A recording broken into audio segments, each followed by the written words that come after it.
Chapter 1820. Upgrading Silverwing Town and Advanced Smithy. Melancholic Smile could not help her surprise when she saw the description of the design Shifeng took out at this point in time. She was quite knowledgeable about advanced constructions. Every advanced construction had functions that far surpassed their basic counterparts. Moreover, they had their own specialties.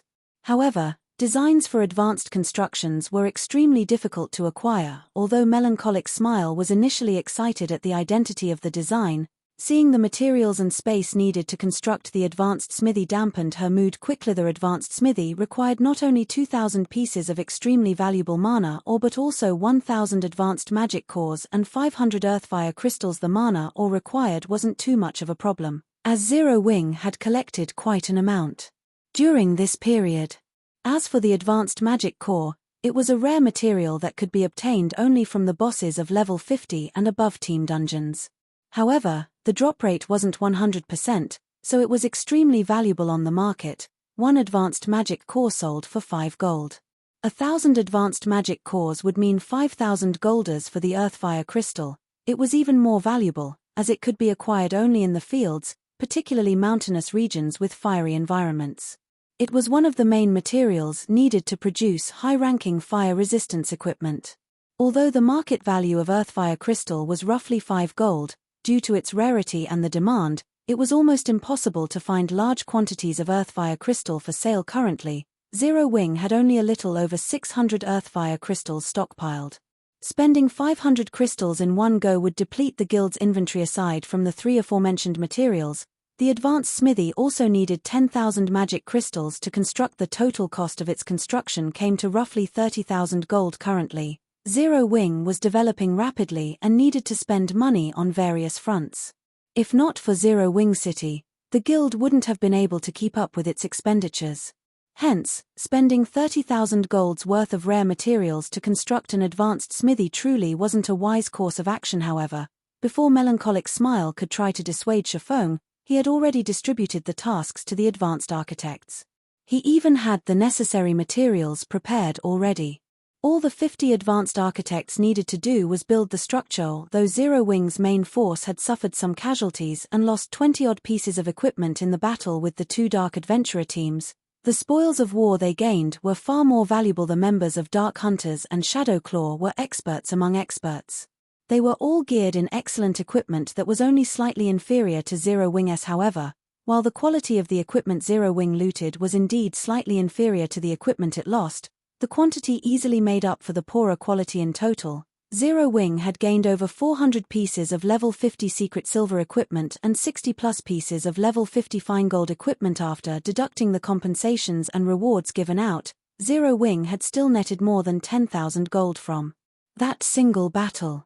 However, even if one had 10,000 gold, they would be hard-pressed to acquire so many pieces of up-to-date top-tier equipment. Although the profits from this battle were not enough to cover the construction cost of the advanced smithy, the advanced smithy served a great purpose as an advanced construction. It could elevate the prosperity and popularity of a town by a significant margin. At this point, Silverwing Town already possessed sufficient basic constructions and security to get upgraded into an intermediate town. Now, it just had to accumulate sufficient popularity and prosperity. However, constructing the advanced smithy wasn't an easy task. Aside from advanced architects, it needed one player capable of drawing advanced magic arrays because the advanced smithy required the inscription of many magic arrays. For the following period, Shifeng could be seen busily inscribing magic arrays onto the constructed walls and floors of the advanced smithy. Someone looking at Silverwing Town from some distance away would notice that a section of the town's outer area had suddenly been cordoned off and something big was under construction there. This situation immediately attracted the attention of many resting players. Nowadays, Silverwing Town had already become the most popular town in the Orc Empire. Many guild players seeking to grind in the Orc Empire or raid the teleportation war fortresses chose to rest in Silverwing Town. Even though the war fortresses in question were very far away from Silverwing Town, players still chose Silverwing Town over other guild towns in the Orc Empire. One reason for this was the EXP buff that players could accumulate by resting in Silverwing Town, which would help greatly in leveling up. Another reason was the battle arena in the town. However, contrary to expectations, The high mana environment of Silverwing Town wasn't the reason why its battle arena was popular. Instead, the main reason for its popularity was the fact that the town was now a hub for players originating from various kingdoms and empires. Due to this situation, experts from different countries could spar with each other.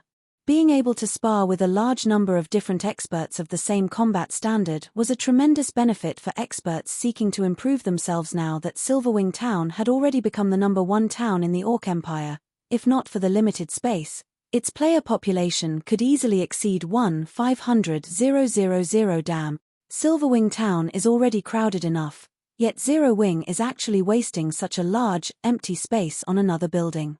That's right. With the number of buildings in the town continuously increasing, the number of players the town can accommodate will keep declining. I'm not even sure if I can squeeze my way into the town tomorrow. The players resting in a nearby bar could not help but frown when they saw the stadium-sized structure under construction. There were simply too many players trying to enter Silverwing Town right now.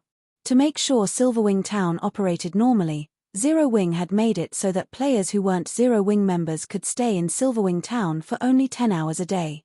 If players refused to leave the town once their allocated time was up, the NPC soldiers would either forcibly remove them from the town or outright kill them. Yet, despite this restriction, Silverwing Town was still packed all day round. At this point, Zero Wing had limited the number of players allowed inside the town at one time to just 800,000. If latecomers wished to enter the town, they would have to wait for someone to exit it.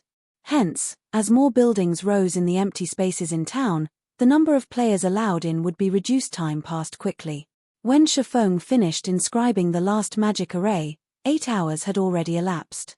The 50 advanced architects had taken only 4 hours to construct the physical structure of the advanced smithy. It's finally done. Shifeng sighed ruefully as he looked at the completed advanced smithy. Although the smithy had only 3 floors in total, it was over 20 meters in height. The advanced smithy before him was definitely a cut above basic smithies, which were only 4 meters in height. This was something that could be seen from the building's external appearance alone.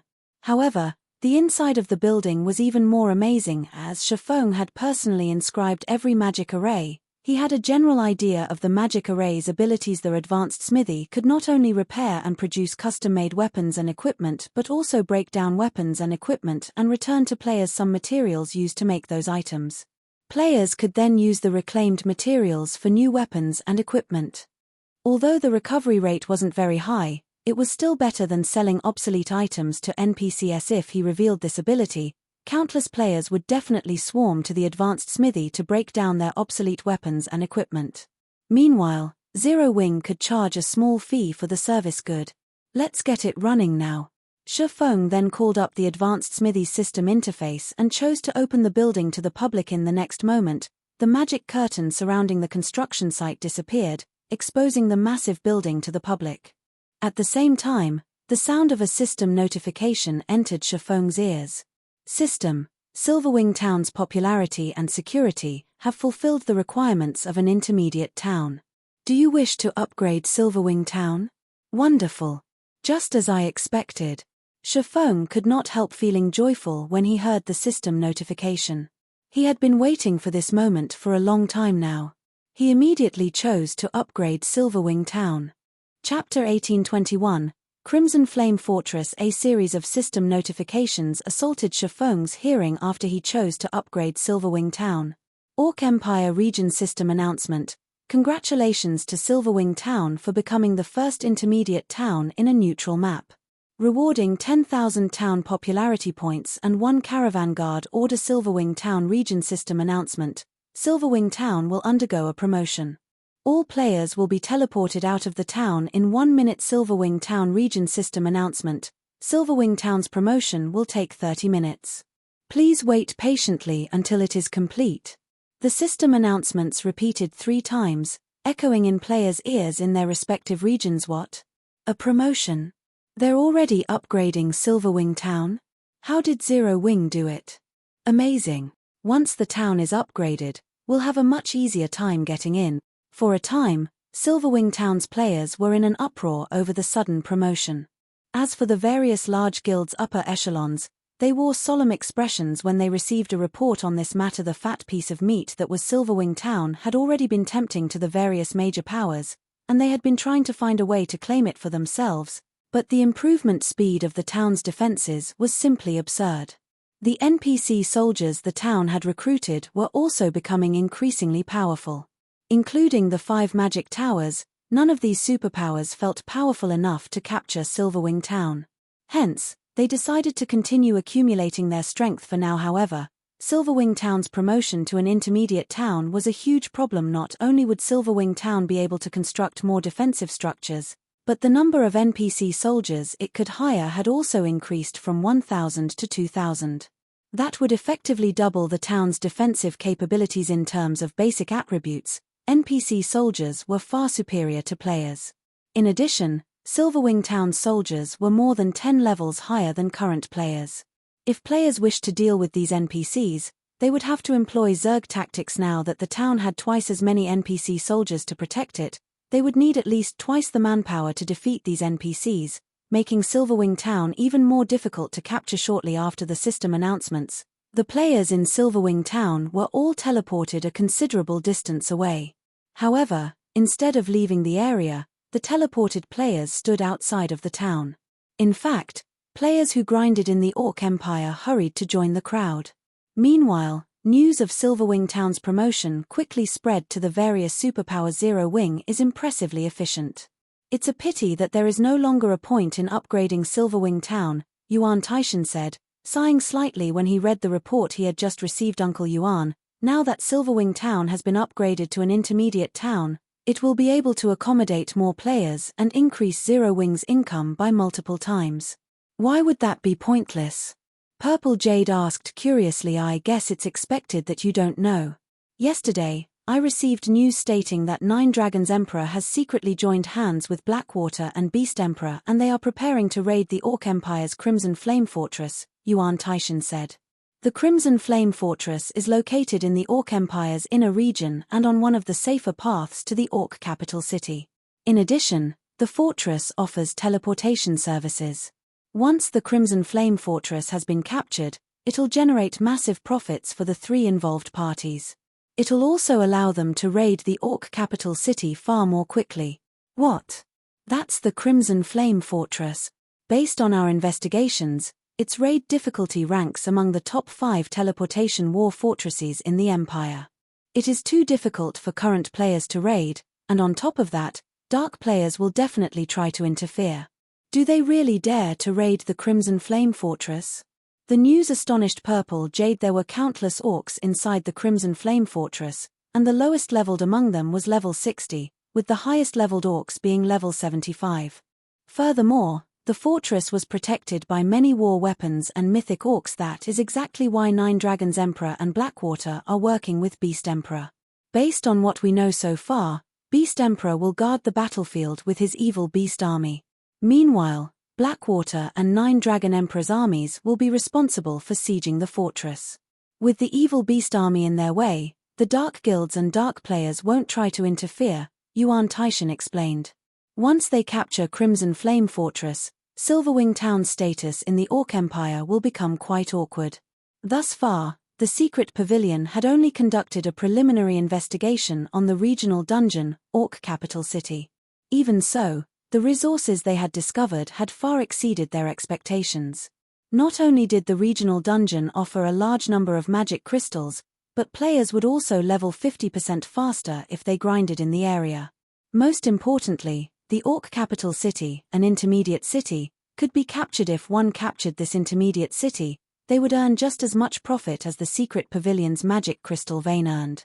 Moreover, they wouldn't need to station a large force of players to protect the city long-term. If Blackwater and 9 Dragons Emperor acquired the Orc capital city, with the wealth of resources they earned through the city, they could easily destroy Silverwing Town. The 2 entities might even be able to threaten Zero Wing's safety in Starmoon Kingdom. This was because Beast Emperor bore an irreconcilable vengeance against Zero Wing. Setting aside the fact that Beast Emperor had a significant portion of his foundation within Starmoon Kingdom and would need to take over the kingdom to further his development, the secret pavilion had recently learned that of the 5 precious evil god apostle slots Beast Emperor had, Shifeng had destroyed 2.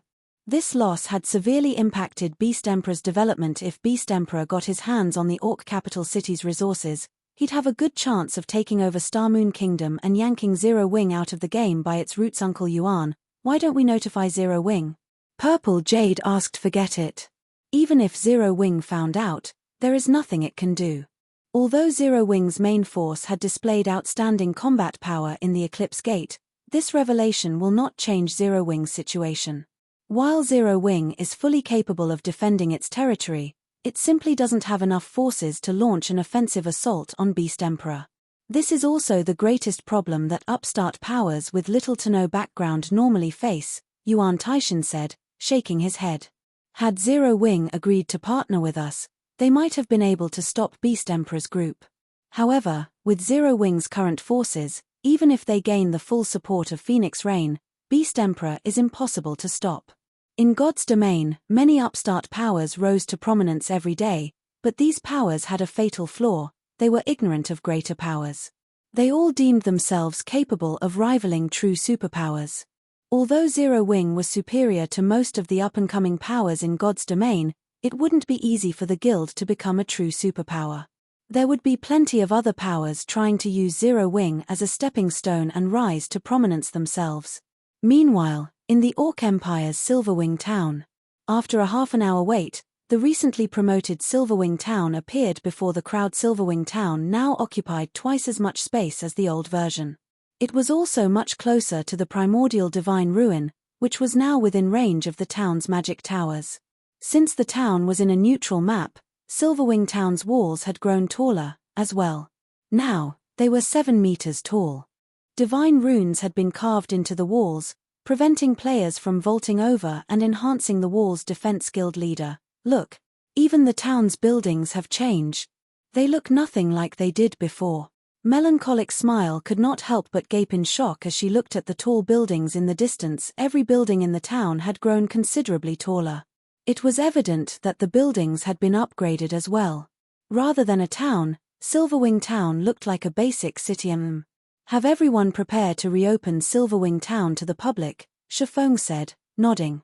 He had spared no expense in outfitting Silverwing Town with the most extravagant buildings he could afford precisely for this moment. This was also Neutral Town's secret. Chapter 1822, Town Opening. Silverwing Town. Under Shifeng's command, it took less than 20 minutes to complete the preparation work for Silverwing Town's reopening. Moreover, thanks to the reserve NPC guards Magic King Craig Midlands had prepared beforehand and the large number of NPCs that had come looking for work after the town's promotion completed, they had quickly filled the additional 1,000 NPC soldier slots. Silverwing Town had gained. Craig Midlands himself had inspected all 1,000 of these new NPC soldiers. Due to Silverwing Town's steady development, not only had more NPCs arrived to apply for a soldier position, but higher quality NPCs had applied. Normally, when a basic town was upgraded to an intermediate town, it would struggle to fill the additional 1,000 soldier slots within a short time. The town would be fortunate to recruit around 300 Tier 1 NPCs and a dozen Tier 2 NPCs during the first week after the town's promotion. Most NPCs that applied were only elite rank. The town would slowly have to accumulate, nurture, or replace its NPC soldiers to increase the number of Tier 2 NPC soldiers it had. Yet, due to Craig Midlands' fame, over 3,000 NPCs had applied to work for Silverwing Town as soon as the promotion was complete. Including the 300 Tier 1 NPCs Craig Midlands had kept on reserve, it took no time for Silverwing Town to recruit 1,000 NPCs. Among the NPCs recruited, over 100 were Tier 2 NPCs, with the rest being Tier 1 NPCs. Normally, an intermediate town would need around 2 weeks to accumulate 100 Tier 2 NPCs. More Tier 2 NPCs would only show up and apply to work for the town after it increased its popularity. After all, Tier 2 NPCs were not abundant in God's domain. Even Zero Wing City only had a little over 2,000 Tier 2 NPC soldiers thus far, while the rest were Tier 1 NPCs. However, although Silverwing Town had plenty of high-quality NPC soldiers, Zero Wing had spent over 20,000 gold to outfit these NPCs with proper weapons and equipment. In God's domain, NPC soldiers did not come with their own items. Like players, they had to be armed. This was an important factor in strengthening a town's defenses. Of course, Some NPCs would bring their own weapons and equipment when applying to become soldiers, but their items were usually low quality. They were much weaker than the standardized weapons and equipment the system provided. Naturally, the combat power these NPCs would be able to display would depend on the quality of their weapons and equipment. For example, an NPC with bronze equipment and an NPC in mysterious iron equipment would have around a 20% difference in combat power. While 20% might not seem like much to players, but it was a lot for NPCs, who possessed much higher basic attributes. When Stone Forest Town and Zero Wing City had been constructed, Zero Wing had lacked funds. Shifeng had only been able to outfit his NPC soldiers with the cheapest bronze weapons and equipment available.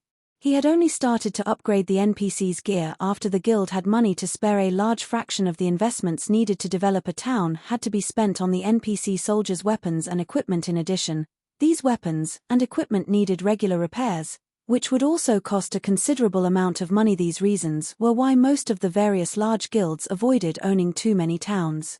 This even held true for the various superpowers.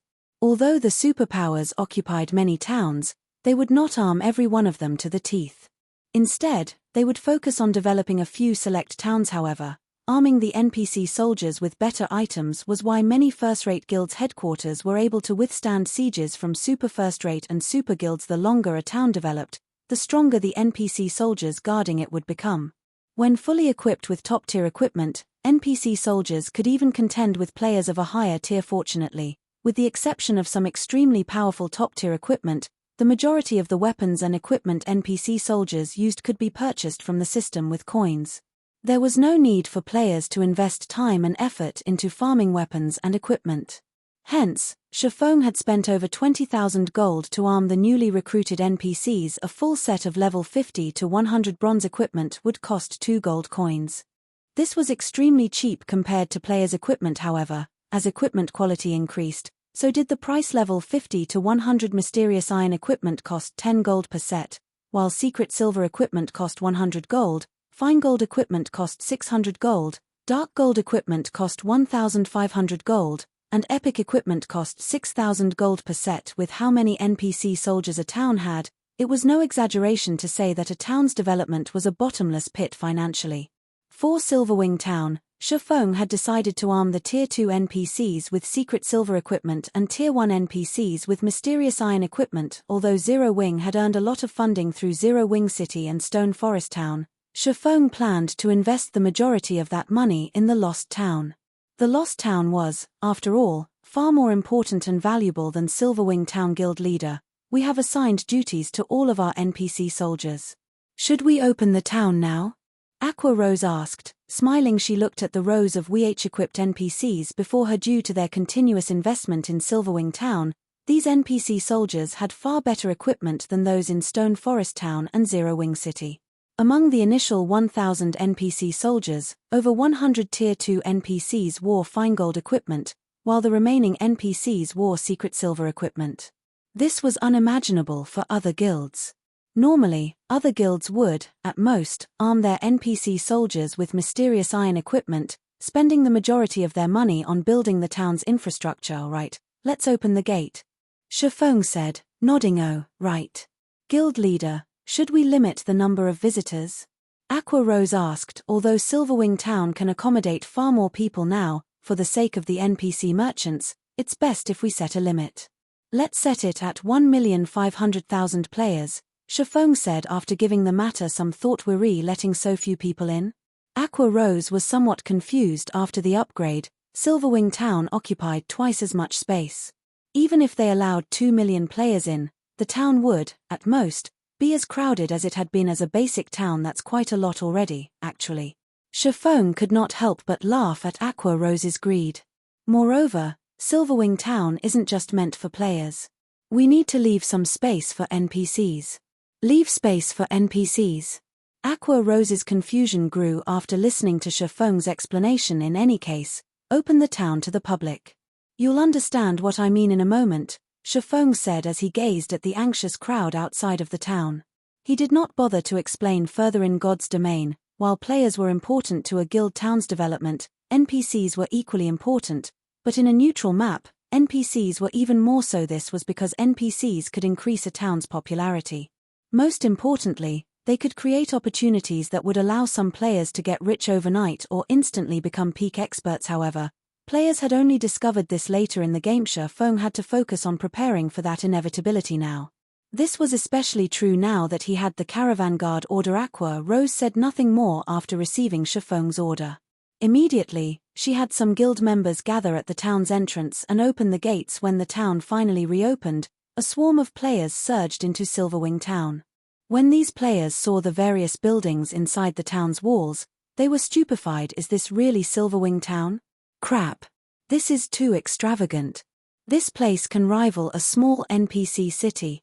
Everyone exclaimed in shock when they saw the town's tall buildings. Quick, come over here and take a look.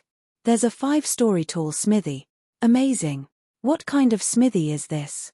It's actually run by NPC master forgers.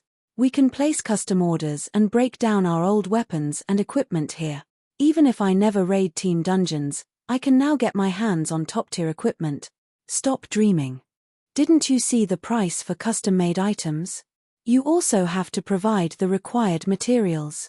It's still better than having no access to top-tier weapons and equipment. Look, you can even order level 50 dark gold weapons and equipment. Do you think the various large guilds would sell level 50 dark gold equipment to independent players like us? When the independent players discovered the advanced smithy's abilities, they went crazy with excitement. The services even tempted quite a few guild players. While the players in Silverwing town discussed the advanced smithy, Shifeng paid a visit to Starmoon Kingdom's Starmoon City. When he arrived, Shifeng made his way towards the headquarters of the kingdom's Adventurers Association. Lord Protector, how may I be of service? Elk, an NPC senior administrator, respectfully asked as he approached Shifeng. I wish to commission the association to set up a trade route to Silverwing town, Shifeng stated as he took out a token made of black iron. This token was none other than the Caravan Guard Order. Chapter 1823, Setting up a Trade Route. Setting up a trade route. Senior Administrator Elk was surprised when he saw the black iron token in Shifeng's hand. He then warned Shifeng, Lord Protector, although you have a Caravan Guard Order and indeed qualify to set up a trade route to a town, I must warn you that it is not such an easy task. The cost involved is astronomical. Moreover, since you are setting up a trade route to Starmoon Kingdom's capital city, not only will the cost be much higher, but the risks are also significant. If you abandon the operation before it is complete, this Caravan Guard Order will become useless. I understand. However, I am confident in securing a trade route to Silverwing town, Shifeng said, nodding. He knew what it meant to set up a trade route. After all, he had done so many times during his previous life. If a guild town wanted to become more attractive to NPC merchants and increase the town's development speed, it had to have trade routes. Once the trade routes were in place, the town would acquire another benefit. The town in question would gain priority over rare items that NPC merchants transported. In addition, NPC merchants that used the trade route would pay the town a usage fee. While these privileges might not seem like much, they would become a neutral town's main income source before it became a city. As a town's popularity increased, more NPC merchants would visit it. Even ordinary NPCs that used the trade routes would have to pay a usage fee. The trade route would become a safe path to the town and would include high-tiered NPCs to escort visiting and departing NPCs. Not even level 100 players would dare to ambush such a trade route. Although the usage fee was only 80 coppers per NPC, if 100,000 NPCs used the trade route each day, the trade route would generate 800 gold each day. Moreover, this was only one trade route. As the ruling guild set up more trade routes, the town would generate more income. However, players could only set up trade routes for neutral towns. This function was not available for guild towns in kingdoms and empires. This function was only available to intermediate towns and above, as well. In addition, the number of NPCs that visited a guild town via the trade route would depend on the NPC city the town was connected to. The more prosperous the NPC city was, the more NPC visitors a guild town would see. If players set up a trade route to a capital city, it was almost guaranteed that their guild town would see 100,000 to 200,000 visiting NPCs every day. If the trade route were connected to an ordinary NPC city, the town would only receive around 20,000 to 50,000 NPCs. However, the more prosperous an NPC city was, the more difficult it would be to set up a trade route aside from a revenue source. Trade routes were a good method for players to acquire rare resources. Not all of an NPC merchant caravan's goods were available to players. A considerable portion would be reserved for other NPCs. Normally, players weren't allowed to purchase these items, but if a guild town had priority over NPC merchants' goods, not only would the town's owner have access to rare items for players, but they'd also have access to NPC-reserved items. Many of the NPC-reserved items were materials that were very difficult to purchase via the player market. Sometimes, NPCs even sold large quantities of magic crystals. Only, they cost significantly more than the market price. Even so, this was a valuable opportunity for guilds. While it was easy to convert magic crystals into coins, the opposite wasn't. This was especially true with a large stock of magic crystals. However, NPCs were different from players. NPCs had a much easier time acquiring magic crystals because NPCs occupied most ore veins that were capable of producing magic crystals and within kingdoms and empires' borders. It was fairly normal to find NPCs who sold magic crystals carrying a stock of 5,000 to 10,000. On the other hand, one would be hard-pressed to purchase 5,000 to 10,000 magic crystals from players. NPC merchants occasionally sold rare advanced designs, as well. Although these designs would similarly be overpriced, their rarity made the cost worth it. After all, it was almost impossible to purchase advanced designs from other players. If one were extremely lucky, they could even find NPC merchants that sold fragmented legendary items or clues leading to such treasures. Although such occurrences were ridiculously rare, based on player-collected statistics, the more NPCs merchants that visited a guild town, the higher the ruling guild's chances were of finding an NPC that carried such items and clues. Naturally, every clue that led to a fragmented legendary item was extremely valuable. Since there was a possibility to acquire fragmented legendary items, Shifeng wouldn't miss the opportunity.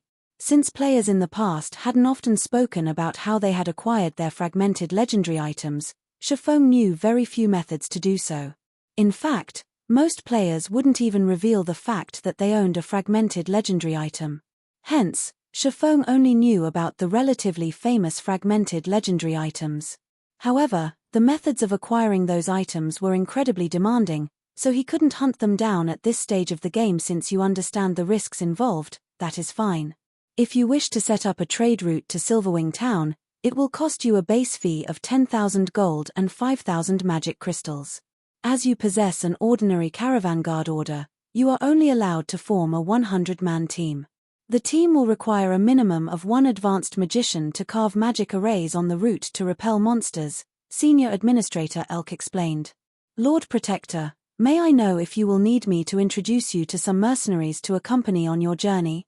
Of course, Shifeng said. Nodding. The caravan guard order was a trigger to activate the special quest for setting up a trade route. While Shifeng could rely on players to complete this quest, he could also enlist the help of the Adventurers Association's mercenaries. At this stage of the game, NPC mercenaries were undoubtedly much stronger than players. Hence, players that acquired a caravan guard order at this stage of the game would generally hire mercenaries to aid them. Unfortunately, the price was quite high. In the past, some guilds had tried to save money, confident that their members would be strong enough to handle the task. However, while Zerowing's main force was very powerful, the trade route he wanted to establish required crossing the border into the Ore Empire. When establishing a trade route, the system would occasionally send monsters to interfere. These monsters would be 15 levels higher than the local monsters, and many of the Ore Empire's monsters were level 60 or higher. In that case, the interfering monsters would be level 75 and above once he entered the Empire.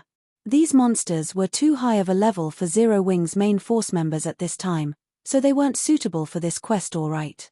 Here is a list of mercenaries willing to undergo this challenge with you, Lord Protector, Elk said before handing Shifeng a list. The quest to set up a trade route was very special and very dangerous. Players couldn't simply hire whatever NPC mercenaries they wished. The available mercenaries would depend on the player's status in the Adventurers Association. The higher one's status was, the more NPC mercenaries they could choose from for the operation. Amazing. 4-star treatment in the Adventurers Association is really a great help when setting up a trade route. Shifeng could not help his surprise when he read the list. During his previous life, he had only been able to recruit 3-star, Tier 2 NPCs at best. As a result, he had struggled to set up trade routes for Shadow's neutral towns. Now, however, even 2-star, Tier 3 NPCs had applied to join his quest, not to mention 3-star, Tier 2 NPCs. He had to admit that the Spirit Slayer advanced title came with some awesome benefits. Without hesitation, Shifeng spent over 15,000 gold to hire 97 mercenaries, spending almost every coin he had on hand. The weakest mercenaries he hired were level 80, 3-star, Tier 2 NPCs, with the strongest being level 83, 2-star, Tier 3 NPCs. Overall, his team had 15 Tier 3 NPCs. After Shifeng handled the necessary procedures and learned how to draw the necessary advanced magic array, he summoned the level 85 Anna and level 83 Kite. With 97 other NPCs in tow, he grandly departed Star Moon City, riding secret silver transport carriages. The secret silver transport carriages were an extraordinary sight to behold. 5-meter-tall lightning-horned earth dragons pulled the carriages behind them. The earth dragons themselves were great lords, and watching the caravan move down the city streets was spectacular. What's going on? Is the city hosting some kind of event? That's not it. Look. The lead transport carriage driver is a player. Could this be a player-triggered event? That player is wearing Zero Wing's guild emblem. Zero Wing is so awesome. It can actually produce such powerful carriages. Crap. There are over 10 Tier 3 NPCs in the caravan. This is ridiculous.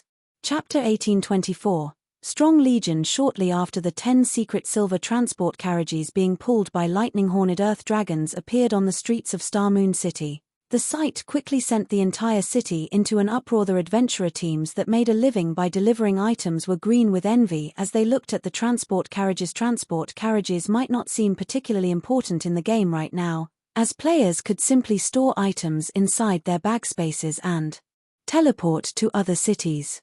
However, as players reached higher levels, transport carriages would become increasingly relevant. The number of items that could not be stored inside players' bag space would increase as players progressed further into the game. Such non-bag space items were extremely valuable, and the only way to transport them was via transport carriages. Meanwhile, the adventurer teams could purchase only horse-drawn transport carriages. On the other hand, the secret silver transport carriages had great lord-ranked lightning-horned earth dragons pulling them. There was simply no comparison between the two. Just the aura of the earth dragons was enough to scare away the mobs one would normally come across out in the fields. Not to mention, the transport carriage itself was like a huge house. One could easily imagine how many non-bag space items the transport carriage could store in such a huge transport carriage as expected of Star Moon Kingdom's #1 guild. I wonder when our adventurer team will be able to obtain a transport carriage like that. That's right. If we have a transport carriage like that, we can earn over 10 gold per delivery trip. The adventurer team members seated on the advanced transport carriages parked along the streets cast covetous looks at the lightning-horned earth dragons. Currently, the minimum price in the delivery business for transporting a non-bag space item was 1 silver coin. The price scaled up depending on the distance traveled. Meanwhile, the adventurer team members estimated that the secret silver transport carriage could carry over 100 non-bag space items. This assumption was because the advanced transport carriages they owned were only the size of an ordinary horse carriage but could already carry a maximum of 60 non-bag space items. No matter how they looked at it, the house-sized transport carriages should be capable of transporting at least 100 non-bag space items. Only Shifeng knew that the value of the secret silver transport carriage was actually not the slightest bit inferior to a secret silver speedboat. The secret silver transport carriage could carry 350 non-bag space items and 30,000 bag space items. The 10 transport carriages lent to him this time were meant to convey the materials needed to carve special magic arrays. Each of these materials took up 1 non-bag space slot. Moreover, in terms of speed, the lightning-horned earth dragons were superior to even dark gold mounts. While the players on the streets were talking about the secret silver transport carriages, the lightning-horned earth dragons took only a few seconds to disappear from everyone's sight as they galloped toward the city's main gate, although some members of large guilds tried to follow Shifeng and investigate his actions, their mysterious iron mounts could only eat the Earth Dragon's dust as they watched the secret silver transport carriages disappear from view. Sure enough, secret silver transport carriages are really fast. If Zero Wing can acquire one, transporting diamond wood and 7 luminaries crystals on land would be a lot easier. Shifeng could not help but be astonished as he looked at the scenery rapidly flashing by. If a transport carriage possessed such speed, even robbing it would become a very tough proposition. However, during his previous life, first-rate guilds would be very fortunate if they could acquire even bronze transport carriages, let alone secret silver transport carriages. After traveling for about half an hour, Shifeng arrived at a crossroads. He then stopped the caravan and had all the NPCs stand guard. Someone traveling from Starmoon City to Silverwing Town on a dark gold mount wouldn't be able to complete the journey even after traveling continuously for 5 or 6 days. Not to mention, one would have to cross many high-level regions during the journey. Fortunately, he was only setting up a trade route, so he didn't need to travel its entire length. All he had to do was connect some trade routes that previously were unconnected. By doing so, he would be able to bypass a few high-level regions and carve out a trade route to Silverwing Town that would come across monsters no higher than level 80 if this task were left to a first-timer.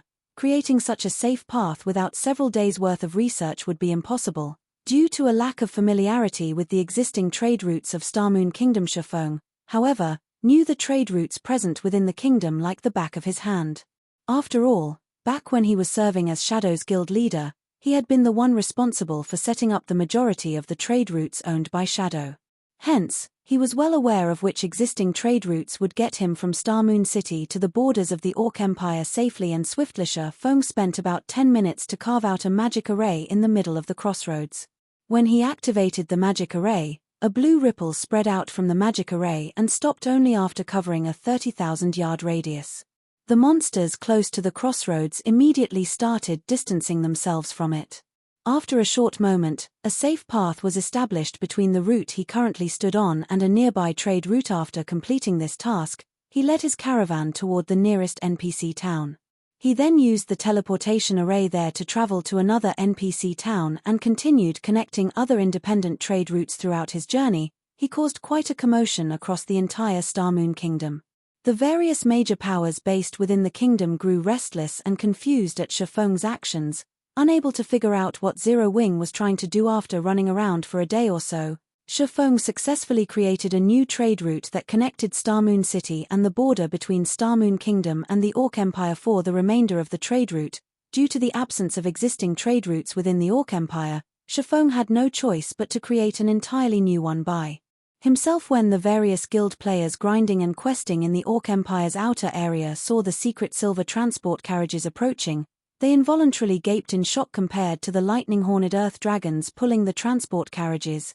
The level 60 orcs trying to stop the carriages were nothing more than jokes.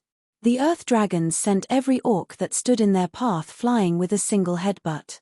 In the end, the lightning-horned earth dragons took only a brief moment to break through the blockade of several thousand orcs. Then, after reaching an empty section of the road, the convoy of carriages suddenly came to a halt. In the next moment, level 70-plus orcs and monsters appeared out of nowhere and charged at the cloaked man that just alighted from the lead carriage. The man was sporting a 6-winged emblem. As the orcs and monsters closed in on the man, groups of NPCs got off the other carriages and took up a defensive formation. These NPCs were all level 80 and above, and even the weakest among them was tier 2. Despite facing an army of several thousand monsters, these NPCs remained steadfast as they defended the cloaked man. Meanwhile, the dozen or so tier 3 NPCs fighting in the front lines sent groups of Lord-ranked orcs and monsters flying with a casual attack. Among these NPCs was a golden-haired beauty that summoned a great Lord-ranked golden giant, which thoroughly suppressed the great Lord-ranked orc leading the assault on the caravan. Meanwhile, every offensive spell cast by the golden-haired beauty wrenched a cry of pain from the great Lord-ranked orc, whose HP decreased rapidly. The army of several thousand orcs and monsters were utterly helpless against this 100-man team. The monsters couldn't even get within 30 yards of Shifeng before dying at the NPC's hands. The horrific scene made the spectating guild players nearby shudder in fear. Meanwhile, the spectating guilds included the Blackwater Guild, which Shifeng was very familiar with. Currently, There was a 1,000-man team from Blackwater present led by Singular Burial at this moment. However, Singular Burial no longer had a tyrannical air around him. After suffering consecutive defeats, he had lost all his corporate backing, which left him in an extremely awkward position in the Blackwater Guild. Now, he was only an inconspicuous elder in Blackwater. Moreover, he was only level 53 right now. He looked nothing like the almighty guild leader of Heaven's Burial. Who is that person? How is he able to control so many NPCs? Wait a minute. Isn't that female NPC one of Black Flame's personal guards? She is. That's Anna. Crap, doesn't that mean that player is Black Flame? Not good. Black Flame is looking over. At this moment, when Blackwater's members looked at Shafong, fear flooded their hearts because they were all fully aware that he could command the NPCs around him to reap their lives at a whim. Meanwhile, they would be utterly powerless to do anything about it. Chapter 1825. One success was built atop the sacrifice of thousands as the NPC Legion pushed back the approaching orc and monster army. A wall of corpses quickly formed on each side of the road. These NPCs are so strong. I get the feeling that this NPC team can even raid an ordinary guild town. I know, right? Just look at those tier 3 NPCs going. They are throwing level 70 plus great lords with a single hit. Their individual combat power is likely even higher than Grand Lords of the same rank. Even if these tier 3 NPCs aren't enough to raid a guild town, they're more than enough to kill every one of us. As expected of Starmoon Kingdom's #1 expert. With the ability to control so many powerful NPCs, Black Flame could easily annihilate armies of tens of thousands of players. It's no wonder why the various superpowers are helpless against Zero Wing. The various spectating guilds and adventurer teams gulped as they watched the fight between the NPCs and monsters. Tier 2 NPCs were much stronger than Tier 2 players of the same level. Only peak experts with several pieces of epic equipment could possibly contend with an ordinary Tier 2 NPC.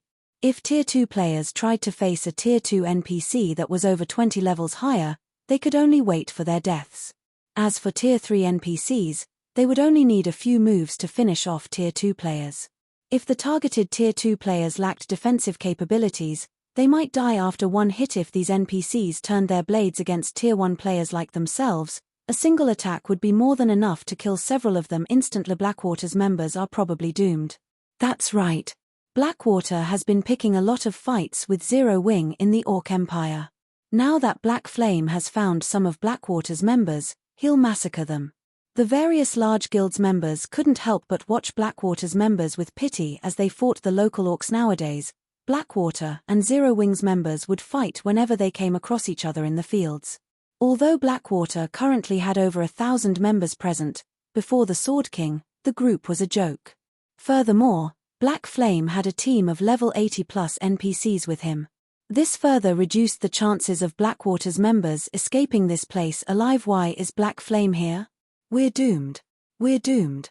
Fear colored the faces of Blackwater's members as they watched Shafong. They had experienced the man's might firsthand, so they knew just how powerful he was.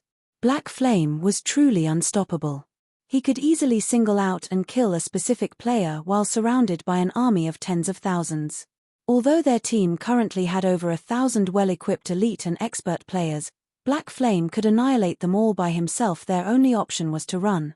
If others heard their thoughts, they'd be a laughingstock. If 1,000 elite players simultaneously attacked a single expert, one move should be enough to end the battle. Even a peak expert would try to avoid a 1,000-man enemy elite team. How could a lone player possibly defeat an army of elite players? However, they knew very, very well that the likelihood of such a situation was high. Not only did Black Flame possess multiple large-scale destruction spells, but he also had ridiculous movement speed. He also had enough strength to contend with mythic monsters. In addition, he was capable of summoning powerful monsters. It wasn't an exaggeration to call Black Flame a one-man army. Damn it. Why is he here? Singular Burial paled when he saw Shafong's cloaked figure. Looking at Shafong now, Singular Burial was no longer as confident as he had been in the past. He harbored no thoughts of fighting Shafong as he knew that doing so would be a waste of energy. In fact, It would only lead to a quicker death. Singular Burial could not understand why Shifeng had come to a backwater place like this. They were currently in the Orc Empire's outer region. For an expert of Shifeng's caliber, only grinding or questing in the Empire's core would be worth his time. He had struggled to stabilize his standing in Blackwater. In the hopes of elevating his position in the guild, he had been doing his best to raise the Heaven's Burial members that had followed him to join Blackwater, yet before his efforts could bear fruit, he had encountered Shifeng. "Commander, what should we do?" Daybreak Fog revealed a somber expression when she saw Shifeng, as well. After Heaven's Burial disbanded and Flame Blood was crippled, over half of Heaven's Burial's main force members had chosen separate paths. Because of this, their positions in Blackwater had plummeted. Among their 1,000-man team, only 100 or so were experts. While this might be a high number compared to other 1,000-man elite teams, it was nowhere near enough to deal with Shifeng. To Shifeng, their experts were no different than the team's elite players. "The Swordsman could kill them all with one hit. We don't have any other choice. Have everyone slowly retreat. We can't afford another loss. Get ready to use the Tier 3 group instantaneous teleportation scroll to send the main force away from this place. Everyone else should spread out and run. Absolutely do not fight Black Flame," Singular Burial said, gnashing his teeth. The Tier 3 group instantaneous teleportation scroll was extremely valuable, an item he had obtained after completing a difficult team quest. It was also the only life-saving tool he had to save his team. However, the teleportation scroll could only teleport a maximum of 100 players. He couldn't transport his entire team. I understand. Daybreak Fog nodded. She then took a silver magic scroll from her bag and eyed Shifeng's every movement. If she noticed the slightest change, she'd activate the scroll immediately. However, Shifeng, who sat on the leading transport carriage, had finally finished carving an expulsion magic array on a crystal shard. He then tossed the crystal to the ground before him and started chanting an incantation. Very quickly, the crystal merged with the earth. A slightly incomplete magic array then formed beneath Shifeng's feet. Seeing this, Shifeng took out several light blue crystals to complete the array. Once complete, a blue ripple of light radiated out from the array as if something had frightened them. The level 70+ orcs and monsters, which had been busy fighting the NPCs, fled from the caravan. Even the orcs and monsters several hundred yards away from the caravan began to back away. The spectating crowd nearby stared with dropped jaws. What did he just do? The several thousand orcs and monsters that had previously occupied the road had retreated by over 500 yards, watching the road in terror. Every monster as far as the eye could see did the same. Not one dared to approach the road. Once Shifeng finished his work, he collected the leftover materials. As he returned to the transport carriage, he noticed a 1,000-man legion backing away from his position. Singular Burial. Shifeng quickly spotted Singular Burial among this 1,000-man legion. However, his old enemy watched him cautiously. Seeing this, Shifeng could not help but sigh inwardly. Currently, Singular Burial wore a mix of level 50 secret silver and fine gold equipment. Aside from the man's longbow, Shifeng could easily discern the rank of his other items. Looking at him now, it was hard to believe Singular Burial had once been the guild leader of an almighty guild in Starmoon Kingdom. This was the cruel reality of God's domain. In God's domain, one's success was built atop the sacrifice of thousands. After a glance at Singular Burial, Shifeng climbed back onto his transport carriage and had the convoy continue down the road. If he did not complete the trade route quickly, the expulsion magic arrays he had already set up within the Empire would begin to disappear. This was the time limit players had to endure. The system would not allow players to take their sweet time when establishing a trade route. As for killing Singular Burial and the others, he had no interest in such a task. Moreover, with Singular Burial's current state, he didn't consider the man a threat. After realizing that Shifeng was leaving without a fight, Blackwater's members breathed a deep sigh of relief. Commander, Black Flame left. Daybreak Fog could not help but cry out with joy when she saw Shifeng drive his transport carriage away. When Shifeng had turned to look at them, she had nearly used the precious group instantaneous teleportation scroll. Out of anxiety he left. Singular Burial wore an expression of mixed indignation and sadness as he watched Shifeng leave. He had noticed a hint of pity in Shifeng's eyes. This discovery had dealt an unprecedented mental blow. Is he trying to say that I don't even qualify to face him now? Chapter 1826, Vulcan's Sigh. After Shifeng left, all of the various large guild's members visibly relaxed. Black Flame is leaving, just like that. He doesn't intend to deal with Blackwater's members. My guess is that Black Flame finds it beneath him to deal with them. I've watched the battles that occurred at the primordial divine ruin. Black Flame had soloed a mythic monster. Then he sent both Blackwater's army and the evil beast army running with their tails tucked between their legs. A measly 1,000-man elite team probably isn't worth his effort. Black Flame is too strong. His presence alone was enough to make the various large guilds shrink back with fear. It's no wonder why Black Flame is recognized as Starmoon Kingdom's #1 expert. He is far stronger than those famous peak expert. The adventurer teams watching from a short distance away were shocked when they looked at the various guild players, who watched the departing convoy cautiously. They had never thought that the presence of a single player would be enough to deter so many guild players. They had all heard many rumors about Black Flame, but they had assumed the rumors were jokes and baseless assertions. However, they simply treated those rumors as jokes and baseless assertions. However, after seeing the man in person today, they finally understood that the rumors were actually true. In fact, Black Flame was even scarier than the rumors made him out to be. Because of this discovery, many of these independent players, who hadn't been interested in joining any guild, began to have second thoughts. They all considered joining Zero Wing, especially the Swordsman players. This was especially true for Swordsman players. Unbeknownst to Shifeng, his casual action of sparing Blackwater's members had made many independent players in the Orc Empire reconsider their position about joining his guild. At the same time, news of Shifeng's appearance in the Orc Empire had reached the various dark players hiding in the Empire. Commander, we have discovered Black Flame. Where? He's near the Orc Empire's border. However, there are quite a number of NPCs moving with him. Taking him out won't be easy. Follow after him for now. I'll gather our members and head over as soon as possible. As long as our Wind's Arrow adventurer team kills Black Flame once, we'll qualify to join Dark Soul. We cannot miss this opportunity, so follow him closely. Understood. The various dark adventurer teams operating within the Orc Empire began to make their way towards Shifeng. Some time ago, the Dark Knight Empire's Dark Soul had placed a bounty on Zero Wing. For each Zero Wing upper echelon killed, one could earn a dark mutation slot. If one managed to kill Zero Wing's guild leader, regardless of whether an individual or an entire team completed the task, both would be welcomed to join Dark Soul. Individuals would be given command of a new adventurer team in Dark Soul. To players that operated in the dark, Dark Soul's reputation was equivalent to that of a super guild. Joining the Dark Alliance and become one of its commander-level figures was no different than becoming the vice guild leader in a super guild. Why wouldn't such an offer be tempting? The various dark adventurer teams and several dark guilds began an enthusiastic search for Black Flame. Although Black Flame was very powerful, even giants would fall against overwhelming numbers. God's Domain also had many special methods to kill players. Dark Soul had not specified a requirement to defeat Black Flame with raw strength. The lightning-horned earth dragons dashed down the Orc Empire's gravel roads as Shifeng ventured deeper into the Orc Empire. Stronger monsters and orcs showed up to hinder his progress.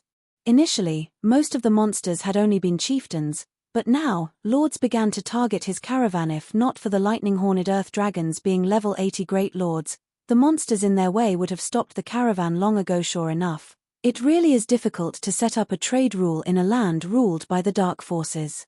Shifeng inwardly celebrated as he watched one lord-ranked orc get knocked aside after another.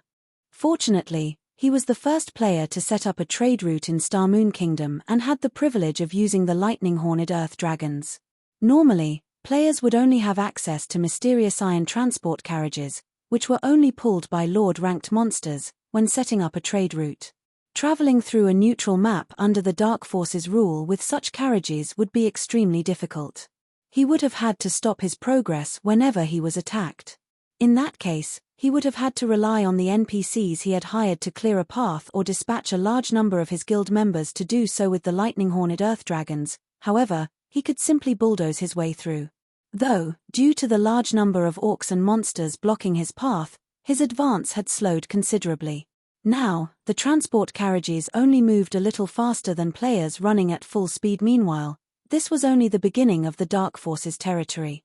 As Shifeng traveled deeper into the Empire, he would encounter more numerous and powerful orcs and monsters, which even the Tier 3 NPCs accompanying him would have some trouble with. After about 8 hours, Shifeng arrived before an orc fortress. According to the system map, the fortress was the final point for the trade route this quest. Does it really want me to build the expulsion magic array inside the fortress? As Shifeng watched the patrolling orcs on the fortress's walls, he wondered if he had read his system map wrong. This was nothing like the orcs he had faced on the road earlier. On his way here, he had faced wild orcs or orc patrols, but these orcs were members of the Orc Empire's well-trained army. Fortunately, due to his quest, the fortress only had around 3,000 orc guards, far fewer than normal. In return, however, their levels and rank had increased significantly. Now, the weakest orc guarding the fortress was a chieftain, with the majority of the orcs being lords. The leader of these creatures was even a level 80 mythic-ranked orc general. After spotting Shifeng's caravan, the orc general raised its greatsword with one hand and loosed a furious roar. Suddenly, the army of 3,000 orcs stationed inside the fortress flooded out of the fortress's gates and marched towards Shifeng's caravan. Sturdy, shield-wielding orcs occupied the front line while agile, bow-wielding orcs moved at the rear. The orc army's approach even made the NPCs with Shifeng nervous. Shifeng could see well over 100 Great Lord-ranked orcs and over a dozen Grand Lords. This force was on an entirely different level than the caravan's contingent. As Shifeng wondered if something had gone awry, the sound of a system notification reached his ears. System, you have triggered the epic trade route quest Orc King's Ambitions. You may choose to accept or abandon this quest. If you complete this quest, you will receive a commendation from Star Moon Kingdom and qualify to build an airport. Abandoning this quest will not affect your original trade route quest. If you choose to abandon this quest, the system will designate an alternative path for the trade route.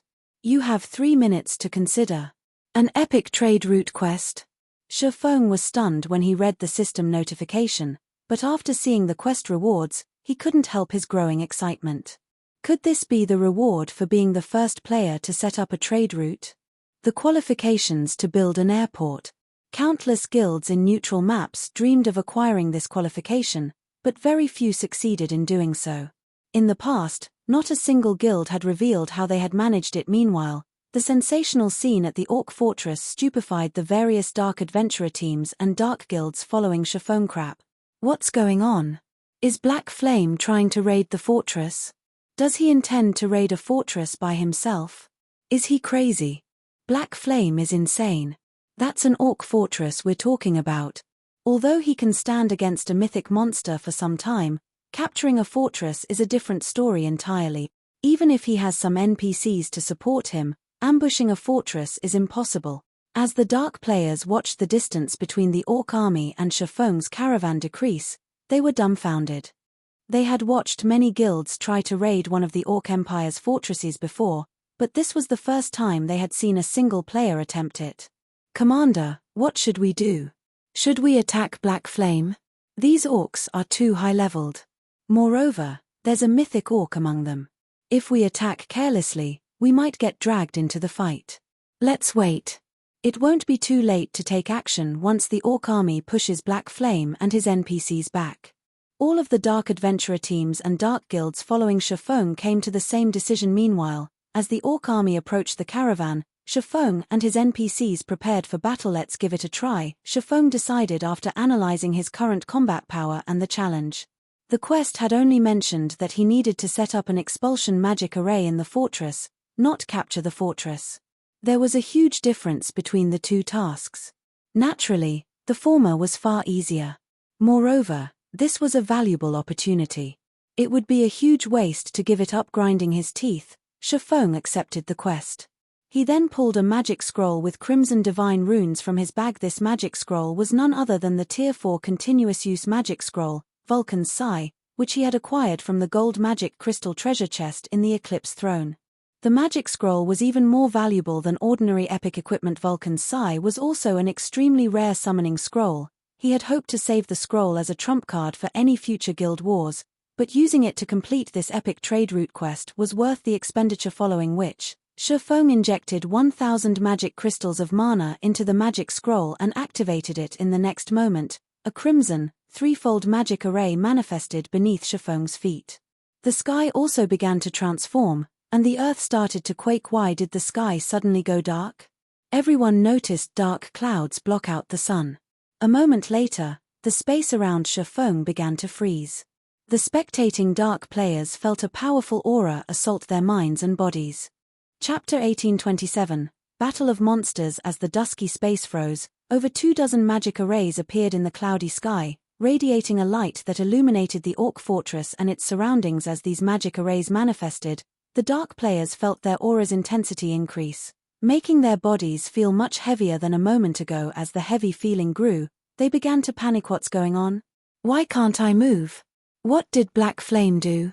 Everyone quickly discovered that they couldn't even move a finger, much less walk away. They felt as if time had stopped. Moreover, they weren't the only ones subjected to this phenomenon. Even the Orc army had fallen deathly silent. Some Orcs had even lost strength to stand and fell to a knee, terrified, following which, the sky shattered and formed a massive black hole. If one looked closely, they would notice a pair of flaming eyes, as large as small mountains, within the black hole. As these eyes appeared, the pressure on the players present increased yet again. Immediately, all of the Orcs, including the mythic ranked Orc general, slumped to the ground and shuddered in fear. What's going on? It's over. We're doomed. Damn it. This must be a trap Black Flame set up. We've been tricked. As the dark players looked up at the massive pair of eyes, they sensed their impending death and destruction. They weren't even ants before the owner of those eyes.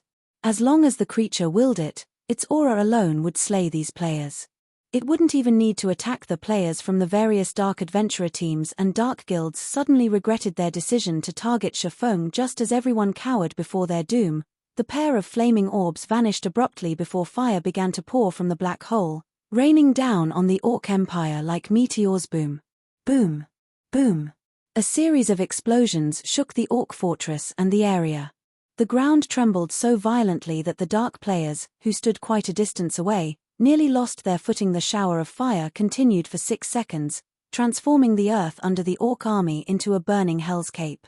By the time flames stopped pouring out of the black hole, the chieftain-ranked Orcs had been wiped out while the lords sustained heavy injuries. The several thousand dark players gasped when they saw this outcome. With one attack, Shifeng had obliterated half of the entire Orc army. However, before the crowd could recover from their shock, the fire on the battlefield converged and transformed into easily over 100 flame giants. The weakest among these flame giants was a level 80 High Lord, whereas the strongest 5 were level 82 Grand Lords. Vulcan's Sigh is actually so powerful. Even Shifeng was astonished as he gazed at the flame giants. He had assumed that he'd be lucky to summon even one Grand Lord. He had never expected for Vulcan's Sigh to summon such a powerful legion of flame giants. After the single activation of Vulcan's Sigh, Shifeng noticed that the magic scroll had lost half of its durability. In other words, Vulcan's Sigh was a continuous-use magic scroll that could only be used twice. Moreover, he would have to wait 2 natural days before he could use the scroll again. He could not use it consecutively. However, Shifeng was very satisfied with the result. Although most Tier 4 continuous-use magic scrolls could be used 4 to 6 times, their effects couldn't compare to Vulcan's Sigh. The Flame Legion's arrival instantly disrupted the Orc army's formation. The 20-meter-tall Grand Lord-ranked flame giants sent over a dozen Orcs flying with a single slap. In terms of strength, even the Grand Lord-ranked Orc warriors were no match for the Grand Lord-ranked flame giants. For a time, the legion of flame giants brought chaos to the Orc armor. The battle between the flame giants and Orcs was earth-shattering. Sounds of slaughter and explosions echoed across the barren plains that surrounded the Orc fortress, stupefying the dark players that hid in the distant forest. Although the battle only involved several thousand monsters, it was no less intense than a battle between tens of thousands of players. If players joined this fight, even the shockwaves from the Orcs and flame giants clashing would vaporize them. While the Orc army tangled with the Flame Legion, Shifeng used the opportunity to lead his NPC mercenaries past the Orc army and towards the Orc fortress. He did not need to exterminate the Orc army to capture the fortress. He only needed to set up the expulsion magic array inside of it. Moreover, Shifeng did not think that he could defeat the Orc armor. The army was led by a mythic Orc, after all. Although the flame giants were powerful, a mythic-ranked creature could easily suppress them. Furthermore, the Flame Legion was badly outnumbered. It was only a matter of time before the orcs wiped the Legion out. When Shifeng was within 500 yards of the fortress, the level 80 orc general discovered his group. With a roar, the orc general raised its great sword, firing a chilling beam attack at the Grand Lord-ranked flame giant before it. The attack sent the flame giant flying back as a layer of ice formed on the ground before the orc general. The mythic orc then led a group of subordinates as they ran down the icy path its attack had created to block the fortress's entrance with their bodies. Other orcs also began to abandon their fights with the flame giants, charging towards Shifeng's group. Sure enough, they won't let me through so easily. Shifeng smiled bitterly as he looked at the orc general before the fortress's entrance. He then turned toward Anna and ordered, "Do it." Nodding, Anna began to chant as she approached the orc general. When less than 100 yards separated the two, Anna finished her spell and pointed her staff at the orc general. Suddenly, a level 85, Tier 4 Valkyrie descended from the sky using an advanced instantaneous movement. The Valkyrie instantly appeared before the orc general and swept the lightning spear in her hands at the mythic orc boom. Failing to react in time to the strike, the orc general and a dozen or so great lord-ranked orcs got sent flying over 100 yards to the side. The Valkyrie's frightening strength had even shattered the ground before her, creating a small ravine. Good. Shifeng then led his group into the fortress, commanding his NPC mercenaries to guard the entrance while he headed for the system-designated location to set up the expulsion magic array. The fortress's entrance wasn't particularly large. 20 NPCs would be more than enough to form a barricade. Fortunately, the fortress's walls had been enhanced with magic runes, and not even mythic monsters would be able to jump over them. Now, the orcs could only enter the fortress if they destroyed its walls or the NPCs guarding the entrance. The fortress walls were quite sturdy, and it would even take a mythic monster some time to destroy them. By the time the orc general created an opening, Shifeng would have long since completed his task. The only way the orc general could get into the fortress before Shifeng finished was through the main entrance. Hence, stationing guards would be enough. Very quickly, Shifeng found the targeted location. Wasting no time, he immediately took out a large, blue crystal from his epic-ranked spatial bag and began to engrave the expulsion magic array. As the seconds ticked by, more orcs tried to force their way into the fortress. The Tier 2 NPCs defending the entrance began to die, one after another. Only the Tier 3 NPCs barely held their ground against the Grand Lord-ranked orc warriors. The Valkyrie fought a fierce battle against the orc general outside of the building, doing her best to injure the mythic orc. Meanwhile, the orc general was utterly powerless to stop the beating. Although the orc general was a level 80 mythic-ranked creature, the Valkyrie was a level 85 mythic-ranked angel. There was a massive difference between the two beings' life ratings. The Valkyrie completely overpowered the orc general, and it took everything it had just to block the Valkyrie's attacks. Occasionally, the orc general slipped up, and the Valkyrie's attacks sent it flying. The watching dark players were flabbergasted. The various commanders and upper echelons from the dark adventurer teams and dark guilds wiped the sweat from their foreheads. They inwardly celebrated the fact that they hadn't rushed to attack Shifeng. The consequences would have been unimaginably dire. By the time the Valkyrie disappeared, the orc general was heavily injured, greatly reducing its combat power. Now, it was only slightly more powerful than the Grand Lord-ranked orc warriors. I need to hurry. When Shifeng saw the orc general attack the guards at the entrance, he began to inscribe runes faster. 20 seconds. 40 seconds. 60 seconds. Once the orc general rejoined the fight, more NPC mercenaries began to fall. In just 60 seconds, over 10 Tier 2 NPCs had died. One of the Tier 3 NPCs had even sustained heavy injuries. When there were fewer than 30 NPC mercenaries remaining, the orc general used a powerful skill and charged past the blockade. Upon entering the fortress and spotting Shifeng, the orc general roared and swung its greatsword at the offending swordsman. Suddenly, a cold energy beam shot toward Shifeng, and everything it passed froze. While inscribing the magic array, Shifeng couldn't move without cancelling the inscription process.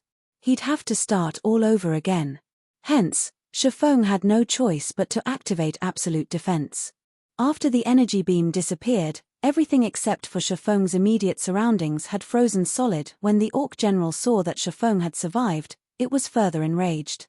It charged up to Shifeng, brandishing its greatsword despite the fact that the power of the Orc general's attacks shattered the ground around him. Shifeng remained unharmed. However, his heart pounded with nervous energy, rather than feeling relieved just when Absolute Domain's duration was about to end. The blue crystal in Shifeng's hand suddenly lit up. He had finally finished inscribing the magic Arago.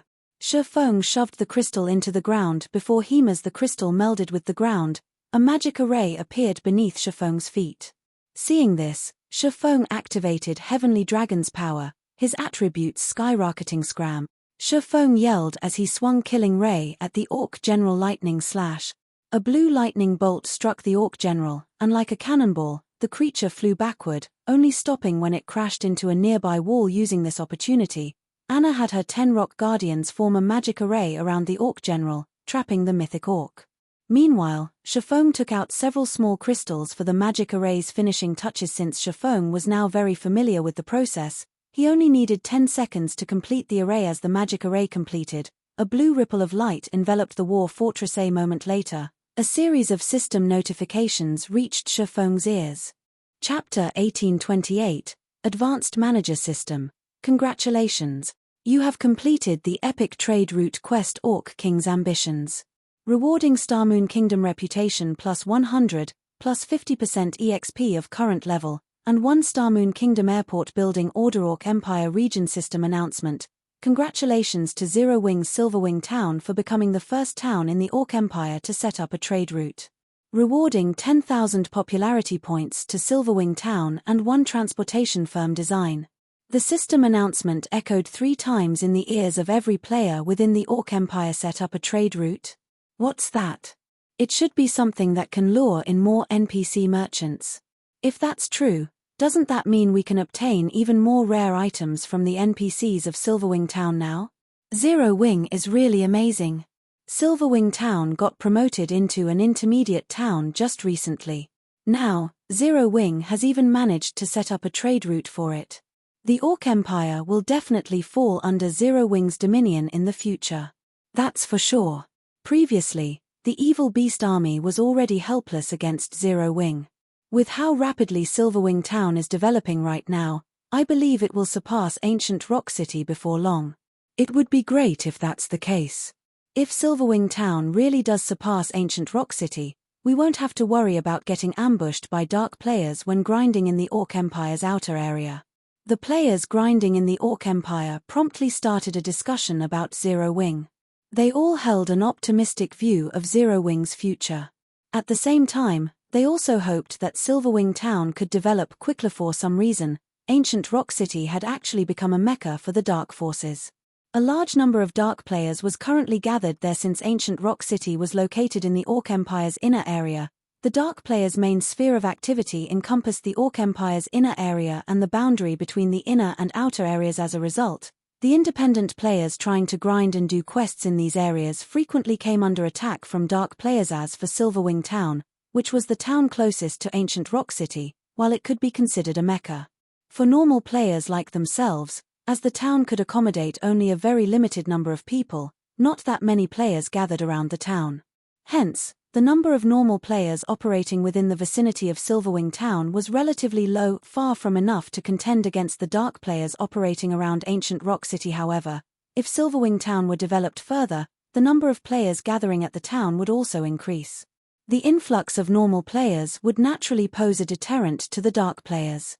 At the very least, they would refrain from boldly launching attacks in large numbers. Although the news of Silverwing Town setting up a trade route brought joy to the independent players operating within the Orc Empire, somber expressions appeared on the faces of the various major powers' upper echelons when they received this piece of news. At this point in time, the number of players willing to operate within the Orc Empire had already peaked.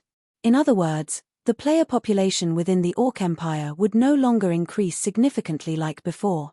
Meanwhile, the various major powers that had captured a town within the Orc Empire all needed to lure more players to their towns to develop their towns. However, if most of the players operating within the Empire were heading to Silverwing Town, how were these major powers supposed to develop their own guild towns?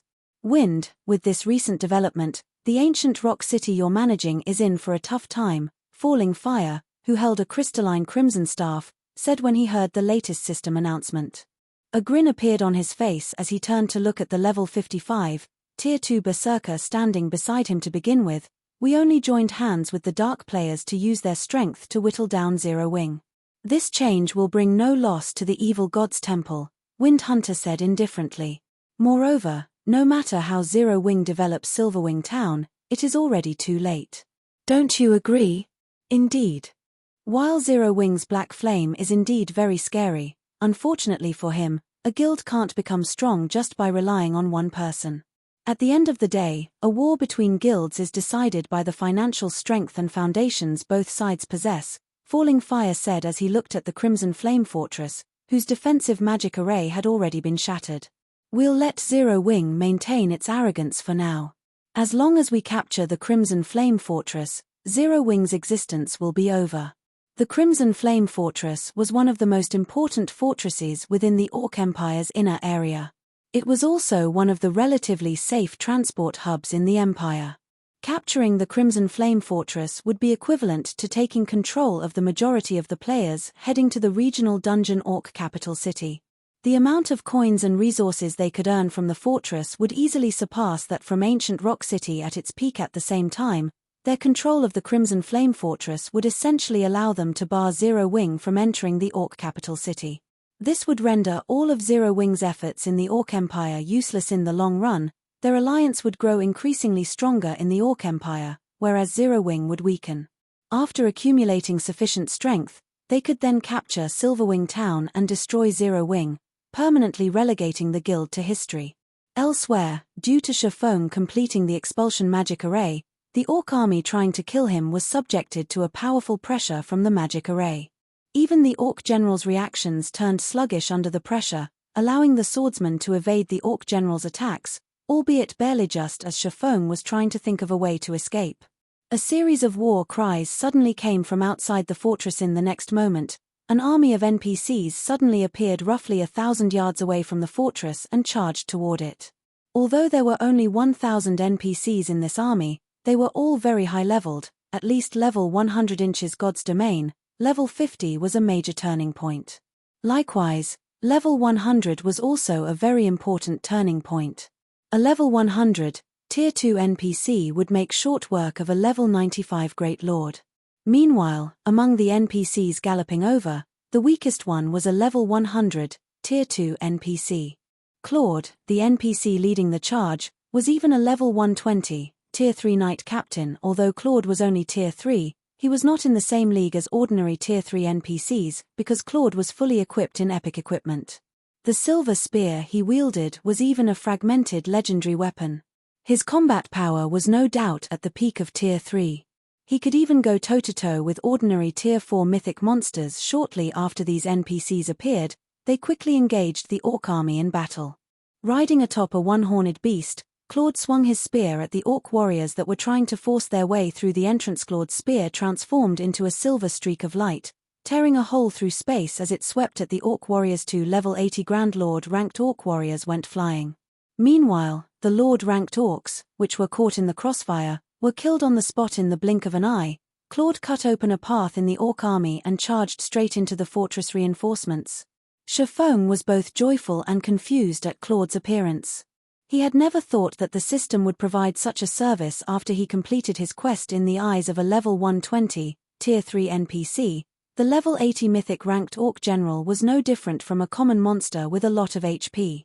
Claude sent the Orc general flying with every one of his attacks. As Claude and the Orc general clashed, the Orc general's HP continuously decreased. When the Orc general's HP fell to 50%, the mythic Orc let loose a frustrated and indignant roar. In the next moment, the battling Orc army started retreating. As for the Orc general, it, too, backed up to the top of a fortress wall, then jumped off and escaped after the Orc army fled. Claude approached Shifeng. Lord Protector, thanks to your efforts, we were able to set up this important trade route. From now onward, Starmoon Kingdom's army will be managing this place to assure the trade route's security. Meanwhile, as you are the pioneer of this trade route, are you willing to pay 60,000 gold to repair this secret stone fortress and become its advanced manager? Chapter 1829, Secret Stone Fortress Advanced Manager. Shifeng was ecstatic upon hearing Claude's words. In God's Domain, Becoming a fortress town's manager was akin to becoming a noble of an NPC town or city. Players would gain the authority to manage a portion of the shops in the fortress town and would be able to determine its development direction. However, an NPC fortress town wouldn't have only one manager. Just like Thunder Island, there could be multiple managers overseeing a single fortress town. An advanced manager possessed more authority than a basic manager. An advanced manager was close to being the deputy mayor of a fortress town. They would be able to manage important establishments such as the auction house, teleportation hall, and adventurers association, not just a bunch of shops. Although becoming an advanced manager was inferior to fully occupying a fortress town, since an NPC fortress town would be partially operated and guarded by NPCs, barring special situations, it was much safer than a guild fortress town, for example. Currently, so long as the secret stone fortress was being garrisoned by level 100 NPCs, even if Beast Emperor sent his entire evil beast army over, he wouldn't be able to take down the fortress. Unless Beast Emperor had some way to reduce the garrisoned NPCs' levels, capturing the fortress would be impossible. Lord Claude, must the 60,000 gold be paid right now? Shifeng asked. 60,000 gold was no small sum. This was especially true for Shifeng right now, as he had already spent most of his funds on this expedition. 60,000 gold is indeed a lot of money.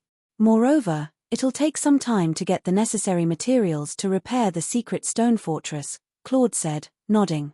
It'll take 4 days at the quickest for the kingdom's army to arrive. It is fine so long as you gather the 60,000 gold within these 4 days. System: you have triggered the quest Secret Stone Fortress. Collect 60,000 gold within 4 days. Failure to do so will result in the loss of the opportunity to become Secret Stone Fortress's advanced manager. Wonderful. Shifeng breathed out a sigh of relief upon seeing the system notification. While it might be difficult for ordinary first-rate guilds to collect 60,000 gold in 4 days, some might even have to sell some of their lands to do so. This was not a problem for Shifeng after all. He had a business deal with the Dragon Phoenix Pavilion and Unyielding Soul. Both these super first-rate guilds had shown great interest in the Dark Corrosion set. They had also placed an order for a large number of all-round devices and elven silver. If he offered to let the two guilds pay for a portion of the all-round devices and elven silver using coins, instead of magic crystals, the two guilds would definitely be more than happy to do so. After Shifeng was done speaking with Claude, he immediately left for Silverwing town. While collecting 60,000 gold in 4 days posed no problem, the money he needed amounted to far more than just 60,000 gold. After completing the Orc King's Ambitions quest, he had acquired the extremely precious Star Moon Kingdom airport building order as well as a transportation firm design. Both these items were priceless treasures. The Star Moon Kingdom airport building order was akin to a permit to open up an air route. However, he would need a lot of funds to build an airport. Fortunately, the construction of the airport did not require a design, only money. Even so, building a small airport still cost 50,000 gold. However, once he set up an air route from Star Moon Kingdom to Silverwing town, not only would it expedite the transport of NPC merchants' goods, but players from Star Moon Kingdom would also have an easier time getting to Silverwing town. Although air travel wasn't as fast as teleportation, it was still many times faster than traveling on land on a mount. Moreover, the transportation fee one had to pay was also much cheaper than that for a teleportation array in the past. A large part of the reason why many superpowers were able to develop their neutral towns into an advanced city was their possession of an airport. Although many first-rate guilds possessed great financial strength, the neutral towns they developed only managed to reach the basic city standard. They simply couldn't become an advanced city no matter what. Only the first-rate guilds that succeeded in building an airport were able to develop their neutral towns to the advanced city standard. This was because an airport was capable of bringing a town or city immense popularity and prosperity. Not only could an airport help NPC merchants enter a town or city much more easily, but it also provided the ability to transport cargo safely and swiftly. A delivery trip that normally took 1 or 2 days by land could be completed in just a few hours by airship.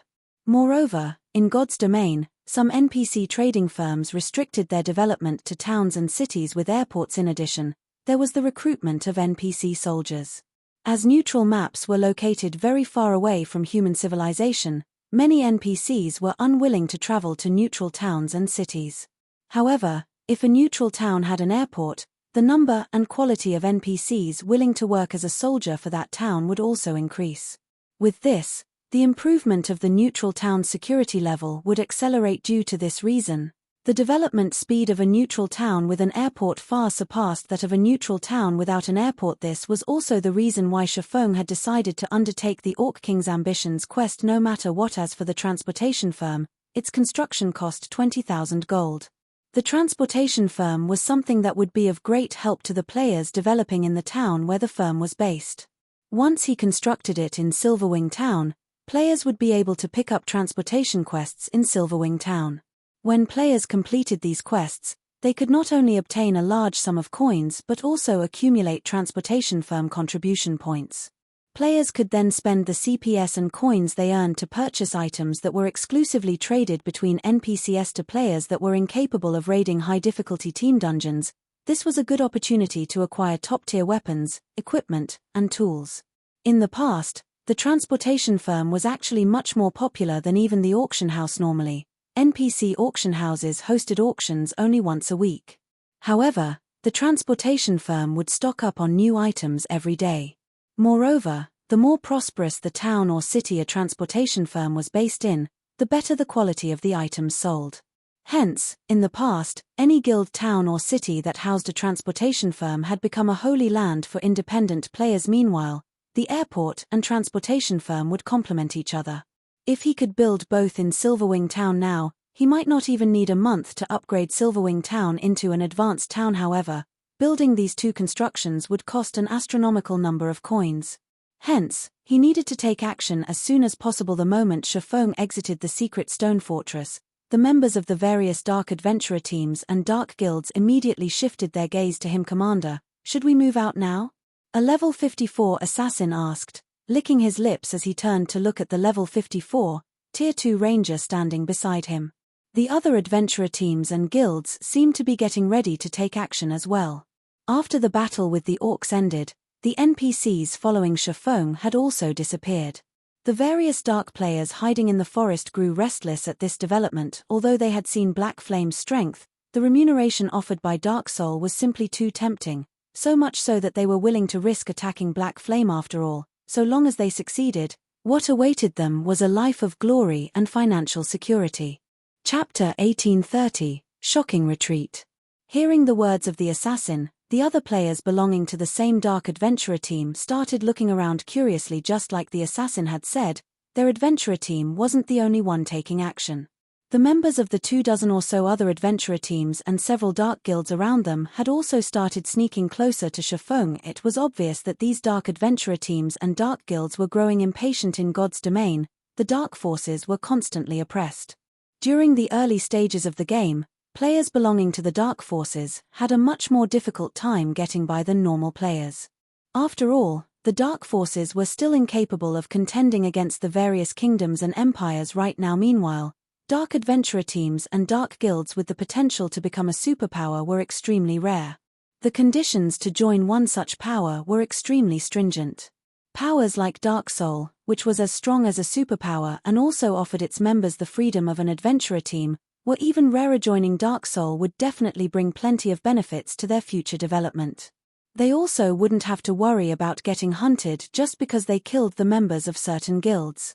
Moreover, they could grind in the high-resource maps occupied by Dark Soul and not make do in poor maps. Commander, the assassin could not help but call out to the silent Tier 2 ranger once again. If we don't make a move now, I'm afraid we'll lose this chance to the other adventurer teams. Fine. In for a penny, in for a pound. Even if we fail, at worst, we'll lose a level. If we succeed, we'll become members of Dark Soul in the future and instantly join the upper ranks of the Dark Forces, the gruff man carrying an exquisite crystalline longbow said, nodding. A hint of killing intent flashed across his eyes as he looked at Shifeng. Dark players had a much more difficult time getting by than normal players. The difficulty of finding a strong support to rely on as a dark player was also much greater than what normal players faced when trying to join the various superpowers. Now that there was an opportunity to join Dark Soul, how could he possibly let this chance get away? When the 24 or so members of the adventurer team heard their commander's words, they immediately revealed fierce expressions. They then followed their commander and slowly inched their way toward Shifeng. At this moment, aside from this one adventurer team, the several thousand other dark players hiding in the forest were also entering a combat-ready state. Some stealthed assassins had even gotten within 200 yards of Shifeng. Already Black Flame has many means of escaping. We must not let him get away from us. First, form an encirclement around him, then use war bondage to trap him here. Once the battle starts, use your silencing skills on him right away. We must finish him in the first exchange. A level 54, Tier 2 assassin clad in dark grey robes said to the 30+ assassins around him through the team chat. As long as we kill Black Flame, everyone in our Poison Blade Guild will get to join Dark Soul. Then, we'll be able to live like kings in the Dark Knight Empire. We won't need to fear even super first-rate guild. When their leader said that, the eyes of the 30+ level 53 and level 54 assassins glowed with excitement. Their guild, Poison Blade, was a relatively ordinary dark guild in the Dark Knight Empire. Normally, they could fight only second- and third-rate guilds.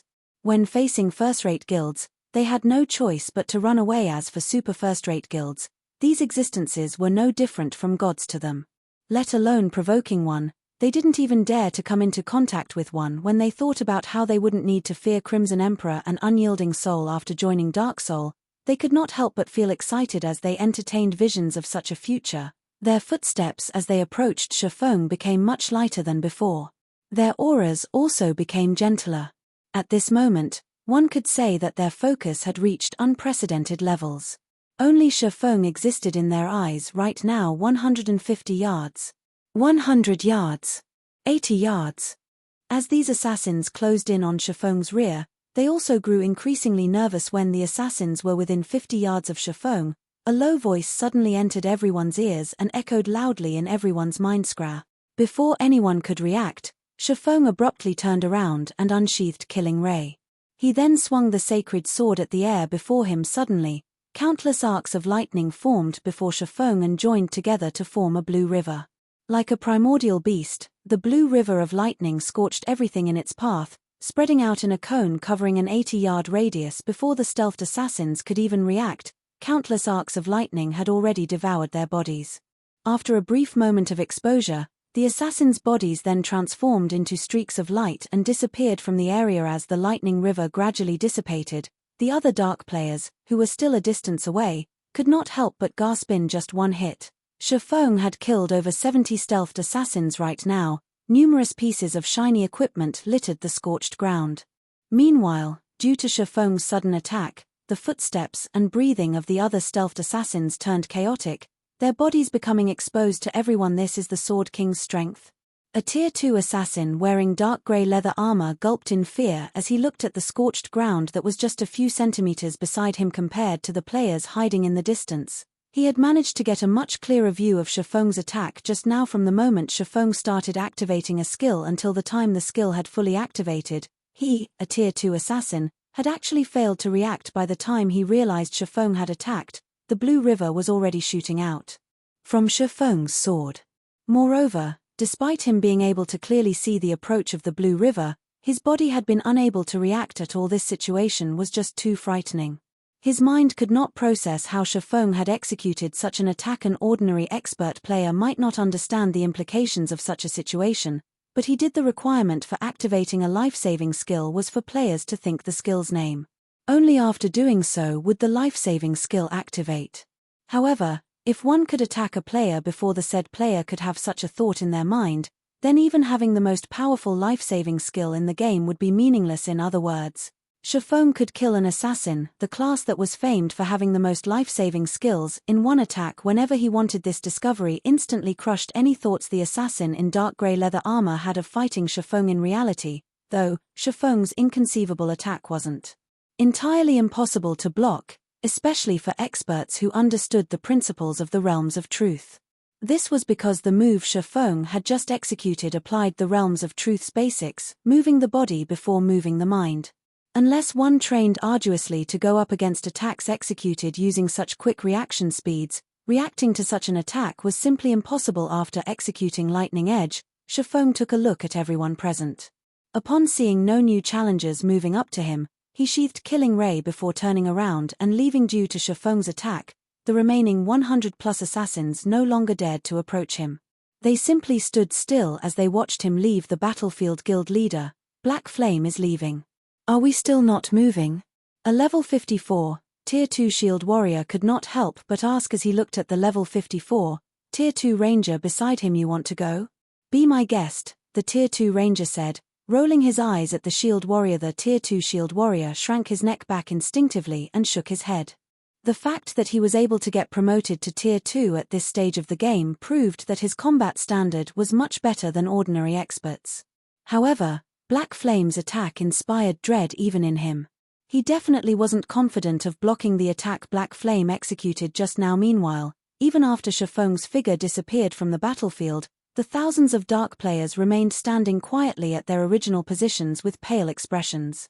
Some independent players that were passing by the area were stupefied when they saw this scene. Too strong. With just one attack, Shifeng had deterred several thousand dark players from making a move. By the time the dark players retreated from the area, news about the battle had already been spread like mad on the official forums by the independent players.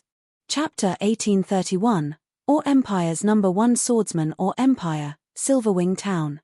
After Shifeng shook off the dark players' pursuit, he immediately returned to Zero Wing's residence in Silverwing Town to make arrangements for the transport and purchase of products from NPC merchants. Although he had already set up the trade route, the collection of usage fees from the NPCs who used the trade route would have to be carried out by both players and NPC soldiers. In addition, players would need to be present in person to purchase the goods that were meant to be sold to NPCs. Hence, he would need to assign considerable manpower to handle these tasks. Moreover, in order to make sure the items purchased were useful, he would have to send knowledgeable personnel to deal with the NPC merchants. However, as soon as Shifeng returned to the guild residence, he was greeted by a boisterous scene. Currently, guild members were chatting happily and excitedly with each other inside the guild hall. Guild leader, you're back. Everyone is talking about you right now, Aqua Rose said, excitement sprouting in her heart when she saw Shifeng. Because of your performance over at the secret stone fortress, many people have already started titling you as the Empire's number 1 swordsman. Of course, there are some who object to this. They feel that you are unworthy of this title and will accept it only when they have actually fought you. Even so, due to this situation, many more players from the neighboring kingdoms are trying to join Zero Wing now. In addition, several well-known experts from the neighboring kingdoms want to challenge you. However, Fire Dance has accepted these challenges in your place and is currently fighting these experts in the battle arena right now. Well-known experts from other kingdoms are challenging me. Shifeng could not help but smile upon hearing this. This is a good opportunity. He had never thought that his battle over at the secret stone fortress would spark such a development before. Today, he had received many challenges from experts before. However, back then, these had been limited to the experts of Star Moon Kingdom. Now, however, even the experts of other kingdoms were challenging him.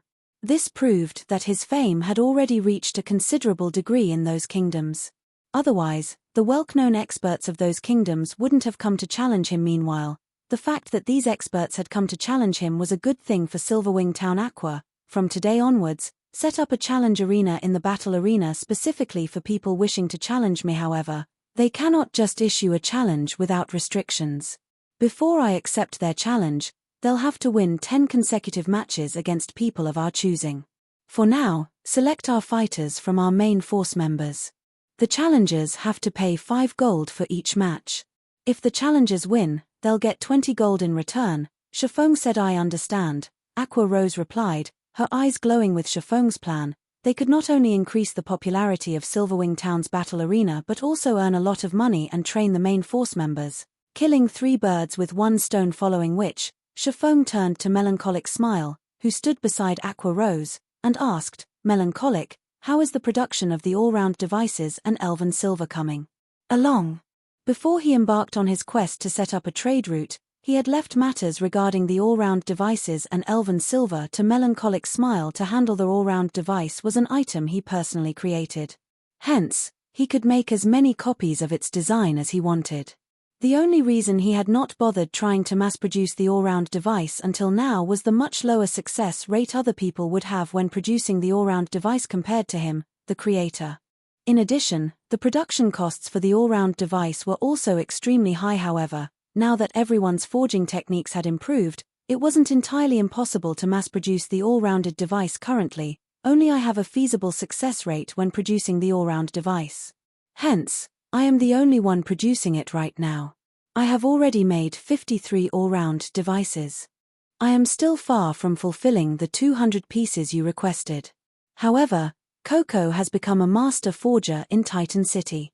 If we include her help, I believe it'll take only one more day for us to get the required 200 pieces. As for the elven silver, we already have over 200 bottles produced. We can deliver them to you at any time. Melancholic Smile reported joyfully. Coco has already been promoted into a master forger. Shifeng was overjoyed at this piece of news. A master lifestyle player would be welcomed by any major power, not to mention a master of the forger subclass, which was one of the 3 most popular subclasses. Now that Cream Coco had already become a master forger, the Candlelight trading firm's forging standards would also improve. Although Candlelight had 2 master forgers, as he was a guild leader, he was always busy with one thing or another. He simply could not afford to stay cooped up producing items. Likewise, Melancholic Smile had to manage the Candlelight trading firm. The time she could spend producing items was also very limited. However, Cream Coco was different. She did not have to manage any personnel or deal with guild affairs. She could focus fully on forging guild leader. This isn't everything. While you were away doing your quest, the people from the Ice Crystal world sent over another large batch of materials. Save for some of the specialty materials, I split the other materials into batches and had them brought to other kingdoms and empires to be sold. I also reserved a portion for our own use. After deducting our purchasing costs and the cost of the products brought over to the Ice Crystal world, we netted over 53,000 gold from this batch of materials. Melancholic Smile said. That much? Shifeng was a little surprised when he heard Melancholic Smile's report. While it had been several days since he returned from the Ice Crystal world, he had emptied the market of all the rare materials he could find in the 2 NPC cities before leaving. He had never imagined that the players there would refill the market with materials so quickly. He had to admit that the wealth earned by selling the rare materials obtained from other worlds was truly amazing. Of course, a large part of the success this time was due to the Azura Adventurer Team and Adventurer Alliance. Without these 2 organizations, collecting so many rare materials from the Ice Crystal world wouldn't have been possible. Meanwhile, they had already generated such massive wealth despite occupying only 2 NPC cities. If they could occupy the entire Ice Crystal world, the wealth they could generate would be many times more than even what the secret pavilion's magic crystal vein could provide. It was no wonder the various superpowers fought heavily over otherworlds during his previous life. Back then, the intense competition for otherworlds didn't allow second- and third-rate guilds to poke a hand into the competition. Even first-rate guilds could only fight for the scraps left behind by the various superpowers. All right, I got it. After pondering for some time, Shifeng turned to Aqua Rose and said, Aqua, contact Phoenix Rain and Unyielding Heart and tell them that we'll have their items ready by tomorrow. If they are lacking in magic crystals, they can pay a portion of the bill using coins. I'll notify them right away. Aqua Rose nodded. After Shifeng was done dealing with these matters, he promptly headed to Silverwing Town's advanced smithy. Currently, the advanced smithy was overcrowded with players. The majority of these players were here to disassemble their obsolete weapons and equipment, after which, they would use the materials they obtained to order custom-made weapons and equipment. Whenever these players used the services offered by the advanced smithy, 10% of the total bill would go into Zero Wing's coffers. For the item breakdown service, Zero Wing would receive around 10 to 15 copper for bronze equipment, 20 to 30 copper for mysterious iron equipment, 40 to 50 copper for secret silver equipment, 70 to 80 copper for fine gold equipment, and 1 silver to 1 silver, 50 copper for dark gold equipment. While this might not seem like much, there were tons of people coming to get their old equipment disassembled. Including the money received from repairs and custom orders, Zero Wing earned over 400 gold from the advanced smithy every day. However, this was only the beginning. As players reached higher levels and the fame of the advanced smithy spread, more and more players would come to order custom-made equipment. At that time, The advanced smithy could earn 1,000 to 2,000 gold per day. After Shifeng took a look at the advanced smithy's situation and had his weapons and equipment repaired, he used a return scroll and teleported back to White River City. He then made his way to Starmoon City's Adventurers Association. Starmoon Kingdom, Starmoon City. Inside one of the Adventurers Association's VIP rooms. Lord Protector, how may I be of service to you today? The NPC Senior Administrator asked as he looked at Shifeng. I wish to construct a transportation firm in Silverwing Town. Here is the design for it. I hope that you can start construction as soon as possible, Shifeng replied before placing the transportation firm design on the table before him. Previously, as his funds had been insufficient, he had planned on setting the transportation firm aside for the moment. However, now that he was rich again, he naturally had to get it constructed as soon as possible. That won't be a problem. The construction fee will be 20,000 gold, the senior administrator said, nodding after confirming that there was nothing wrong with the design Shifeng presented. Shifeng then took out 20,000 gold and handed the sum over to the senior administrator. After Shifeng completed the transaction, a system notification suddenly entered his ears. Chapter 1832, 3 Great Trading Firms. System. Congratulations. You are the first player to have constructed a transportation firm. Rewarding 1 silver Twin Lions trading firm token. The system announcement repeated 3 times, the system's emotionless voice echoing in Shifeng's ears. Upon hearing these words, Shifeng fell into a daze that lasted for a long time. A silver Twin Lions token? Shifeng stared in shock at the silver token in his hand. Carved on this circular silver token was the image of 2 lions. There were also golden divine runes etched along its rim. It radiated an extremely ancient aura, obviously having existed for a very long time. Lord Protector, congratulations on obtaining this Twin Lions trading firm token. You are now a silver VIP of the Twin Lions trading firm, one of God's Domain's 3 most ancient trading firms. It is very difficult to become one of the trading firm's VIPs. This token will be of great help to you when you are doing business or transporting goods. Lord Protector, please make sure to keep the token secure. You will not be given a new one if you lose it, the NPC Senior Administrator explained. However, at this point, Shifeng wasn't even listening to the NPC's explanation anymore. After all, he had a clearer understanding of the value of the Twin Lions trading firm's token than even the NPC Administrator, having long familiarity with the ability and influence of the trading firm. The Twin Lions trading firm was one of the oldest trading firms extant in God's domain. Its origins were unknown. However, rumor had it that the Twin Lions trading firm had a hand in the establishment of the famous War God's Temple. Although the Twin Lions trading firm currently did not possess as extensive an influence as the War God's Temple, whose influence spanned the entire continent of God's domain, it was still more influential than an ordinary empire. Only the 4 great empires of God's domain could possibly rival the trading firm in influence. Meanwhile, to guilds, the Twin Lions trading firm was much more important than even the 4 great empires. In fact, the trading firm's importance to guilds surpassed the War God's Temple's. This distinction was because the Twin Lions trading firm's trade routes covered over half of the entire continent. Anyone ferrying non-bag space items would prefer to use the trade routes of the trading firm, as these were much safer than the trade routes operated by players. Aside from the greater danger, player-operated trade routes were far less efficient.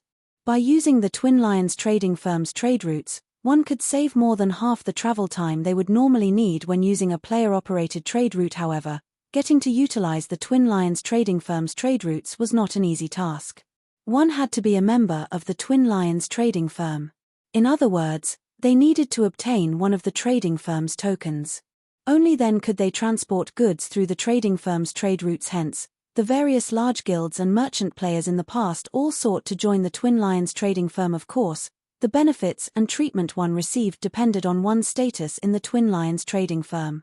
VIPs not only got more discounts but also had access to trade routes that were normally not open to lower-ranking members. This was especially true for trade routes in neutral maps. In addition, higher-ranking members also had the privilege of hiring NPC escorts from the Twin Lions trading firm. For example, in the past, due to Shadow's low ranking in the Twin Lions trading firm, Shifeng had no choice but to lead the guild's delivery runs himself. As a result, they frequently came under attack from NPC bandits. Had Shadow's ranking been enough in the Twin Lions trading firm to hire NPC escorts to serve as a deterrence, the guild's caravans wouldn't have come under attack so frequently in the Twin Lions trading firm. The token one held represented their rank in the trading firm. From lowest to highest, the ranks were common, bronze, silver, gold, and elder. Although there were only 5 ranks, even the lowest common token was extremely difficult to obtain. On the market, a common Twin Lions token had been worth around 10,000 gold. Even so, nobody who had a token would be willing to sell it. One could easily imagine the difficulty of acquiring a common token. In addition, the Twin Lions trading firm acknowledged only the token and not its owner. There was no way to upgrade a token's rank. The number of tokens distributed also had a limit, and the tokens would all drop upon death.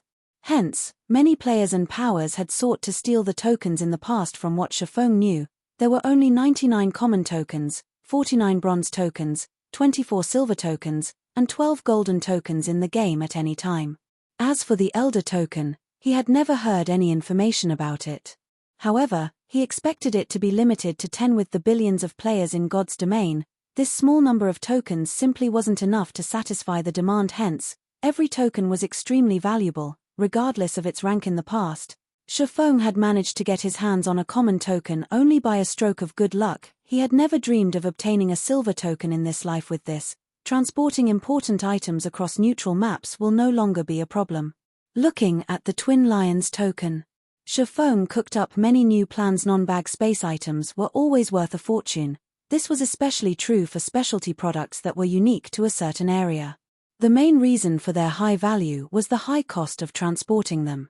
However, many items important to players generally required the use of these materials. Moreover, as players reached higher levels, the development of guild towns and cities would also start to require more and more non-bag space items. In addition, some special weapons and tools would necessitate the use of non-bag space items. Hence, the Twin Lions trading firm had been extremely popular among the various large guilds and merchant players. Now that Shifeng had a silver token, he would have no problem traveling across many neutral maps. He could also use these specialty non-bag space items to make a fortune. In addition, the Twin Lions trading firm would hold an auction once a month. The standard of this auction far surpassed any auction hosted by players and empires. One could say that the Twin Lions trading firm's auction was the highest standard auction in the entire God's domain. In the past, even legendary items had appeared in the auction, as well as fragmented legendary items in significant quantities.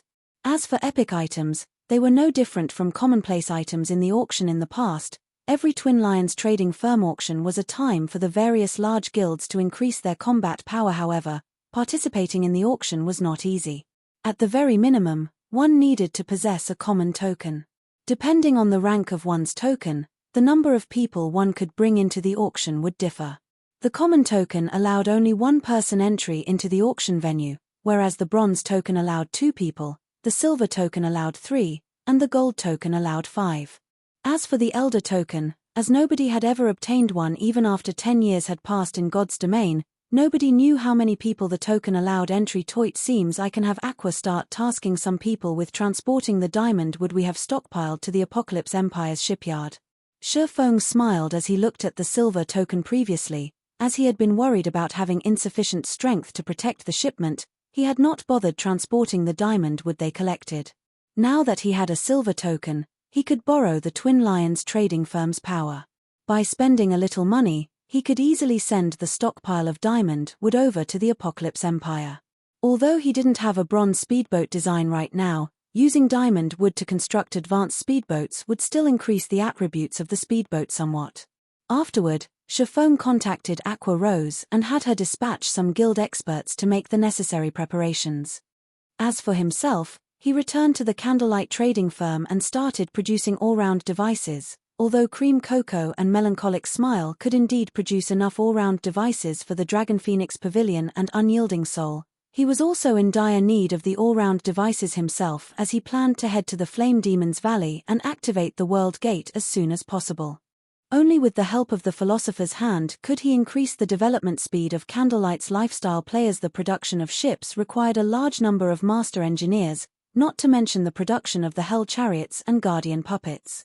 Having just 2 or 3 master engineers simply wasn't enough. Meanwhile, over at Silverwing Town, the transportation firm's construction was just completed.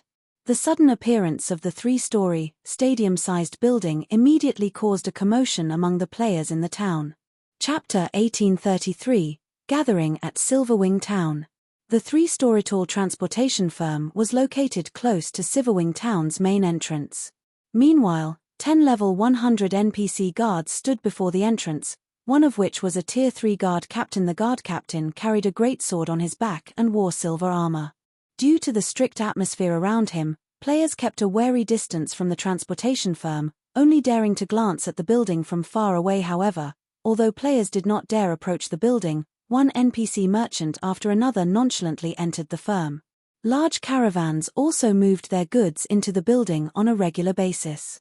After several minutes, the stadium-sized building was crowded with carriages and NPCs. Many players mustered their courage and entered the building after such a lively scene. Amazing. There are so many NPC merchants here. Upon entering the transportation firm's first-floor hall, the curious players immediately spotted many NPC merchants lined up at the front counter, handling some formalities. There were easily over 1,000 NPC merchants in the building, some of which had set up stalls in front of their parked carriages, selling a variety of precious items.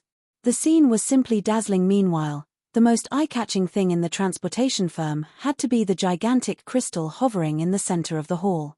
The crystal displayed the transportation quests available today and their corresponding rewards. The quest difficulty and requirements were also listed. Players' jaws dropped after they inspected the colossal, translucent crystal in the hall. Delivery to Bronze Teeth Town. Difficulty, 2-star. Requirement, Tier 2, must have completed 5 1-star quests. Remuneration, 3 gold, 300 contribution points, and 1 void magic gold. Recruiting 6 people. Delivery to Bronze Teeth Town. Difficulty, 1-star. Requirement, level 50 or above. Remuneration, 80 silver, 50 contribution points, and 1 smart armor kit. Recruiting 10 people. Every quest offered tempting rewards. Many expert players drooled over the 2-star quests. In particular, at this stage of the game, many expert players wouldn't earn 3 gold even after a full day of grinding. Although the reward items might not be as valuable as the gold, they were also highly sought after. For example, void magic gold could be used to increase a weapon's sharpness and lower its durability consumption. However, void magic gold wasn't normally sold on the market to the expert players present.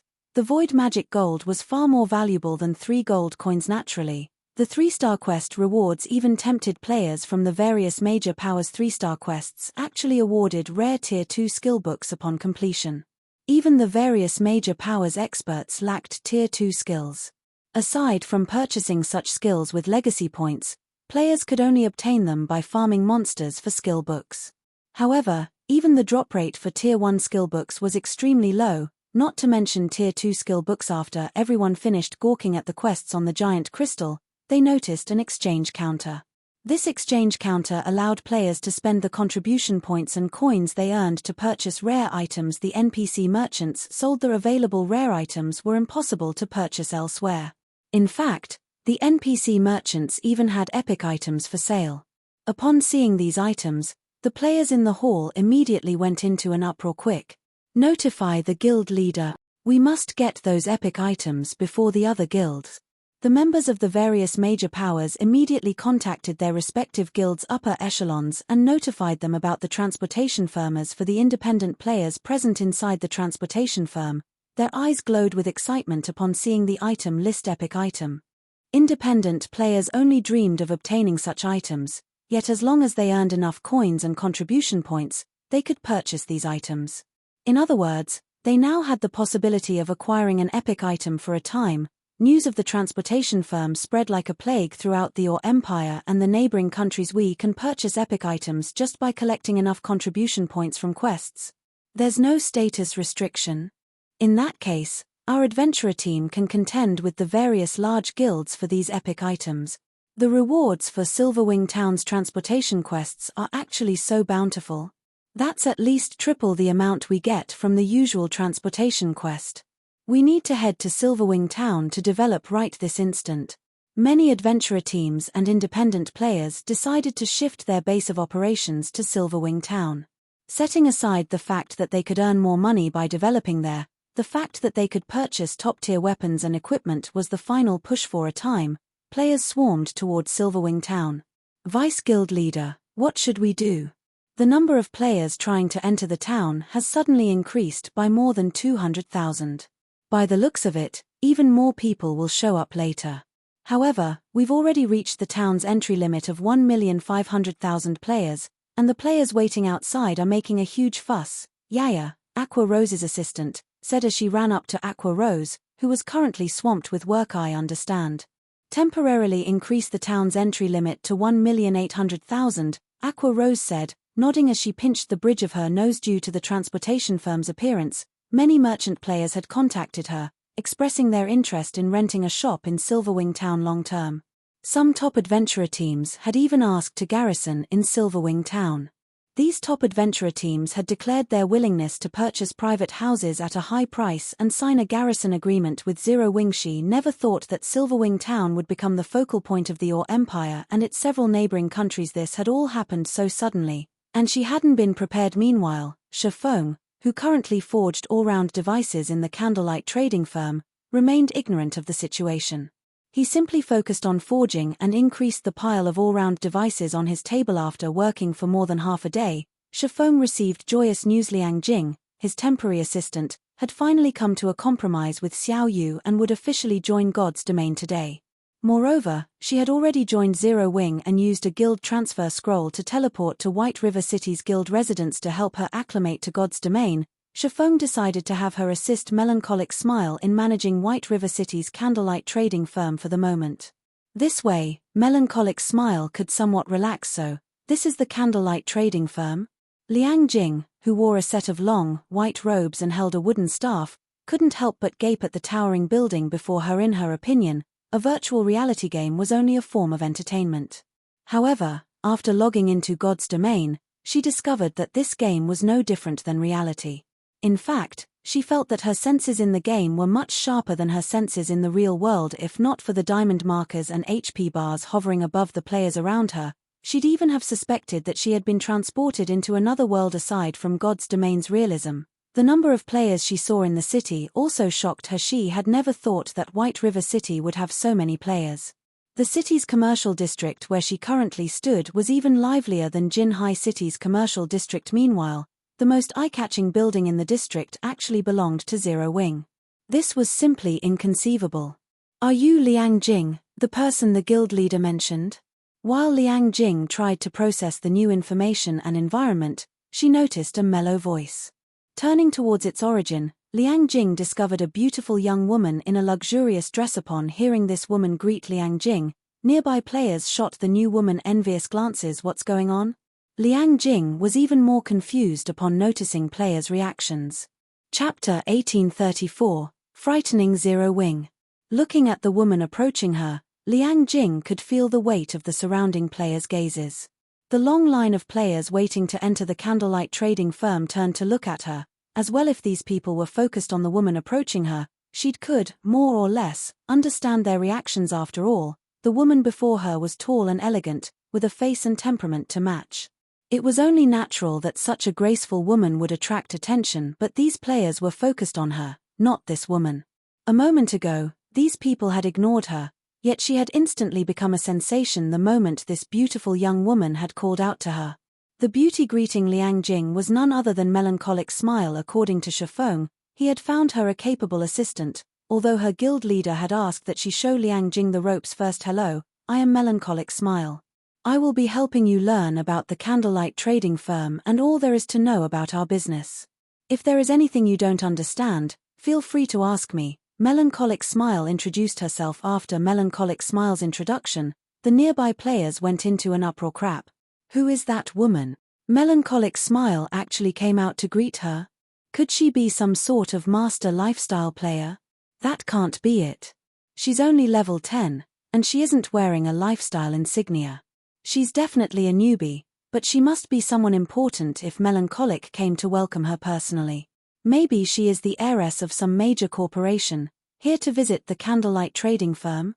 For a time, the lifestyle players seeking to join the Candlelight trading firm quietly discussed Liang Jing's identity, glancing at the woman with envy and admiration. Not only was Melancholic Smile the Candlelight trading firm's manager, but she was also a master forger. She was one of Zero Wing's core upper echelons. Rumors had it that many superpowers and major corporations had even offered astronomical prices to hire her, but she had rejected them all. Melancholic Smile was an idol to lifestyle players like them. Not only was she very beautiful, but her forging standards also ranked at the apex of God's domain. They all dreamed of a life like the one Melancholic Smile enjoyed. That was also the reason that so many lifestyle players had come from neighboring kingdoms to join Candlelight. Meanwhile, overhearing the nearby lifestyle players' discussions, Liang Jing was inwardly shocked as she examined the player before her. She never thought that this woman held such a high position. She also blushed with embarrassment as she heard the players guess her identity: the heiress of a major corporation. She was only the assistant of the Big Dipper Group's chairman.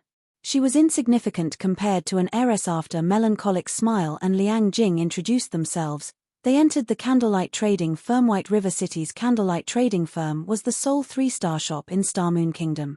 When Liang Jing entered the building, she felt as if she had stepped into a modern shopping mall.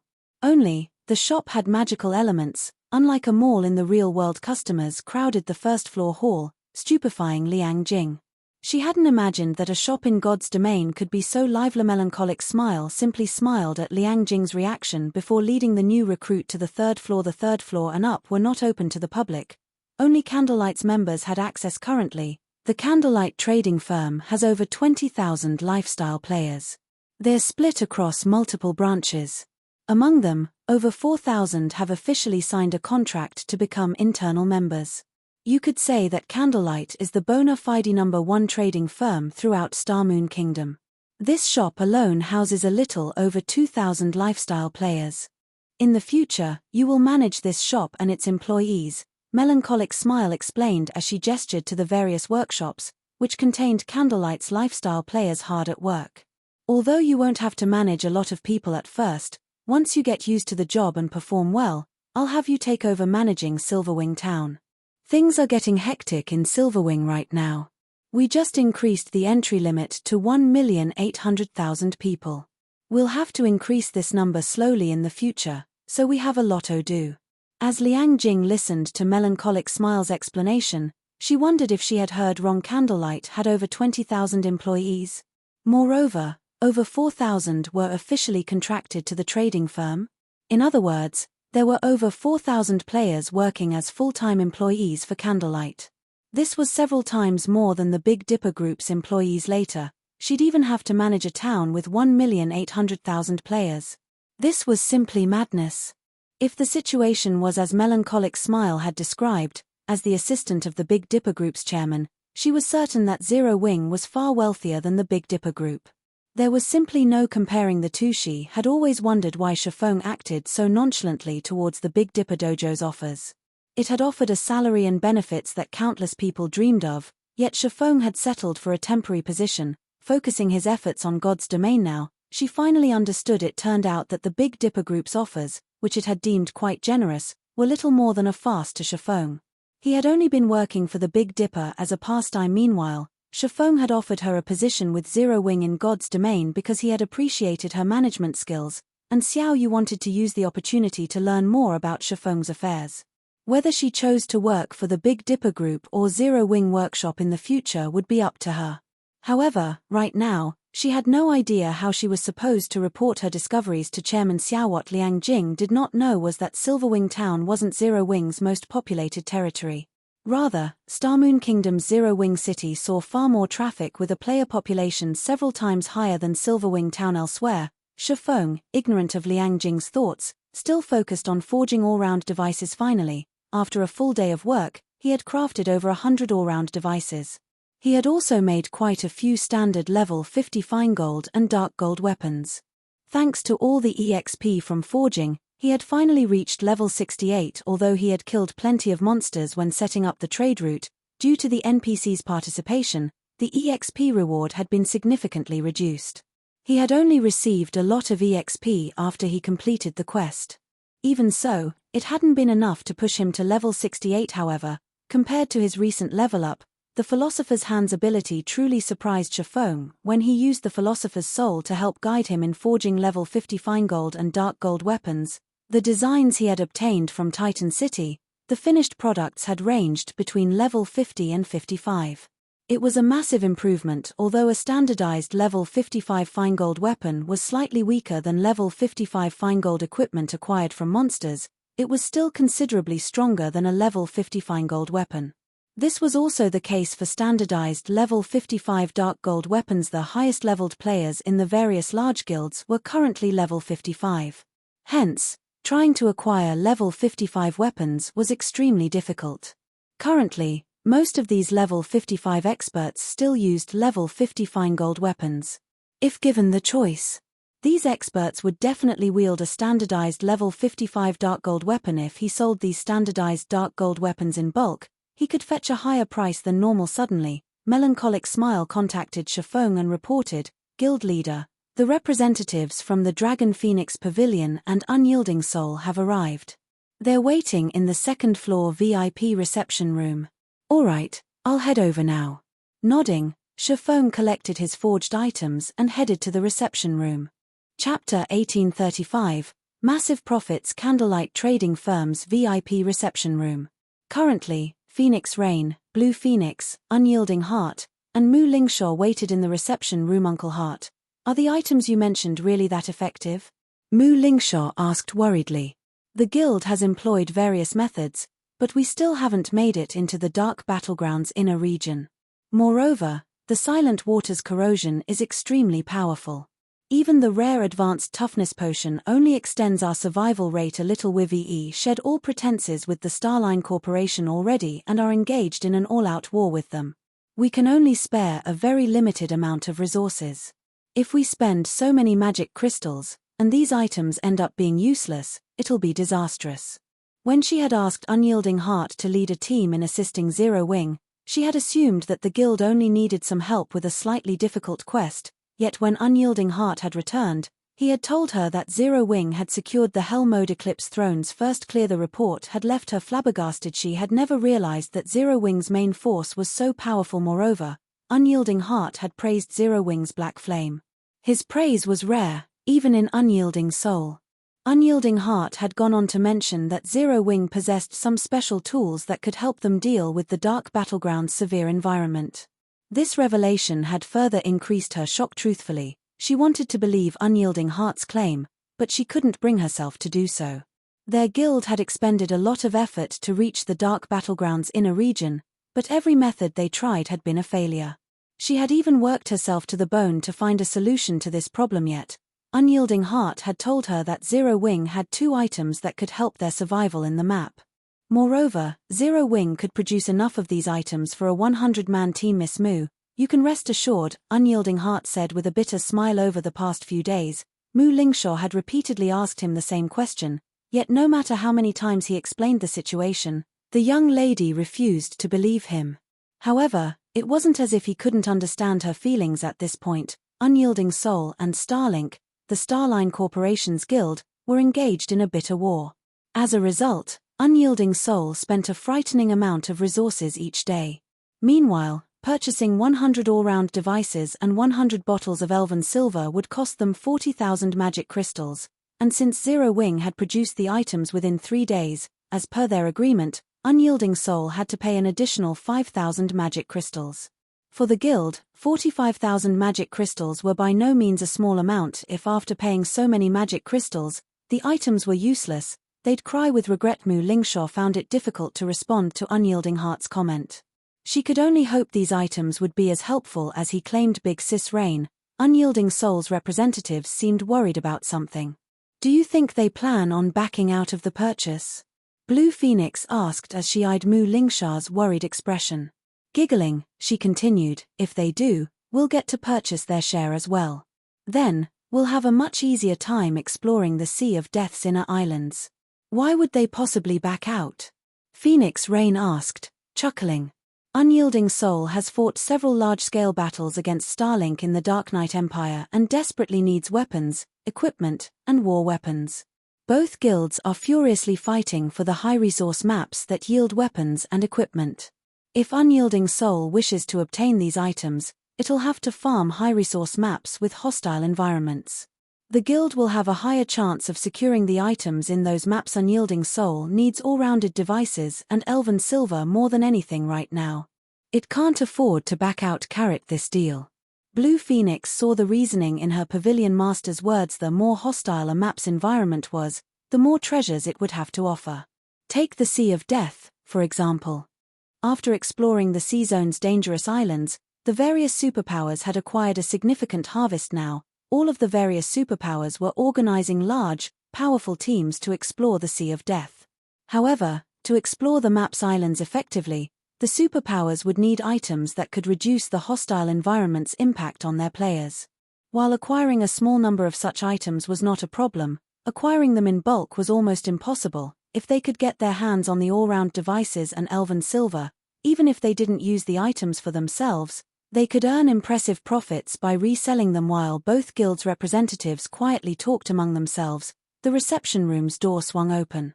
Following which, a cloaked, middle-aged man entered the room, and the occupants fell silent when they saw him. He is Black Flame? Mu Lingshaw was shocked when she looked at the new arrival. What a powerful aura! Shifeng radiated an extremely strong, violent aura. In Mu Lingshaw's eyes, Shifeng felt like a primordial beast, rather than a player. What Mu Lingshaw did not know was that the aura didn't belong to Shifeng. Instead, it radiated from the abyssal blade at his waist. The abyssal blade's aura could no longer be contained after Shifeng had upgraded it to level 50. Because of this, Shifeng had chosen to appear as Black Flame for this meeting. Sorry for the long wait. I had some business to deal with. Shifeng apologized. It's fine. We just arrived as well, Unyielding Heart said, chuckling. Moreover, if it means we can obtain the all-round devices and elven silver, even a several-hour wait would be worth it. Phoenix Rain, who sat close to Unyielding Heart, could not help but smile when she heard the man's words. She hadn't expected Unyielding Heart to be so direct about his desire for the items. All right, since everyone is here for these two, let's get straight to business, Shifeng said. He then took out the all-round devices and elven silver he had prepared and placed them on the table before him. After working around the clock with my people, we forged a total of 400 all-round devices and 450 bottles of elven silver. According to our previous agreement, 200 of each item will go to the Phoenix Pavilion Master, while 100 of each item are reserved for Brother Heart. As for the 5,000 magic crystals we agreed on before, we'll just forget about that. I'd like to sell the remaining 100 all-round devices and 150 bottles of elven silver via a private auction. You may bid for these extras with coins. May I know your opinions about this arrangement? All right. I have no problems with that. Upon hearing that Shifeng had so many extra items, Phoenix Rain could not help but inwardly celebrate. I don't have any arguments, either. Unyielding Heart nodded in agreement. Only, he slightly regretted his previous decision. Had he known Zero Wing was capable of producing so many all-round devices and elven silver, he would have ordered more. However, when he considered his uncertainty about how useful the elven silver would be against the Silent Water, he dismissed his regret. Hearing the two players' agreement, Shifeng proceeded with fulfilling their previous arrangements. In the end, Shifeng received 80,000 magic crystals from Phoenix Rain and 40,000 magic crystals from Unyielding Heart. He then allowed both to bid for the additional all-round devices and elven silver, auctioning the items off in batches of 10. As the transaction could be completed using coins, both guilds bid on the items without issues.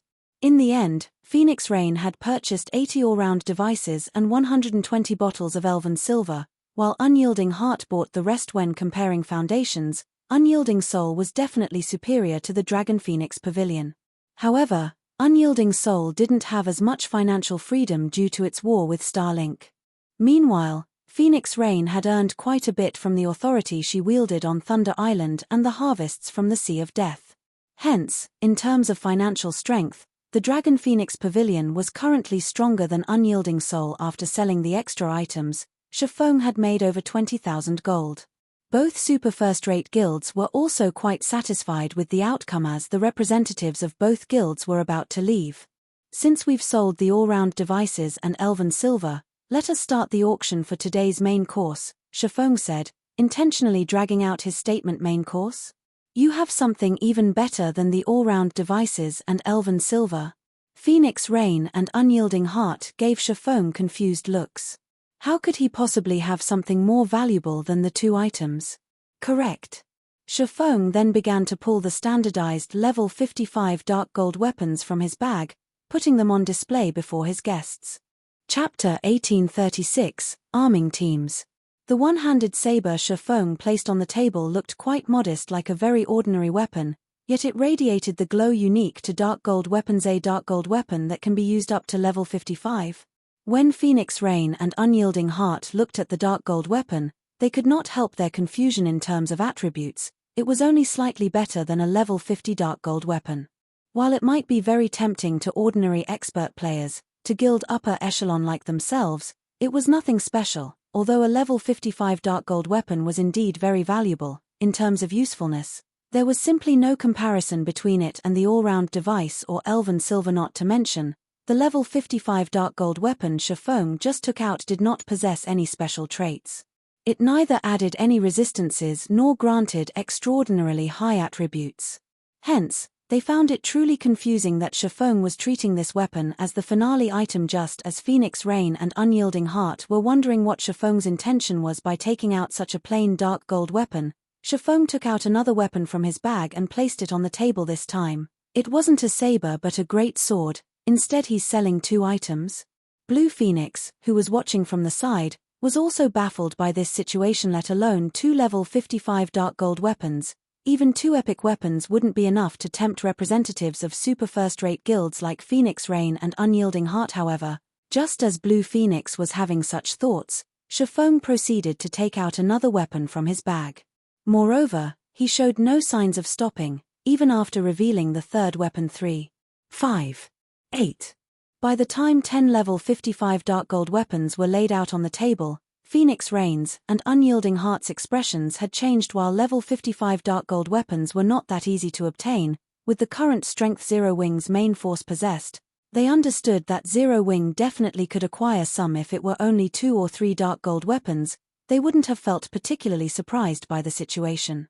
However, having 10 level 55 dark gold weapons was an entirely different story. As you can imagine, I am able to obtain quite a number of these level 55 dark gold weapons. These 10 articles are merely samples for you to see. What do you think of these weapons? Shifeng asked, smiling as he looked at the two people wearing serious expressions before him. Currently, he had produced only 10 level 55 dark gold weapons. It wasn't that he did not wish to produce more, but that he lacked the materials to do so. While the materials needed to produce these weapons were not very rare and were available in the market, they were not usually sold in large quantities. Collecting a sufficient amount would take considerable time. This was also the reason why the various large guilds that could produce dark gold weapons made only a very limited quantity in the current god's domain. Having 10 level 55 dark gold weapons was already a staggering feat. You still have more of these? Phoenix Rain asked, pleasantly surprised. May I know how many more of these weapons Brother Black Flame has? Unyielding Heart asked hurriedly. A single level 55 dark gold weapon was indeed nothing significant to them, because one weapon could improve the combat power of only one player. The improvement would be minimal. However, after reaching a certain quantity, these level 55 dark gold weapons would have much more of an impact. With enough of these weapons, one could elevate the combat power of a team to a whole new level. Meanwhile, this increase in combat power would be very useful when a team was raiding field bosses. Not many, Shifeng said. Raising 3 fingers, he added, I only have enough to equip a 300-man team. May I know if the two of you are interested in this transaction? Guild leader Black Flame, you're not joking, right? Enough to equip a 300-man team? Doesn't that mean you have over 100 level 55 dark gold weapons? Mu Lingshaw, who sat at a side, asked, her face twitching involuntarily. The weapons placed on the table were all meant for physical classes, none were for magical classes. Even so, trying to equip every physical class in a 300-man team would still require over 100 weapons. Currently, she wasn't even certain whether the various superpowers possessed level 55 dark gold weapons. At the very least, Unyielding Soul definitely did not. No matter how she looked at it, she simply could not accept that Zero Wing could actually take out over 100 of these weapons. Meanwhile, Phoenix Rain's and Unyielding Heart's lips also twitched slightly when they heard Shifeng's words. This revelation truly came as a shock to them. With so many level 55 dark gold weapons, they could construct 3 very powerful 100-man teams. So long as each team had sufficient Tier 2 players, even raiding level 50, 100-man team dungeons wouldn't be a problem. If they had 3 teams capable of consistently raiding level 50, 100-man team dungeons, their guild's income of weapons and equipment would increase drastically. They could even acquire level 50 dungeon set equipment within one cooldown cycle. May I know how Brother Black Flame plans on selling these weapons? Unyielding Heart asked, a passionate flame burning in his eyes. Right, guild leader Black Flame, how do you plan on selling these weapons? Phoenix Rain asked in a serious tone. As well, she could not help but admit that this finale item was truly a finale among finales. After all, while the all-round devices and elven silver only provided them with a chance of obtaining top-tier weapons and equipment, placed right before them was a guarantee of doing so. Simple. Shifeng then took out 2 sets of documents listing some rare materials and handed these to the 2 people before him. Using the listed materials as the standard and 300 sets of them as one batch, so long as you collect 1 batch of materials, you may purchase 40 weapons. We'll use these 300 sets of materials as the starting bid. You can then increase the price using magic crystals or coins, with each increment being worth no less than 100 gold. After reading the list of materials Shifeng provided, Phoenix Rain and Unyielding Heart gasped involuntarily. Although the materials listed were not particularly rare, 1 full set was already worth quite a lot. Yet, now, they needed 300 sets just to qualify to participate in the auction. Shifeng's asking price truly wasn't low. I don't have any problems here, Phoenix Rain said, nodding. A first-rate guild would indeed face great difficulty collecting 300 sets of the listed materials. It wasn't a matter of money but of the rarity of the materials. With the Dragon Phoenix Pavilion's huge sphere of influence, however, collecting 300 sets within a short period was still doable deal. Unyielding Heart was also determined to go through with this transaction. So long as he could obtain 40 of these level 55 dark gold weapons, he would have the confidence to lead his guild's main force to obtain the first clear of a level 50, 100-man team dungeon. Moreover, in terms of ability to collect resources, his side was much stronger than Phoenix Rain's. After all, the Dragon Phoenix Pavilion was an alliance of 2 guilds. Phoenix Rain could mobilize only half of the guild's resources at most. Since both of you are fine with this, let us start the auction now, then. Upon seeing that both sides found his proposal acceptable, Shifeng grew even more joyful. Truthfully, even he felt that the amount of materials he was asking for was a little excessive, and he expected that the 2 guilds might balk at the condition. After all, even the current Zero Wing wasn't capable of collecting 300 sets of the materials at short notice.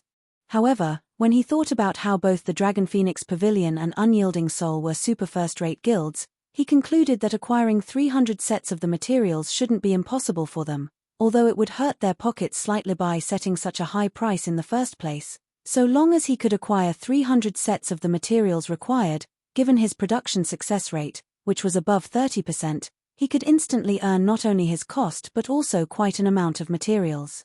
To arm Zero Wing now, however, it would seem that he had somewhat underestimated the foundations of the 2 super first-rate guilds. After all, the 2 representatives before him didn't even frown as they agreed to his proposal. Apparently, they were more than capable of acquiring over 300 sets of the materials. Chapter 1837, Titan Guard upgraded. As Shifeng started the auction, Phoenix Rain and Unyielding Heart placed bids in a frenzy without any concern for each other. 2,000 gold. 3,000 gold. 5,000 gold. Whether Phoenix Rain or Unyielding Heart won the items, 40 level 55 dark gold weapons would serve a great purpose. These weapons were of the utmost importance to their respective guilds' development. Naturally, they wouldn't hold back. Rather than increasing the bid in 100 gold increments, they increased it by 1,000 gold increments in just a few minutes. The price had reached 24,000 gold with Unyielding Heart's bid. Including the cost of the materials, the total value of his offer was far more than what these 40 dark gold weapons were worth. However, Unyielding Heart did not care. Even Mu Lingshaw had hinted that Unyielding Heart had to acquire the weapons regardless of the cost. Their guild currently competed with Starlink to obtain the first clear of a level 50, 100-man team dungeon. Both guilds had already reached the final boss in their respective dungeons, and these weapons would ensure Unyielding Soul's victory. Even if they had to spend a little more coins than expected, they could easily earn back the cost 30,000 gold. Phoenix Rain instantly raised the price by a significant margin. She had already acquired the all-round devices and elven silver, but if she had these dark gold weapons as well, capturing the Sea of Death's inner islands would become far easier. After competing for several more minutes, Phoenix Rain won the first batch of weapons for 40,000 gold and 300 sets of materials. Unyielding Heart then claimed the second batch for 43,000 gold and 300 sets of materials. Although he wanted to win the last batch as well, due to lack of funds and these weapons' ordinary nature, he didn't go all out in the bidding. As a result, Phoenix Rain won the third batch of weapons for 41,000 gold and 300 sets of materials. Super first-rate guilds really are rich. After Shifeng signed a contract with both sides, joy filled his heart. Although he didn't show it, he had to admit that becoming a master forger really was beneficial. Just by selling 3 batches of standardized dark gold weapons, he had earned 124,000 gold and 900 sets of materials.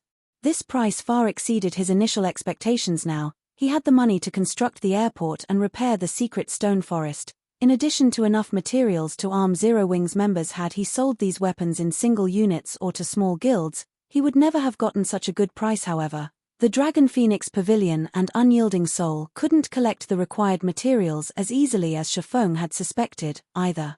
This was especially true for Phoenix Rain, who would need roughly 1 day to collect all 300 sets.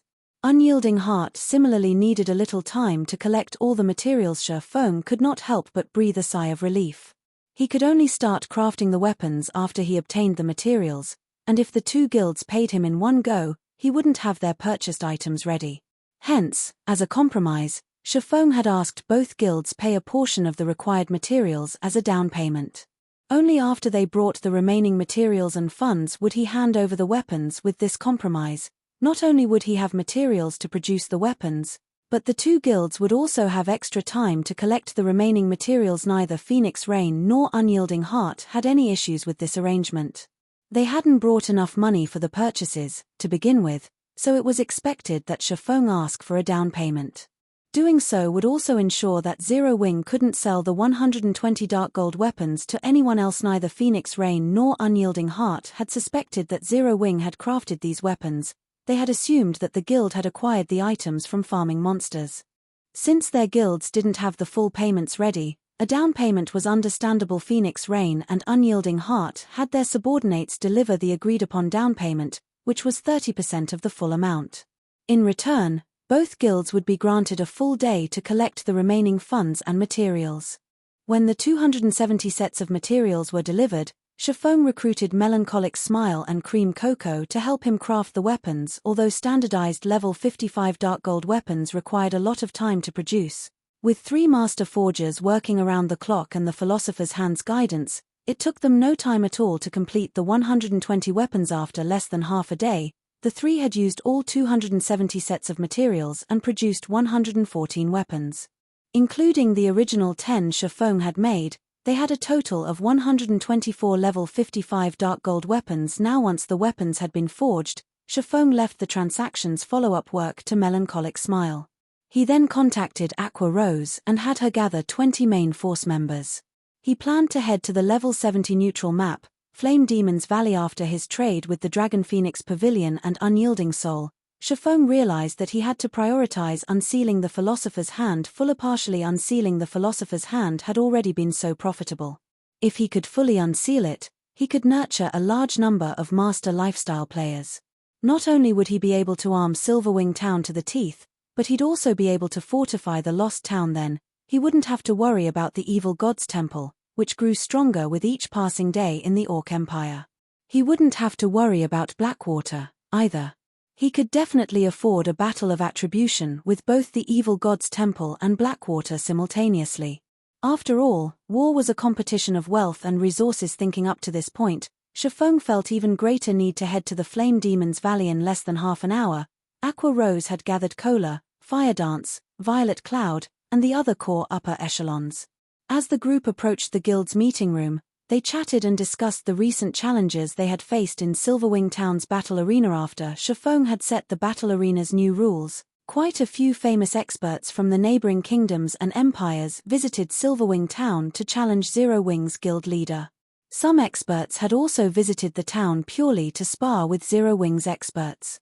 The battle arena's popularity in Silverwing Town had skyrocketed, and it was now even more popular than the battle arena in Zero Wing City. Meanwhile, Kola and the others' arrival in White River City's guild hall had caused a commotion among the other guild members. Now that I'm so close to them, I can really feel how powerful our guild's main force members are. Commander Firedance is especially powerful. Recently, I've heard that of all the challenges she accepted, she won every single one of them. I've even heard that she defeated the 5th-ranked assassin in the Black Dragon Empire. Commander Firedance has a 3-digit winning streak. That's right. I've also heard that on the latest issue of the God's Domain Experts list, Commander Firedance ranks as the 319th expert thanks to her excellent battle records. But I still think that she hasn't revealed all of her strength yet. Her rank will definitely climb in the future. That's only natural. However, the current God's Domain ranking list has changed. Now, if you want to earn a spot on the list or improve your rank, you have to be strong enough and have a dazzling battle record. I wonder when I'll become a main force member. I really want to train directly under Commander Firedance. The guild holds a qualifying tournament once a month. You can participate as long as you become a core member. Right. I'll work hard to become a core member first. As the players in the guild hall talked about Firedance and the other main force members of the guild, a desire to join Zero Wing's main force overwhelmed them. Meanwhile, Shifeng, who had hidden his appearance under a black cloak, couldn't help but chuckle as he overheard the various conversations. He then made his way toward the guild hall's meeting room. Guild leader, are we going on a major operation this time? Kola asked eagerly after Shifeng entered the room. He had improved significantly in the battle arena lately and itched to display his new strength, of course. However, we have to replace your equipment first, Shifeng said, nodding. Replace my equipment? Kola was confused. He currently wore the Dark Corrosion set, the best available Dark Gold set equipment in the game right now, and quite a few of his other pieces were epic rank. He didn't understand what Shifeng wanted to replace. Give me your shield first, Shifeng said. Shield? Kola revealed an excited expression as he guessed. Could it be? That's right. We didn't have enough magic crystals before, but we do now, Shifeng said, nodding. Kola eagerly handed his Titan Guard to Shifeng, anticipation filling his eyes. Although he had been saving his own magic crystals, it would take him forever to collect 100,000 on his own. Moreover, the guild always needed magic crystals, making it almost impossible for him to upgrade his shield. After Shifeng received the Titan Guard, he immediately chose to upgrade it. Chapter 1838, Fragmented Legendary Shields. Hidden effect inside the resplendent meeting room. After Shifeng clicked to upgrade the Titan Guard, the shield began to glow with a brilliant light that forced the players in the room to close their eyes. By the time everyone reopened their eyes, they felt a horrific pressure wash over them.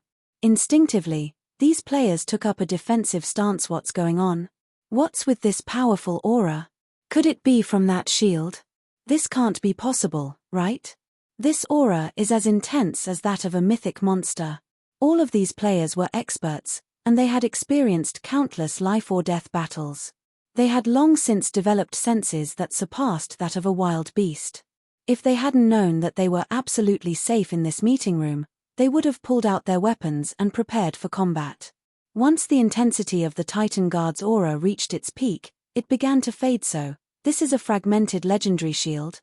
Shifeng was inwardly shocked as he felt the Titan Guard become lighter than it had been. Although the shield had never been particularly heavy, holding it still restricted his movement. Now, however, the Titan Guard was as light as a feather. It felt as if the cold, tough metallic frame were merely an illusion. The shield's hidden effect was truly frightening. It was common knowledge in God's domain that shields were so large so the MTS could effectively block a boss's attacks. In return, the shields were considerably heavy. Of course, there were lighter shields, such as wooden or steel bucklers. Although a buckler was easier to use and gave MTS more freedom of movement, its flaws were apparent. With a buckler's small size, blocking attacks properly was strenuous. This was especially true during a high-speed fight. Hence, The various large guilds MTS usually used large, heavy shields however. Now, not only did the Titan Guard possess a huge defensive area, but it was also light. It was a dream shield for any MT. Moreover, compared to the Titan Guard's hidden effect, its new attributes were truly frightening. Titan Guard, Shield, Fragmented Legendary Rank. Minimum Equipment Level, 50 Equipment Requirement. Strength 1400. Attributes adjust according to user's level. Defense plus 9450, level 50. Block rate, 39%. Strength plus 245, Endurance plus 224, Agility plus 190. Defend skill plus 3 levels. Reaction ability plus 2. Strength increased by 35%, Agility increased by 30%, and Endurance increased by 30%. Ignore levels plus 20. All item level requirements reduced by 5 levels. When equipped. All magic damage received reduced by 50%. Reaction speed increased by 20%. Paralysis effects reduced by 40%. Frontal damage received reduced by 30%. All resistances increased by 30%. Additional passive skill 1 - Guardian Shield automatically generates a layer of guardian energy, which can block an attack and absorb a portion of the attack's strength to recover user's stamina every 10 seconds. Additional passive skill 2 - Iron Wall reduces the impact from incoming attacks by 50%. If attacks are of a lower tier than user, reduces damage by 70%. If attacks are of the same or higher tier than user, reduces damage by 30%. Additional active skill 1 - Titan's Heart generates 3 layers of protective energy that absorbs damage equivalent to 10 times of wielder's maximum HP, increases physique by 30%, reaction speed by 20%, and movement speed by 20% for 45 seconds. During this period, battle recovery improved by 800%, and healing received increased by 100%. Cooldown, 5 minutes. Additional active skill 2 - Titan's Will becomes immune to all control effects. Reduces all damage received by 95% and weakens negative effects by 90%. Increases attack speed by 100% and movement speed by 30%. Starting movement speed set at 80% of maximum movement speed. Duration, 30 seconds. Cooldown, 3 minutes. Cannot stack with other defensive skills. Additional active skill 3 - Titan's Domain. Every non-friendly target within a 100-yard radius will increase wielder's basic attributes by 2%, reduces damage received by 1%, and heals wielder by 0.1% HP every second. Duration, 1 minute. Cooldown, 2 hours. Maximum number of targets, 100. With these attributes, an ordinary MT could immediately become a peak MT by equipping the Titan Guard. Guild Leader, how are the attributes? Kola asked excitedly. Take a look for yourself, Shifeng said, chuckling. He then passed the Titan Guard back to Kola. When Kola received the Titan Guard, he noticed the change to the shield's weight. When he saw the shield's attributes, even his breathing became harsh. Guild Leader, can we go find a mythic boss? Kola asked, staring at Shifeng with desire in his eyes. He was like a swordsman that had just acquired a treasured sword and was eager to test out his new weapon. Kola had worn the best equipment in God's domain. Even while wielding the epic-ranked Titan Guard, he could tank a mythic monster of the same level. Now that Titan Guard had been upgraded, he felt that he could face a mythic monster head-on. Of course, he knew that was a misconception. After all, a mythic monster was still a mythic monster. Although he couldn't face a mythic monster in a direct confrontation, he was confident of tanking a mythic monster by himself. Whether or not he could kill the monster would depend on his team's DPS. Relax.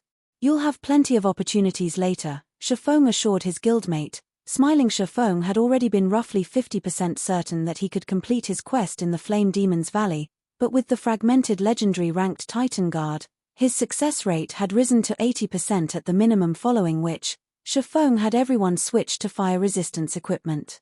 He also allocated several all-round devices, Elven Silver, and the master-ranked fire resistance potion, which Silent Wonder had crafted. His teammates were confused after equipping the fire resistance equipment. They had over 100 points in fire resistance. With so much, they shouldn't have any issues raiding the current large-scale team dungeons with high-temperature environments, Yet Shifeng wanted them to use master fire resistance potions as well. Just where were they going? We're heading to the Flame Demon's Valley. Before we go, I have to remind you all that once we're in the valley, you must follow me closely. You absolutely must not get lost, Shifeng said. The Flame Demon's Valley? Isn't that a level 70 plus danger zone? Aqua Rose, who was relatively familiar with God's Domain's maps, asked, shocked that other players gasped when they heard Aqua Rose's question. While they weren't familiar with the Flame Demon's Valley, they knew what a danger zone was. The Black Dragon Empire had quite a few danger zones, as did Star Moon Kingdom.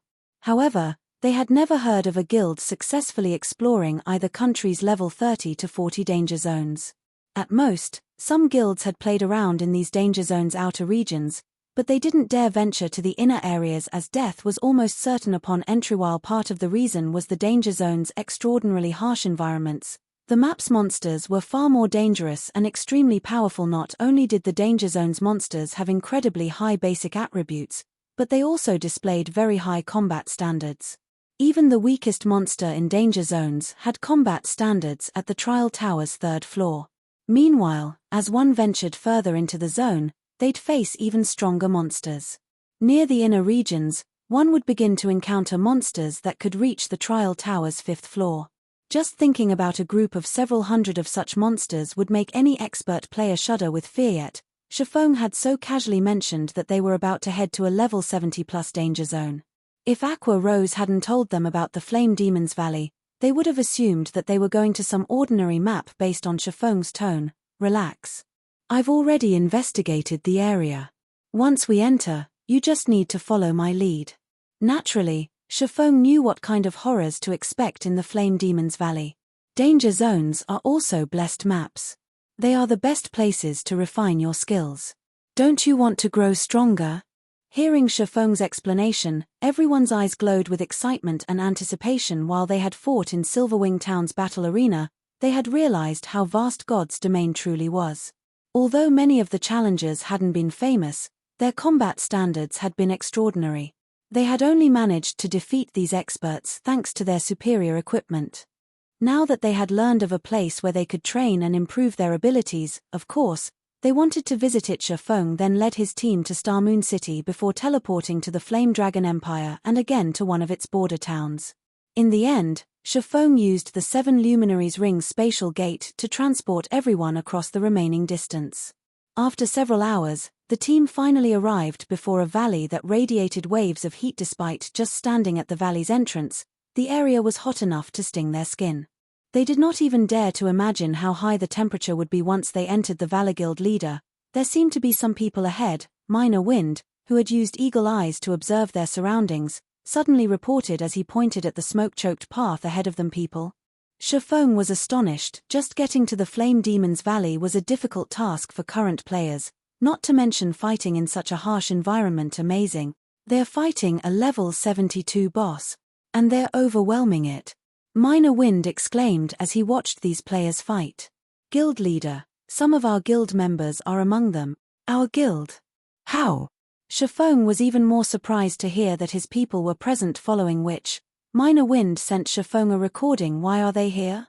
As Shifeng watched the video, he discovered that there really were 0 wing members among the group. One of them was the elementalist Thoughtful Rain, and the other was the cleric Blue Bamboo. Both wore 0 wings 6-winged emblem. Currently, Thoughtful Rain was level 56, while Blue Bamboo was level 55. In terms of levels, these two could already contend with the various superpowers. Experts. Guild leader, what should we do? Aqua Rose asked. Normally, players would be on guard when they encountered others in the fields. After all, PKs were far from uncommon. If one were not careful, other players might even mug them. Furthermore, the unexpected party was engaged in a boss fight. They should be even more on guard. However, the Flame Demon's Valley only had one entrance. They couldn't just wait until the other party finished their raid. Moreover, they had already used their all-round devices, Elven Silver, and Master Fire resistance potions, all of which had time limits. Let's wait and watch them for now, Shifeng said after giving the matter some thought. Chapter 1839, Neutral Races. Piles of large rocks decorated the scorching valley. Due to the constant screen of black smoke from within the valley, It was extremely difficult to examine the area with the naked eye. One would be fortunate if they could see up to 200 yards away. Even those with stronger physiques would only see an additional 20 or 30 yards. Only with skills like Eagle Eyes could players see up to 700 to 800 yards, while 700 or 800 yards might seem far. It was nothing to monsters in a level 70 plus danger zone. These monsters could normally see up to 500 yards. Due to the level difference between these monsters and Zero Wings players, the monsters would have an easier time discovering them. If they were not careful, the monsters might even notice them from 800 yards away. Under Shifeng's lead, Zero Wings' team quickly moved to 200 yards away from Thoughtful Rain's team. Rocks and smoke obscured their position, so the other team would find it difficult to notice their presence. Isn't that Rain? Arca Rose was a little surprised as she watched Thoughtful Rain in battle.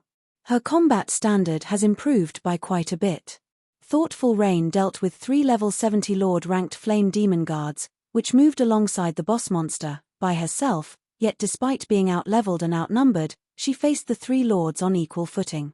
She had thoroughly distracted the 3 flaming humanoids, allowing her teammates to focus on the boss. It was evident that her combat standard had already reached the refinement realm. However, Thoughtful Rain's teammates were even more surprising. None of these players were human, but foreign races. They were either half-beastmen with tiger ears and tails or half-elves with snowy white skin and pointed ears. What is going on? They're not actually human. Fire Dance exclaimed in shock. Every player on Zero Wings' team was shocked. As far as they knew, it was only possible to play a human when starting the game. There weren't any other races to choose from. Although they had encountered demon players and monster players, they were transformations. Technically, they still identified as human. However, the players on Thoughtful Rain's team were different. Their initial statistics showed that they weren't humans who could transform. Instead, their races identified as half-beastmen or half-elves. While Shifeng found the situation surprising as well, he did not find it particularly strange. Moreover, he finally understood why these other players were here in God's domain.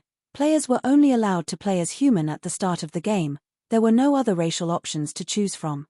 However, after reaching level 30 and beyond, players could head to neutral races' habitats to complete conversion quests, becoming half-beastmen or half-elves. Although players would gain some racial abilities after becoming half-beastmen or half-elves, they'd abandon their identities as human and lose the protection of God's domain's ruling race. These players would find it far more difficult to move about on the continent, and in the game not all kingdoms and empires permitted entry to neutral races. Only a very small number of countries did so. Even so, there were still many expert players that willingly converted neutral races. Racial abilities were very tempting, and although these abilities wouldn't improve one's basic attributes directly, they would improve one's physical abilities. For example, half-beastmen generally gained more mobility, reaction speed, and perception. Half-beastmen were natural-born warriors. As for half-elves, they were magic's favored children. They would find magic-related tasks far easier than the other races. Both the half-beastman and half-elf races also provided higher innate resistances. As a result, neutral players could survive and fight in maps with harsh environments, such as danger zones. In addition, like demon players, half-beastmen and half-elves were differentiated based on their bloodline purity. The purer one's bloodline, the stronger their racial abilities would be. In exchange for these benefits, not only would players face racial discrimination, but they'd also have a more difficult time upgrading their tiers. With the same combat standards and combat power, a human might be promoted to Tier 3, but a half-beastman or half-elf might only reach Tier 2. This was one of the main reasons that the human race oppressed the various neutral races. The human race had far more apex members than the neutral races. This was the law of equivalent exchange in God's domain, and it would be up to players to decide which path they would take. Those who were confident in their strength could definitely challenge the limitations neutral races faced. If they successfully broke past those limitations, they would no doubt become much stronger than human players of the same tier. After Shifeng's team observed these neutral players for some time, the level 72 Great Lord-ranked Flame Demon Commander's HP finally fell to 50% suddenly. A level 56, half-elf female elementalist shouted, "Melee players, pull back. Dodge the boss's team wipe skill." Hearing this half-elf's command, the 9 half-beastman players fighting the Flame Demon Commander darted back from the boss. The 6-meter-tall Flame Demon Commander roared. Towering pillars of fire rose from the ground around it, melting the earth until it was molten lava. In the blink of an eye, the monster had formed a field of lava void of life. As the lava field continued to expand, the half-elf elementalist used a Tier 2 ice-type curse, Ice River. The lava then stilled, cooling until only frozen dirt remained. The Flame Demon Commander was also frozen, becoming an ice sculpture. Attack with everything you've got. The half-elf elementalist shouted with the half-elf elementalist's command. Everyone bombarded the level 72 Great Lord with their most powerful attacks, decreasing the Great Lord's HP much faster than before. Frightening damages appeared above the Great Lord's head, one after another. Even the weakest attacks dealt over -10,000 damage, whereas the stronger blows dealt over -20,000 damage in 2 short minutes. The Flame Demon Commander's HP fell to 30%. Once it did, the Great Lord's flaming body split into balls of flame, forming miniature Flame Demon Commanders. There were 50 miniature versions of the Great Lord, and each one had half of the Flame Demon Commander's basic attributes. They were still stronger than the Lord-ranked Flame Demon Guards, but they only had 600,000 HP each. Despite so many miniature Flame Demon Commanders, the half-beastmen and half-elves coped. Each player fought 2 or 3 copies and steadily shaved away the copy's HP. Once every miniature Flame Demon Commander had died, the flames gathered and merged once more. In the blink of an eye, the real Flame Demon Commander stood before the team. This time, however, it only had 10% of its HP remaining. It took less than 2 minutes for the team of neutral players to kill the Flame Demon Commander. As the Great Lord's flaming body dissipated, it left behind 5 items and flaming wreckage. Even a large guild's main force would be awed by how fast these players had dealt with a level 72 Great Lord. After watching these neutral players slay the boss, a voice called out to Shifeng as he prepared to lead his team over to greet the other players. "You guys have been watching us fight for quite some time now. It's about time you show yourselves, don't you think?" The female half-elf elementalist asked coldly as she turned towards the rock Shifeng and the others hid behind. "If you refuse, we'll come to you." Hearing the female half-elf statement, the other half-beastmen and half-elves turned towards Zero Wing's members with frosty expressions. Chapter 1840, No Need for Explanations. "Guild leader, it seems that we've been discovered," Aqua Rose said as she felt the killing intent radiating from the female half-elf elementalist. However, she did not reveal any signs of panic at being discovered. Instead, she calmly smiled and said, "It also seems that the other party doesn't appreciate our good intentions." "Forget it. Since they don't, so be it," Shifeng said, shaking his head and laughing. "Since they've spoken, let's head over." Kill-stealing was a frequent occurrence in the fields. For such expert neutral players to come all the way to such a high-level danger zone, it was highly unlikely that they were just here to kill bosses. The only possibility he could think of was that these players were here for a high-ranked quest or had found a clue leading to one. Either way, they wouldn't like being discovered by other players. For example, Shifeng didn't want anyone to learn about his quest to unseal the Philosopher's hand. If they did, it would definitely cause trouble for him and his guild. Even now, he hadn't told anyone about the quest, not even his teammates. Any players that had an important quest or were trying to pick one up would conceal their activities. When discovered, they'd greet the offending players with hostility. It wouldn't even be surprising if these players attacked without warning. Hence, to avoid a misunderstanding, Shifeng had decided to maintain his distance, hiding his team throughout the raid. First, he wanted to avoid unnecessary combat. Second, Thoughtful Rain and Blue Bamboo were members of this neutral team. If Zero Wing's members suddenly showed up in this deserted area, the team would suspect Thoughtful Rain and Blue Bamboo of leaking information. Third, he didn't want others to know what Zero Wing was doing in the Flame Demon's Valley. However, the female half-elf elementalist's perception had exceeded Shifeng's expectations. He had never expected the woman to sense them 200 yards away despite her involvement in the intense battle. Even with his physique, he had barely seen the battle from this distance. The only other player that had seen the battle clearly was Minor Wind, who had activated Eagle Eyes. The other team's members had been busy with the fight, making it impossible to maintain Eagle Eyes. Hence, he hadn't expected to be discovered. However, since the team had noticed them, he had no choice but to reveal himself and see how events unfolded. Meanwhile, the half-beastmen and half-elves warily watched Shifeng's group approach. "Guild leader, our tracks have been discovered. Should we kill them?" A level 55, Tier 2 berserker, a half-beast man in armor and wielding a white-boned spear, asked, lacing his words with killing intent. "Let's hear them out first." At the end of the day, this map is controlled by the human race. Moreover, we're already halfway through our quest.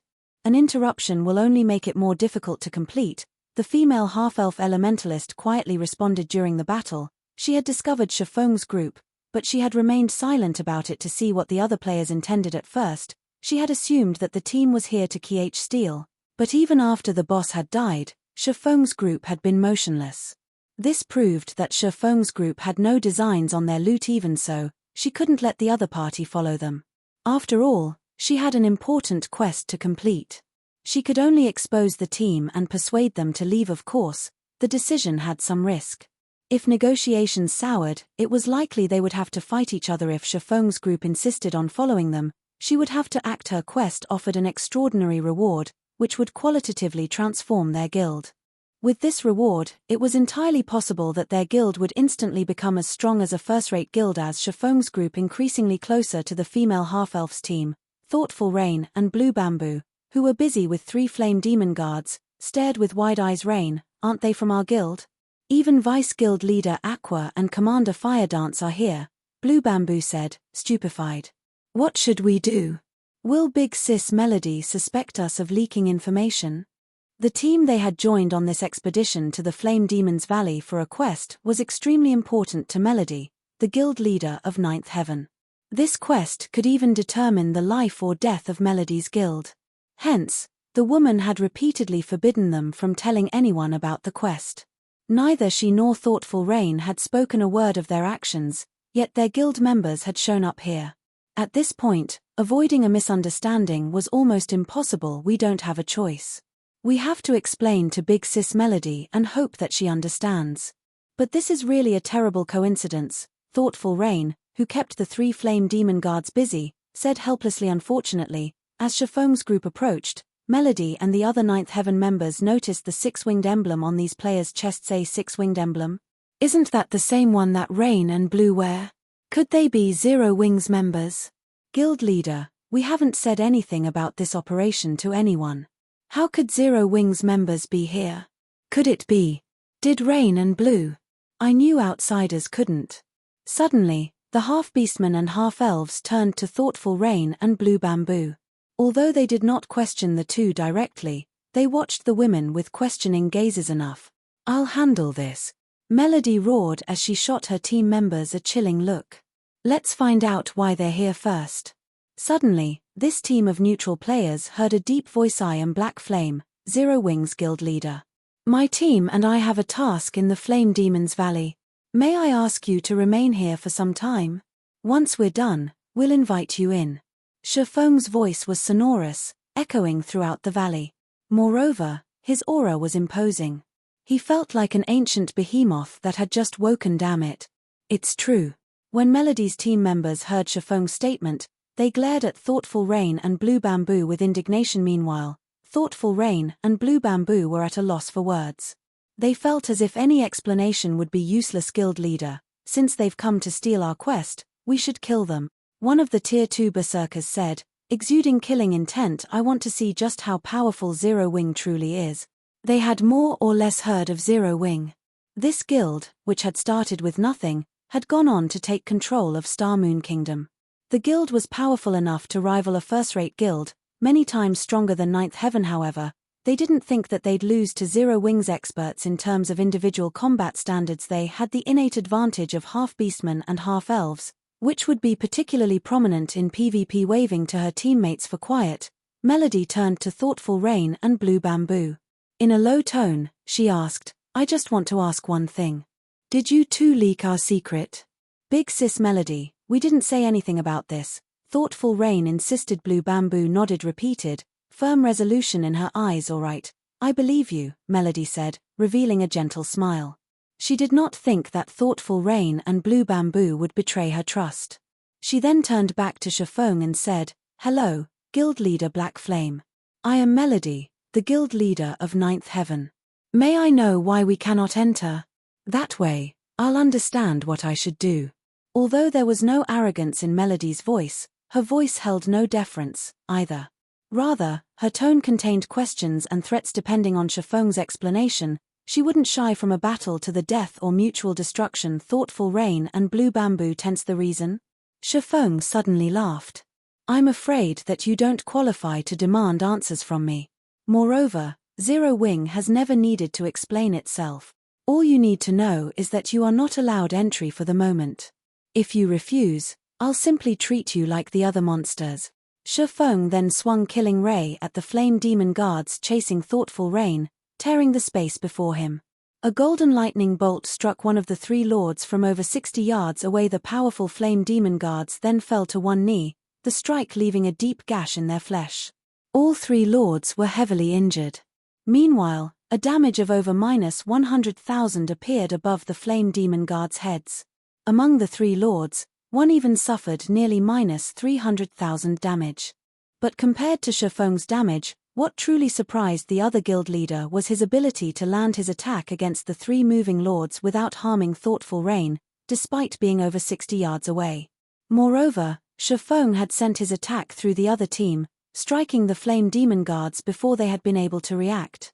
Shifeng's timing and skill usage were godlike. This stunned Melody and the Ninth Heaven members, who had planned to put up a fight. Without another word, Shifeng led his team into the Flame Demon's Valley, leaving the dumbstruck members of Ninth Heaven behind. Chapter 1841, Rich Danger Zone. Melody and her teammates only breathed a sigh of relief after Shifeng's group had vanished too strong. The strength and frightening aura Shifeng had displayed had been stifling. For a moment, they even thought that they had already died. So, that is Rain and Blue's guild? How could such a powerful expert exist? When Ninth Heaven's members turned to Thoughtful Rain and Blue Bamboo, who still fought the three flame demon guards, they watched the women with shock and fear. They had never realized that Zero Wing was so powerful. The racial talents they were so proud of were little more than a joke before Shifeng. Even Thoughtful Rain and Blue Bamboo, who had thought that they understood their own guild, couldn't help but gape after witnessing Shifeng's attack. Not only had Shifeng's single attack alleviated the pressure they faced, but he had also shocked Ninth Heaven's experts, deterring them from attacking. Among the Ninth Heaven experts present, quite a few were even stronger than the two of them. This was especially true for Melody. Melody wore 3 pieces of epic equipment and had stronger combat standards than them, yet against Shifeng's attack, even she had failed to react. Melody also could not help but shake her head and smile bitterly as she looked at the 3 flame demon guards' wounds. She had intended on threatening Zero Wing and questioning Zero Wing's purpose in the Flame Demon's Valley. After all, both teams had roughly the same number of players. Even if their teams fought, she did not think that her team would lose. At worst, their teams would suffer mutual destruction. However, reality proved that her thoughts were laughable. Guild leader, what should we do? Are we going to give up, just like that? A tall, robust Tier 2 Tigerman Berserker asked. Before he had seen Shifeng's power, he had been confident in defeating Zero Wing's members, but after, he understood one thing: he absolutely must not clash with Shifeng. He would only find his death if he did. He hadn't only come to that conclusion because of Shifeng's superior basic attributes, but also because of the technique the swordsman had displayed. Why should we give up? We've gone to great lengths to find this quest, and Flame Demon's Valley is so large. Do you really think that they have eyes in every corner of the valley? A Tier 2 female ranger carrying an icy, crystalline bow said, clicking her tongue. She had no intentions of giving up on their quest. Moreover, she refused to believe that Shifeng's group would notice them sneaking into the Flame Demon's Valley. Forget it. Let's just wait here, Melody said, shaking her head. I don't think that Zero Wing is here for our quest, anyway. They must be here for something more important. Otherwise, with Zero Wing's strength, they wouldn't need to waste words on us. They could have simply gotten rid of us before entering the valley. Hearing Melody's decision, the other members nodded in agreement, seeing the logic in her words. It would have been much easier and safer just to get rid of them, rather than asking them to wait at the valley's entrance. They had just witnessed Shifeng's prowess personally, and they doubted that he'd need long to annihilate their team. If Shifeng wished it, he could have killed several of them with that attack, and they would have been powerless to do anything about it. We should also thank Rain and Blue. Large guilds generally dislike others following them during a large-scale operation. Generally, they seal off the area. Even if they don't, they tend to get rid of any potential threats, yet Black Flame had simply forbidden us from entering the valley, rather than kill us. Let's not stir up any more trouble, Melody explained. When large guilds were on an important mission, they definitely didn't show mercy. The fact that they were still alive was all thanks to Thoughtful Rain and Blue Bamboo's membership in Zero Wing. If not for these two women, she didn't dare imagine what kind of outcome her team would have suffered. Upon hearing Melody's explanation, her teammates gave Thoughtful Rain and Blue Bamboo grateful and apologetic looks. They now felt that their decision to invite the women on this mission had been a wise one. Otherwise, they would have likely died an unjust death at the entrance of the Flame Demon's Valley. This turn of events had also bewildered Thoughtful Rain and Blue Bamboo, who still tried to figure out how to clear up the prior misunderstanding. A moment ago, the team had been hostile towards them, but now, their teammates seemed grateful and cordial. It felt like they had been dropped into hell before being thrown into heaven in the next moment. They had no idea how to react. Zero Wing is so strong, guild leader. And I've heard that Candlelight, the guild's trading firm, is doing quite well. Both Rain and Blue are Zero Wing's core members.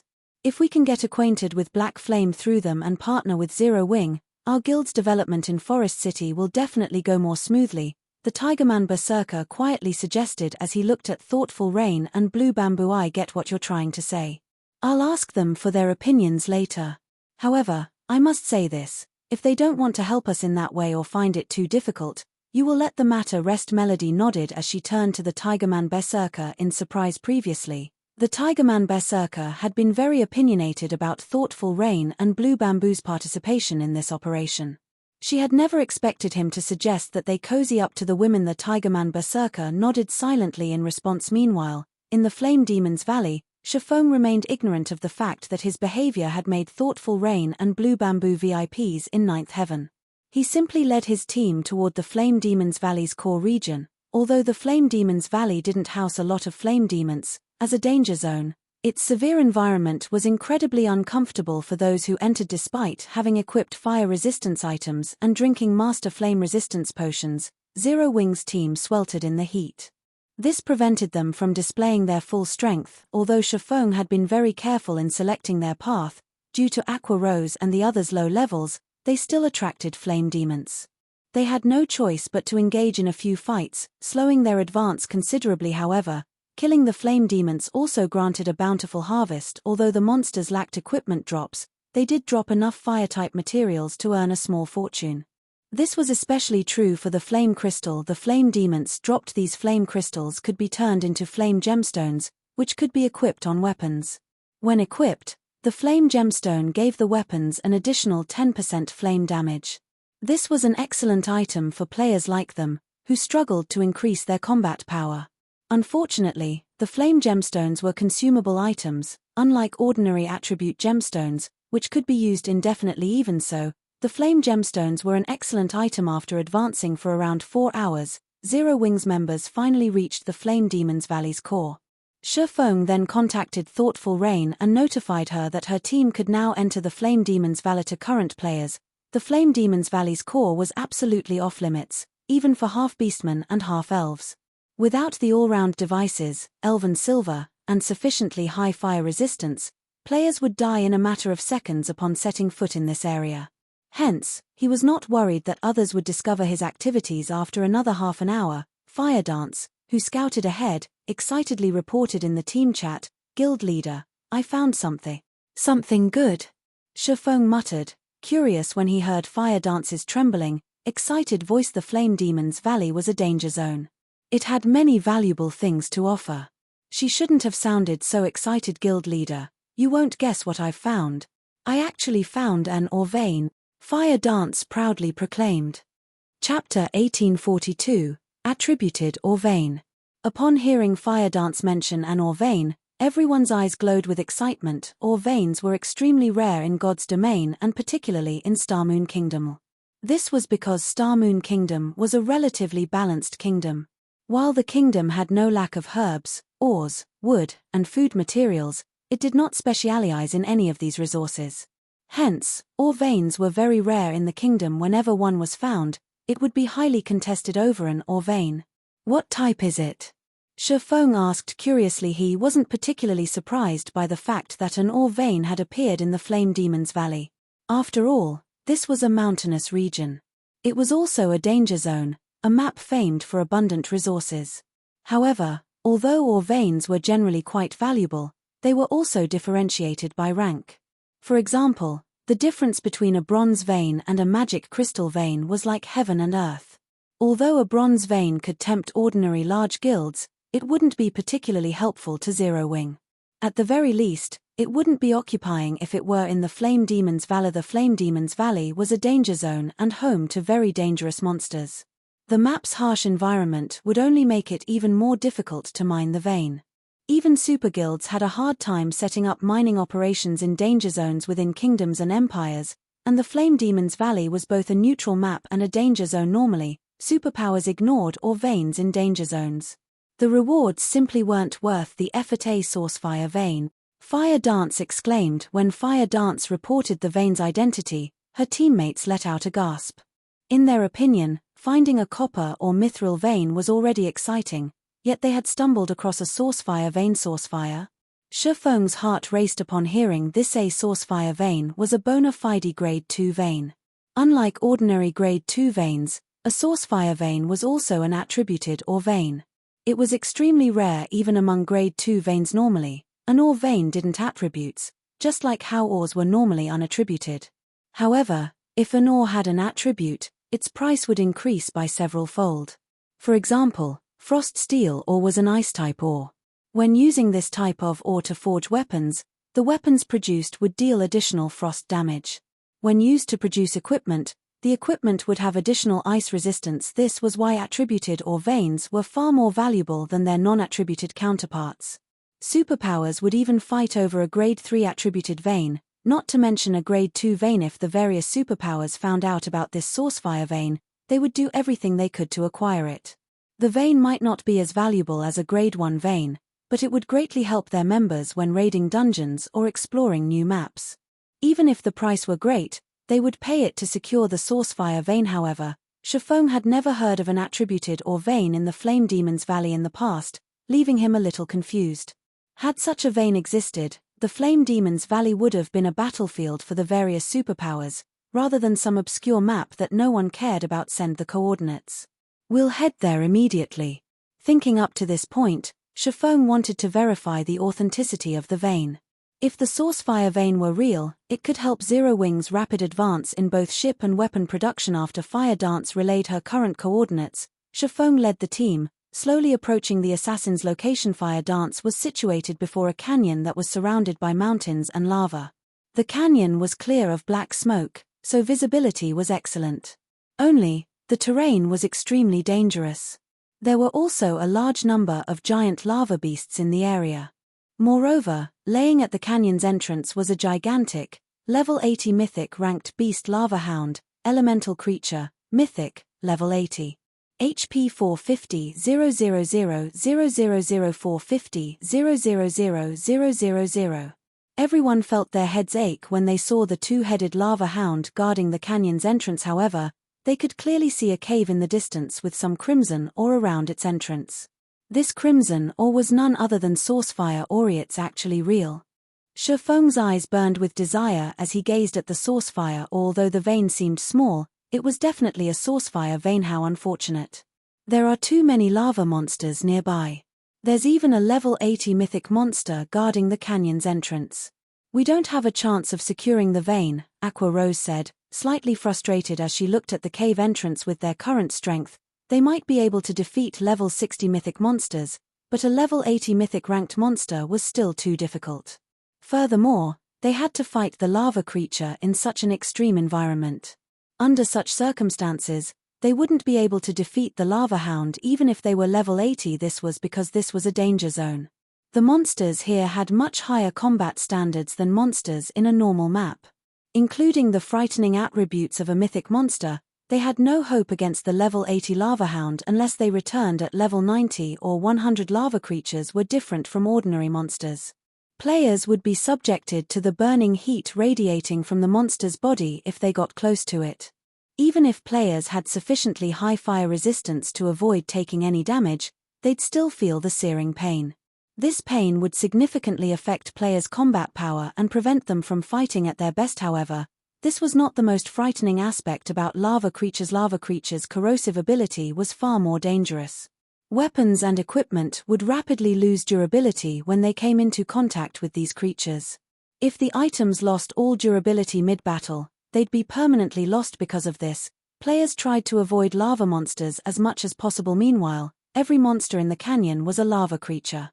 Trying to clear out these monsters long-term would be hell. Not only would they fail to acquire the vein, but they would also sacrifice a large number of weapons and equipment. If they tried to construct a mining base here, a large number of monsters would assault the base during its construction. If the mining base were destroyed, all resources they had invested would be lost. On the off chance that they managed to construct a mining base here, there was also the problem of manpower. Zero Wing simply couldn't afford to station a lot of players here. This was the Flame Demon's Valley's core. Its harsh environment could easily kill the guild's players.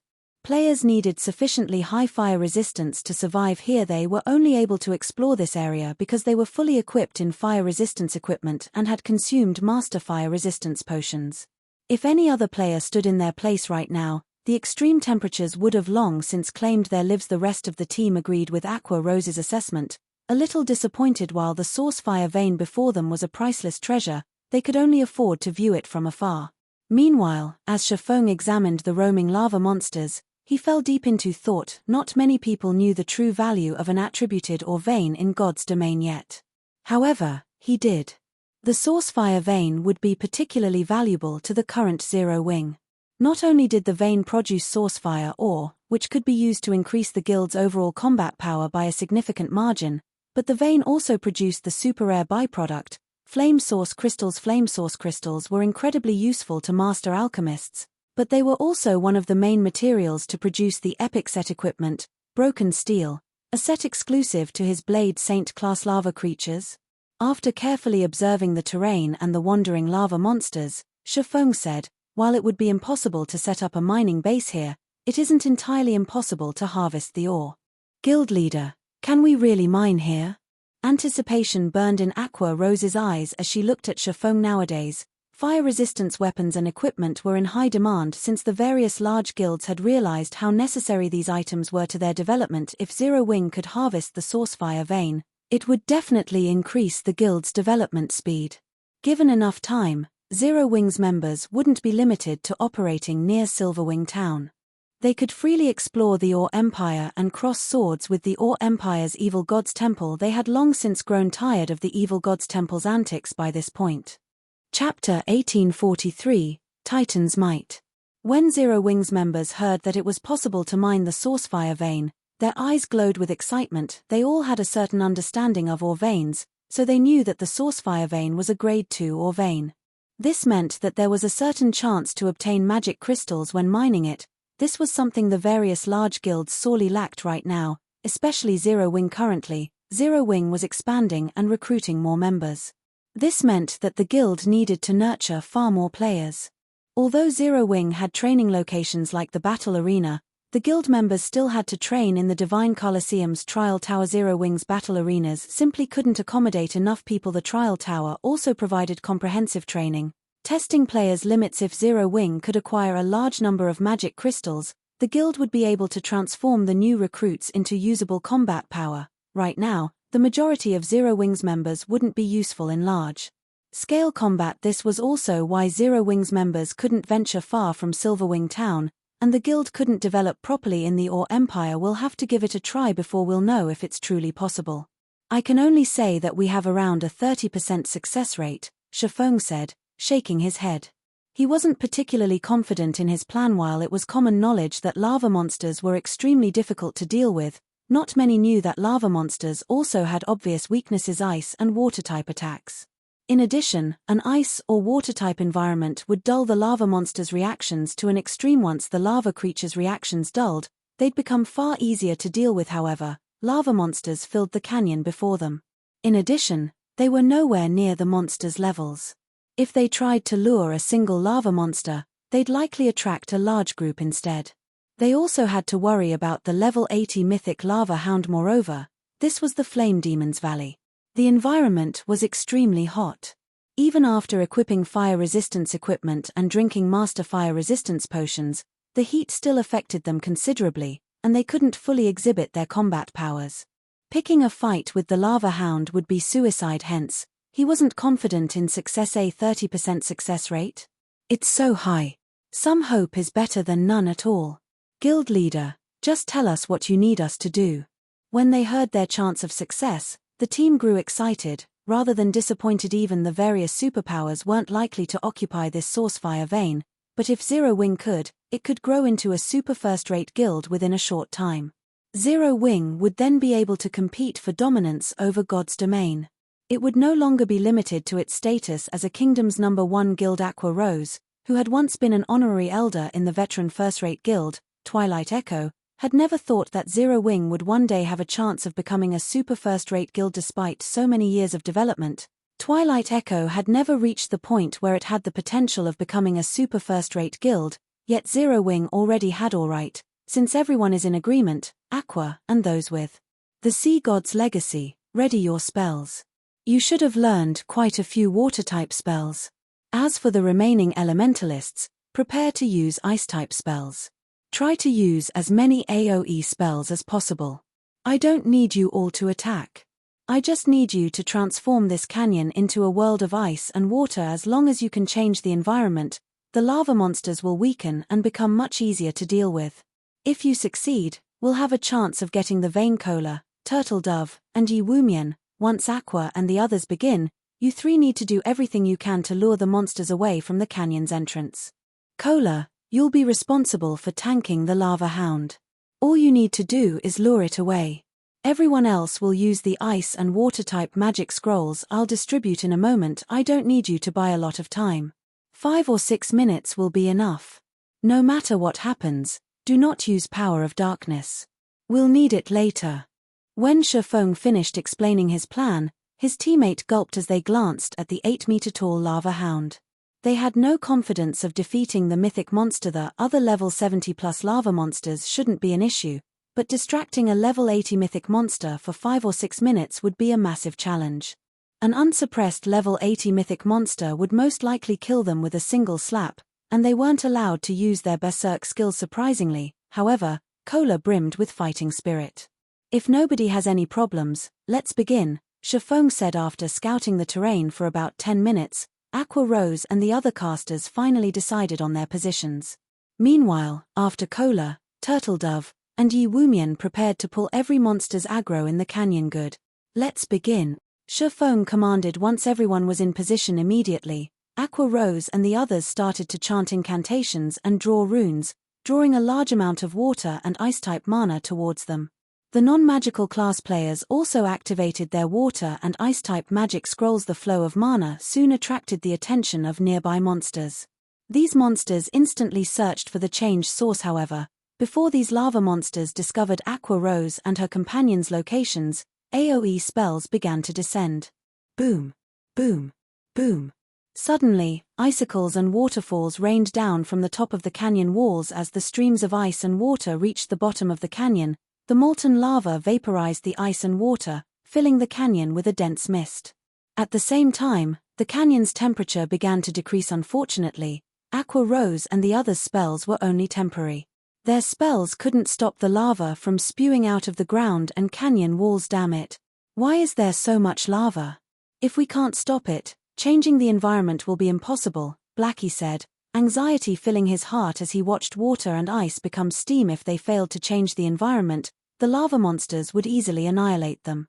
They shouldn't even dream of securing the sourcefire vein. Seeing the swarm of lava monsters charge up the canyon, Cola and the other MTS began to grow nervous.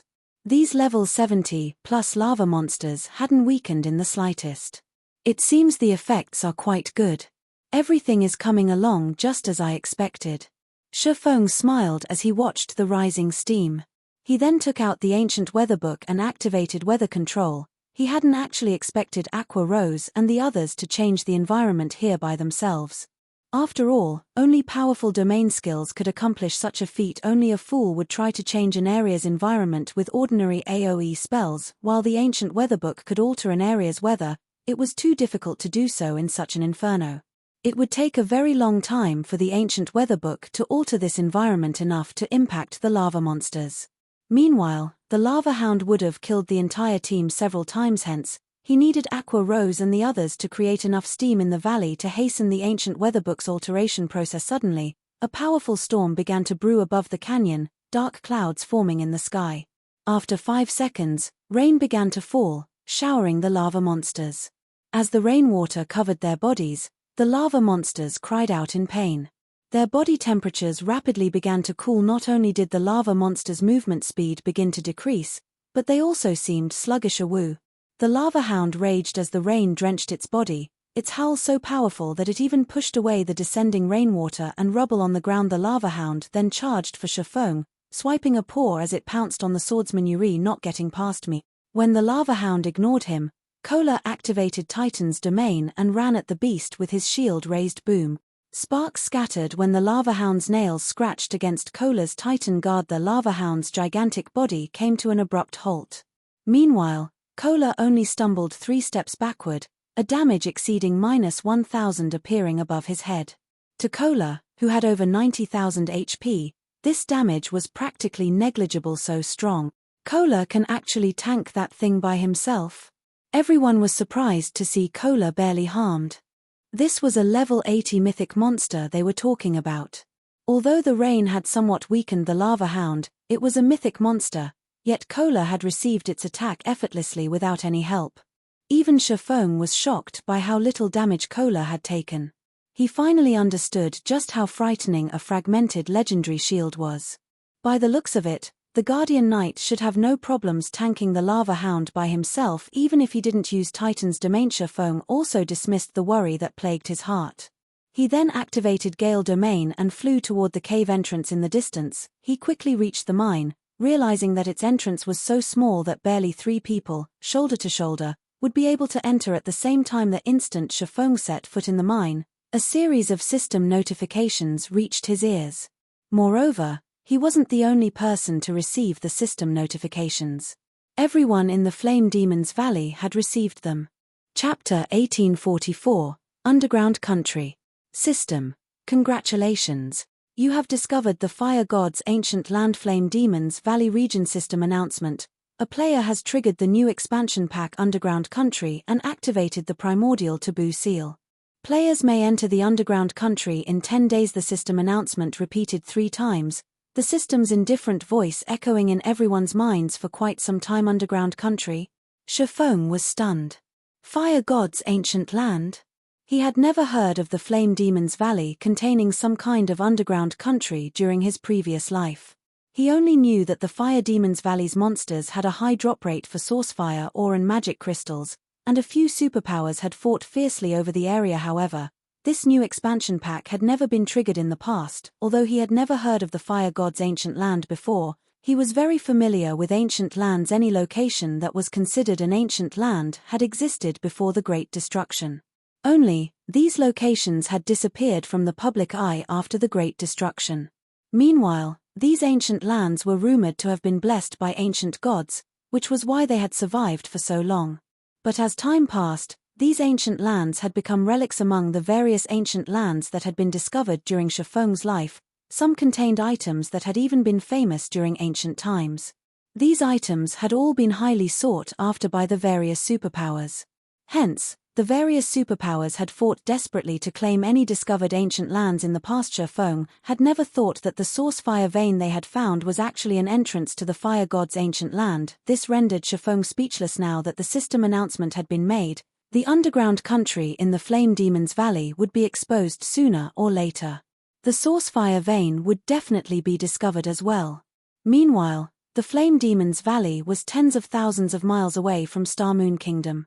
If the Fire Dragon Empire's superpowers wanted to claim the vein, he'd be powerless to stop them. Fortunately, it wasn't easy to reach the Flame Demon's Valley's core. Players would need high enough fire resistance to do so. Triggering this new expansion pack also excited Zero Wing's members.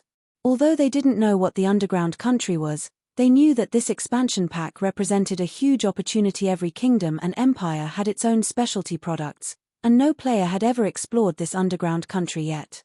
This meant that they could monopolize the underground country's specialty products. Depending on the item's value, They could make a fortune by reselling them. Although Zero Wing's members were excited about the new expansion pack, when they returned their attention to the horrific number of approaching monsters, they suppressed their excitement and focused on their enemies. As for Shifeng, after a moment of surprise, he quickly charged into the Sourcefire vein and started building a marker for a teleportation magic array, trying to get all of his team members into the flame. Demon's Valley's core had already been incredibly difficult, not to mention sending an army into the valley. No guild in God's domain would be able to do so at this stage of the game, so it was impossible to mine this Sourcefire vein long-term. However, while this task might be impossible for other guilds, the same was not true for Zero Wing. As long as he set up a teleportation marker, he could transport players via teleportation array.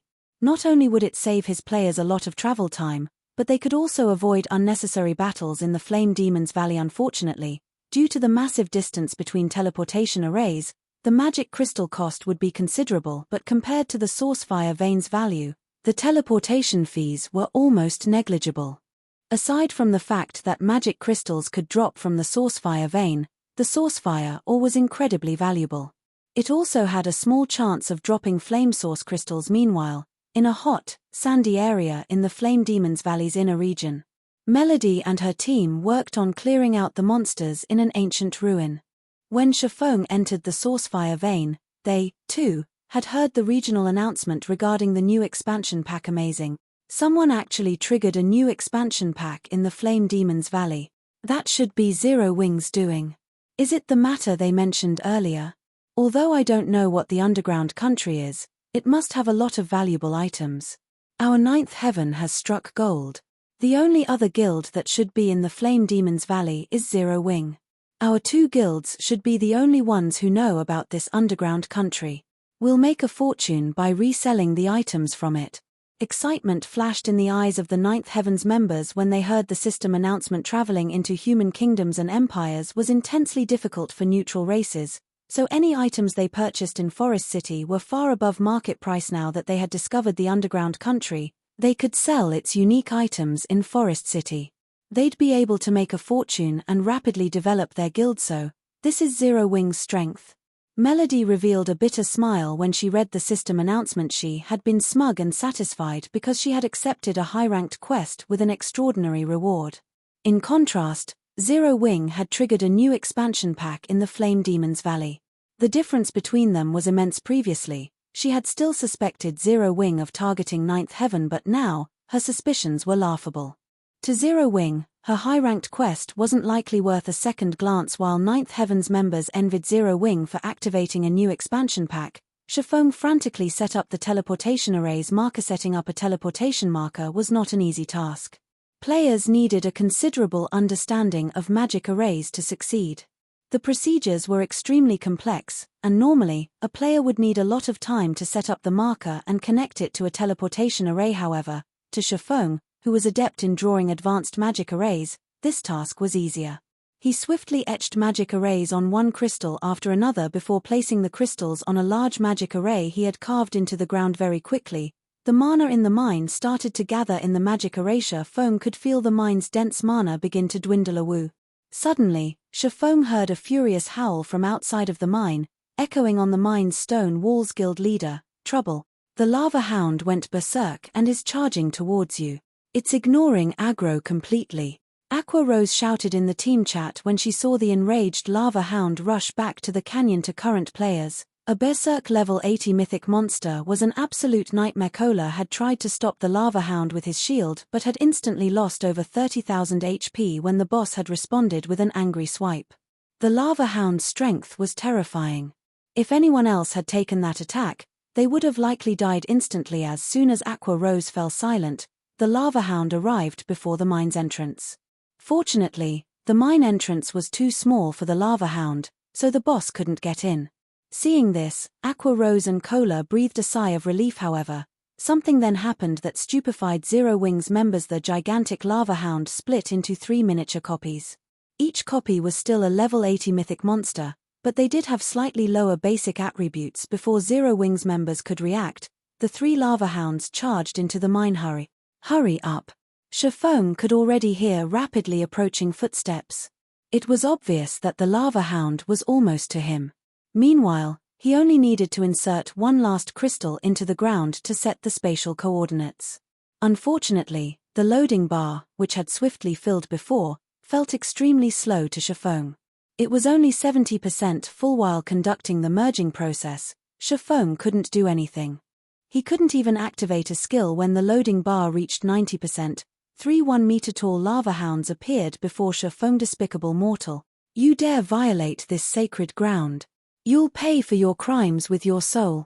The 3 lava hounds spoke in the human language, rage flaring in their eyes as they spat 3 scorching, white beams at Shifeng. Like lasers, the white beams vaporized everything in their path. Chapter 1845, Evil God's Sword. Just before the 3 scorching beams slammed into Shifeng, the loading bar before him finally reached 100%. When the beams were less than 10 yards away from Shifeng, a barrier of divine runes appeared. When the 3 beams met the barrier, it shook violently. As for Shifeng, he shot backward like a cannonball boom. Shifeng crashed into one of the mine shaft's sturdy walls. What power! Shifeng was shocked as he stared at the mine shaft's deformed terrain. He had never thought that the lava hound would possess such frightening power even after dividing itself into 3 copies. They were currently inside a sourcefire vein. The walls surrounding them were sturdy and fire-resistant, especially the sourcefire, or ordinary flames wouldn't melt it, let alone vaporize it. One could easily imagine how high the lava hound's flames were if those white-hot flames struck a player's equipment. Not even magically enhanced, dark gold equipment would survive. Only epic equipment might. If he hadn't activated absolute domain in time, he likely would have died from that attack. Retreat. Everyone, retreat immediately. Shifeng shouted through the team chat once the flames dissipated. Cola could barely tank 1 lava hound. Now that they had to face 3 miniature lava hounds, which were only slightly weaker than the full version, he knew they couldn't stay here for a moment longer. After issuing his command, he switched the aura of Earth to the aura of space, preparing to teleport out of this map. Awoo! As Shifeng was about to escape using space movement, the 3 lava hounds howled as one. 3 light red ripples radiated from the beasts, and as if space had frozen, the 7 luminaries' ring failed to open a tear in space. Spatial lockdown? Shifeng's expression darkened when he saw the growing spatial tear before him disappear. A monster with such peerless strength and the ability, spatial lockdown, were a nightmare for players. Coming across one such monster almost guaranteed death. Monsters that possessed the spatial lockdown ability were extremely rare in God's domain. Normally, only NPCs at the peak of God's domain could execute the ability. Shifeng never thought that an elemental creature like the lava hound would be able to use it as well. You have touched on the almighty fire god's taboo. Sacrifice your soul to beg forgiveness from the fire god. The 3 lava hounds spoke in a chilling tone before charging at Shifeng. Although the 3 lava hounds were small, their movements were so powerful that space itself trembled in their wake. Their strength could even rival the complete lava houndess. As the 3 lava hounds approached Shifeng, they split up and assaulted Shifeng from 3 different directions, transitioning into a battle formation as smoothly as NPC. Sighs, this a god's guardian? Shifeng's expression turned somber as he watched the 3 lava hounds approach. It was normal in God's domain to find treasures guarded by powerful monsters, and there were some incredibly powerful existences among these guardian monsters. These guardians had been created by the gods. Normally, gods only created such powerful guardians to protect their wealth. Not only did these guardians have an eternal lifespan, but they were also undying. In addition, they commanded extremely powerful skills and spells. They were even more difficult to deal with than archaic species of the same rank and level. I can only give it a try. Shifeng gritted his teeth and used Heavenly Dragon's power before activating Divine Steps. In the next moment, 10 doppelgangers with the exact same aura and attributes as Shifeng appeared. Shifeng and his doppelgangers then charged at the 3 lava hounds. Although the lava hounds were powerful, Shifeng managed to nullify their attacks by constantly switching positions with his doppelgangers. Using this opportunity, Shifeng quickly made his way towards the mine's exit. Normally, guardian monsters would give up the chase once they were a certain distance away from what they were supposed to protect. As long as Shifeng moved out of range, he could shake off the lava hounds. However, the lava hounds were incredibly difficult to get away from. Not only was their strength incredibly high, but their speed was also impressive. They constantly interrupted Shifeng's advance and left very little space for him to move forward. By the time Divine Step's duration ended, Shifeng had only crossed a little over 50 yards. He was still over 100 yards away from the mine's entrance. The instant Shifeng's doppelgangers disappeared, a lava hound swiped its paw at Shifeng so fast that it was impossible to dodge. With no other choice, Shifeng raised Killing Ray to block the attack peng. The instant the lava hound's paw met Shifeng's sword, he felt his entire arm go numb. The impact sent his body flying backward over 20 yards, dealing over -40,000 damage. What incredible strength. This should be close to rivaling a high mythic strength. Shifeng thought as he stared at the lava hound that hit him. His encounter with the lava hound had been brief, and the beast hadn't used any skills, yet he had lost so much HP. He had already activated Heavenly Dragon's power, as well, drastically increasing his strength and defense. Right now, his defense was even higher than Kola's, although he didn't have the passive skills that provided damage reduction. Even then, he had still lost over 40,000 HP. The current lava hound before him definitely had much higher strength than the original. Meanwhile, he had to face 3 of these lava hounds. Before Shifeng could figure a way out of this situation, another lava hound pounced at him. Hurriedly, Shifeng activated parry to block its attack peng. Once more, Shifeng flew backward by over 20 yards. Not only hadn't he moved closer to the mine's entrance, but he was actually further from it. This was clearly what the lava hounds had intended to do with their attacks. These lava hounds' combat standards were in no way inferior to expert players. Am I going to die here? Shifeng could not help his bitter smile as he watched the third lava hound pounce at him. It would seem that he had taken on too large of a risk to set up the teleportation marker. While he did not mind losing 1 level of EXP, he carried multiple tools that would drop on his death. Moreover, these items would not simply remain on the ground after being dropped. After a certain time had passed, these valuable items would disappear. Meanwhile, when players died, they'd only resurrect after half an hour unless someone resurrected them with a skill or special tool. By the time he returned to this mine, his dropped items would be gone from this world. As Shifeng clashed with the lava hounds, his HP continued to decrease. 80%, 70%, 60%. Although he had tried to use void steps to blindsight the beasts, the technique was ineffective against the lava hound's sharp sense. Even though the lava hounds couldn't see him, they could pinpoint his location with their other senses, launching another paw swipe or bite attack. Why hasn't the guild leader come out yet? Aqua Rose, who had long since distanced herself from the canyon, muttered as she watched the swarm of lava monsters return to their home. The guild leader should be fine. If he goes all out, he can even contend with mythic monsters, Blackie reassured. It's been so long, though. Moreover, there were 3 lava hounds. I think it's best if I go take a look, Fire Dance said worriedly. I'll go with you, Flying Shadow offered as he followed Fire Dance. Meanwhile, inside the mine, Shifeng watched the circling lava hounds and glanced at the small percentage of HP he had remaining with a bitter smile. Despite activating twofold Berserk, which temporarily granted him the power to contend with Tier 4 mythics, he still couldn't come within 100 yards of the mine's entrance. While he was confident that he could escape a single lava hound, 3 were too much for him to handle. To make matters worse, the 3 lava hounds coordinated perfectly. Although he had thought of using a magic or summoning scroll, the 3 lava hounds were simply too fast. They gave him no opportunities to use such tools. As twofold Berserk's duration continued to run out, Shifeng frantically searched through his bag for items that could help him out of this predicament. Suddenly, he discovered a broken longsword that had been inactive in his bag for quite some time. This longsword was none other than the evil god's inheritance, a treasured sword that had once belonged to the evil god. Seeing that the lava hounds charge at him again, Shifeng gritted his teeth and took out the evil god's inheritance.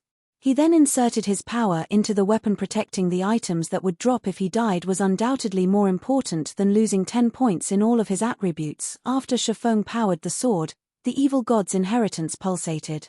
An invisible force then spread out from the sword, sweeping through the mine with so much power that even space shook with the intensity. A moment later, a deathly aura pervaded the mine shaft. Chapter 1846, Broken Sword's Power. As the aura of death saturated the mine, space itself froze. The 3 lava hounds slid to a halt as they glared at the broken sword in Shifeng's hand, wary. Pitch-black divine runes had appeared along the broken blade as the sword released plumes of dark smoke. The weapon felt cold and evil. The lava hounds finally discerned the broken sword's identity, and fear flashed in their eyes. It was as if they had remembered something horrific from their past. Despicable heretic. You dare set foot in this sacred land.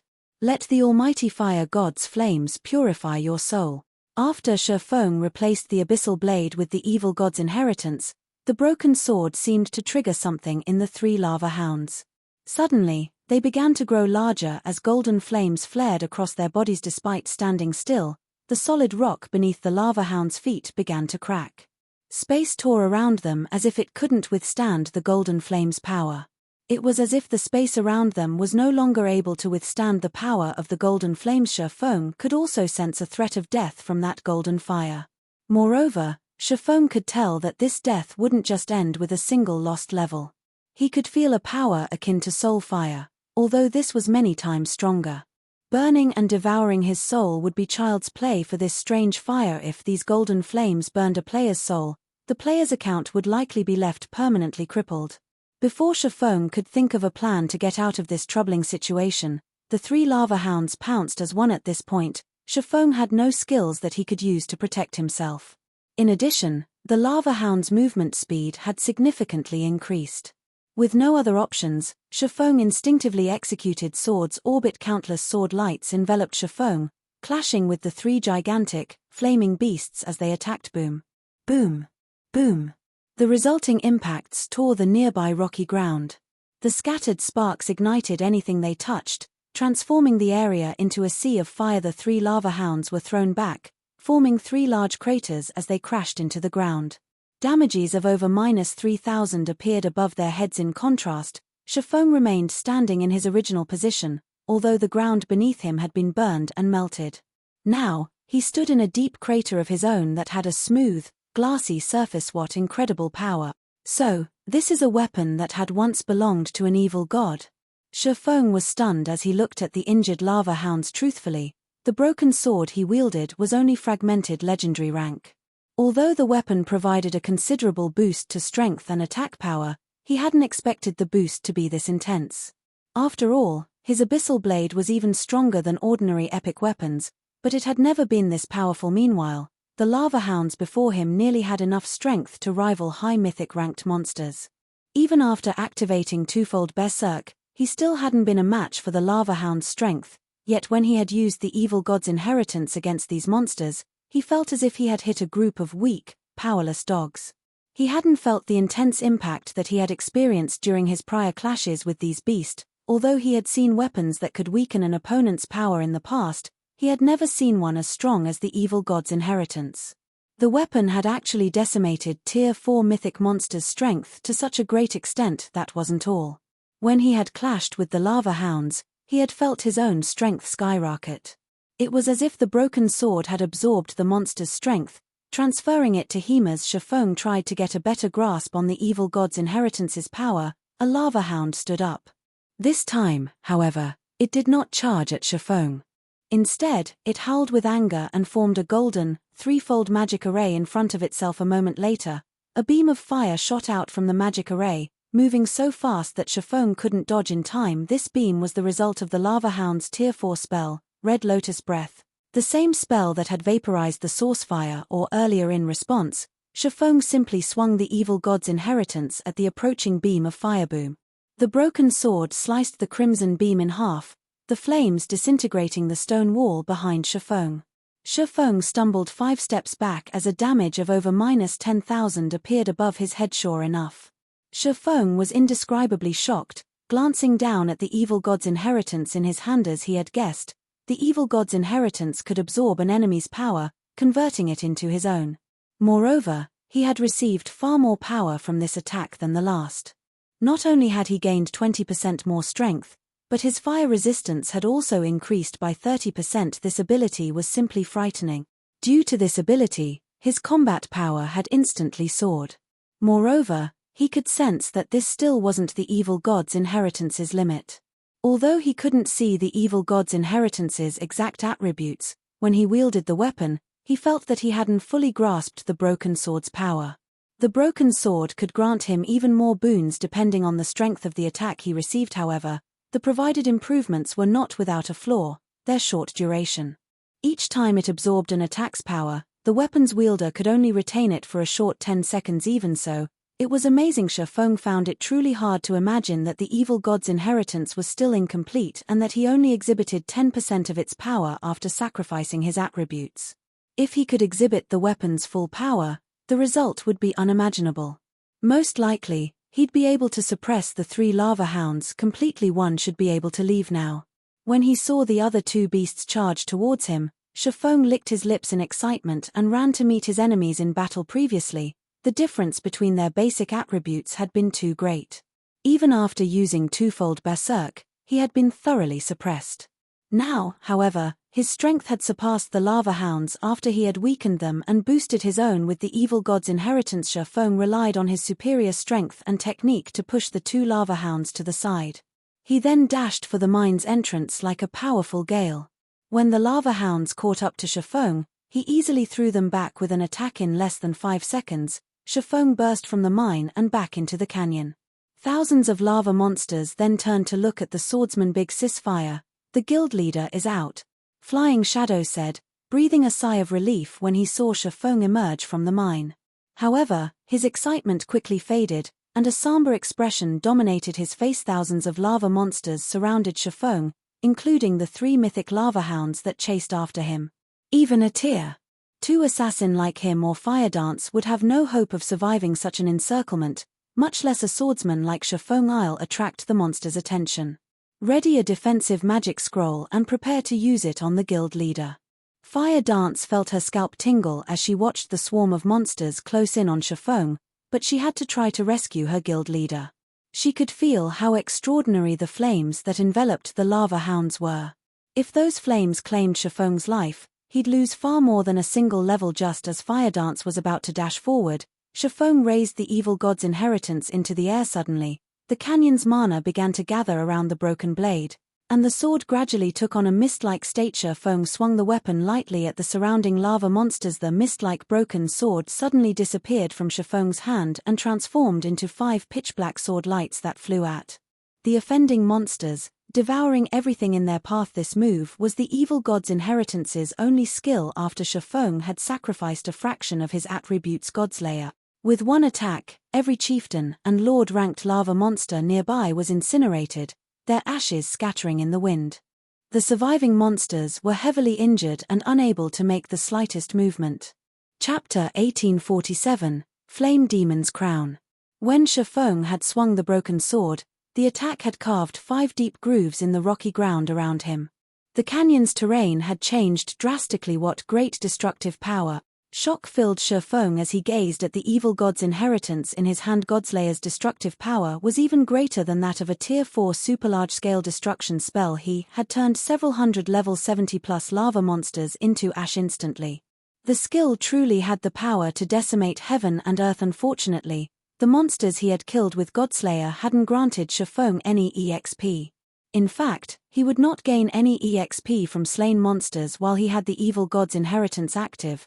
The sword would absorb it all after killing so many monsters.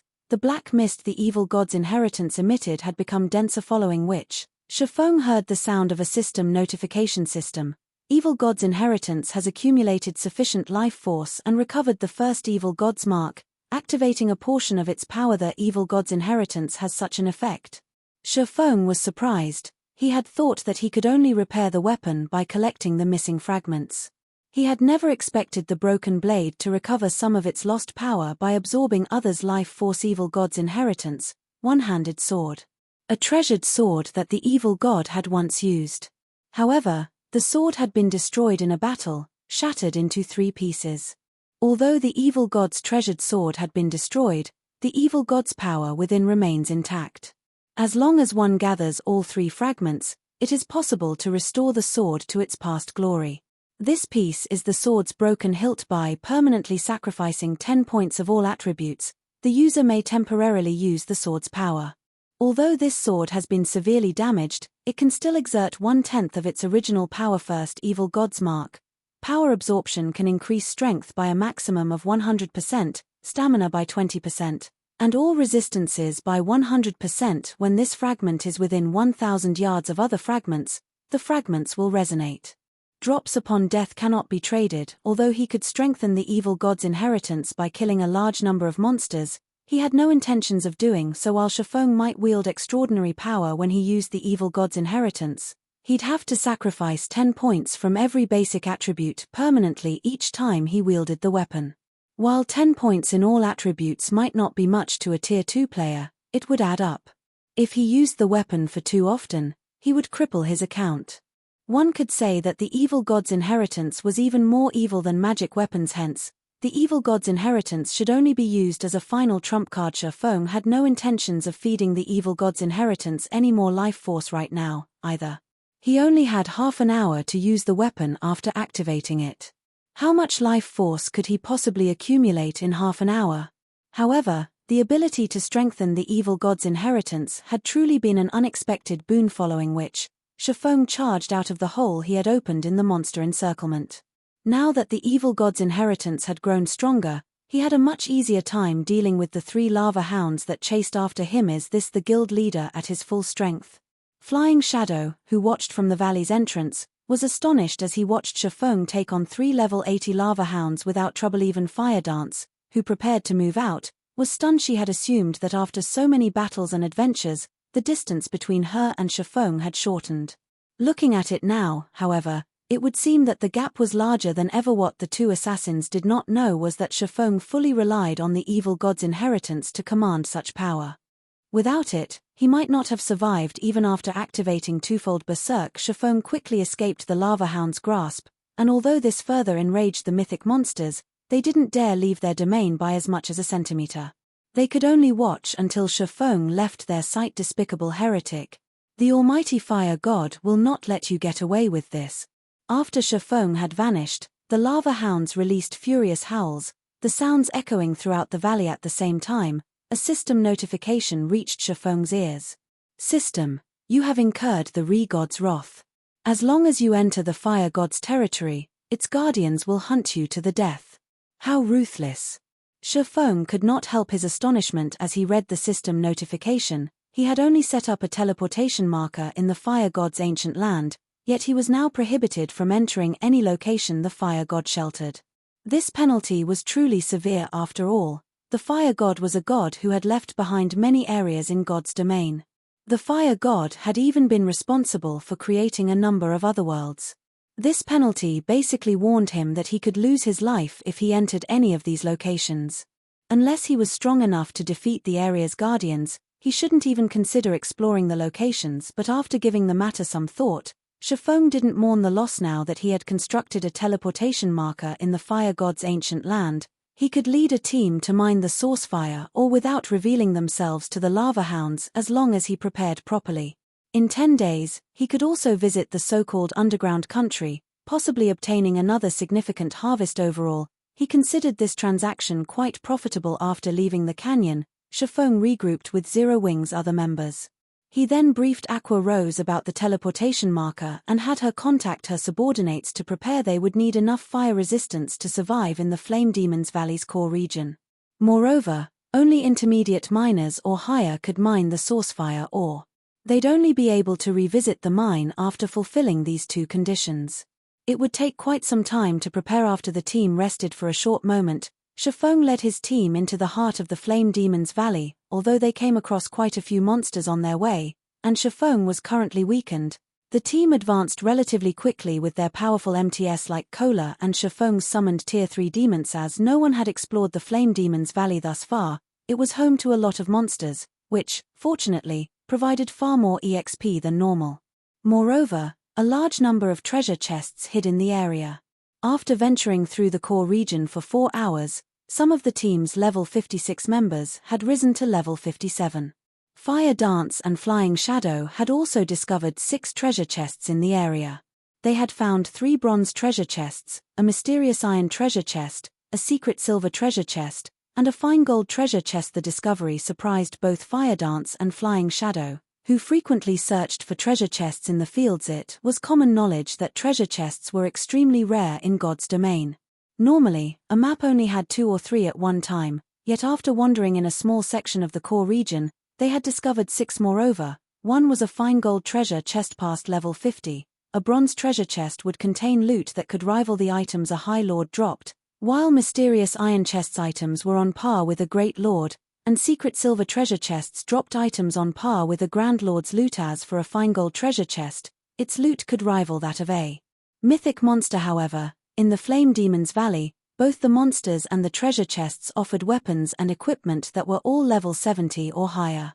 Unfortunately, current players couldn't use these items unless they had weapons and equipment that could reduce level requirements by 15 levels or more. As Shifeng activated the fine gold treasure chest, it released a light that illuminated the gloomy sky above the Flame Demon's Valley. Even players several thousand yards away could see the glow of the Flame Demon's crown. Shifeng was flabbergasted when he saw the exquisite, flaming crown inside the treasure chest. Chapter 1848, Ancient Demon. Guild Leader, did you find something good? Aqua Rose asked curiously as she watched Shifeng's blank expression. The rest of the team turned to look at Shifeng, as well, anticipation flashing in their eyes. They all wanted to know what kind of treasure a fine gold treasure chest had to offer. A fine gold treasure chest was almost impossible to find in level 50 plus maps. The best players normally found were secret silver rank.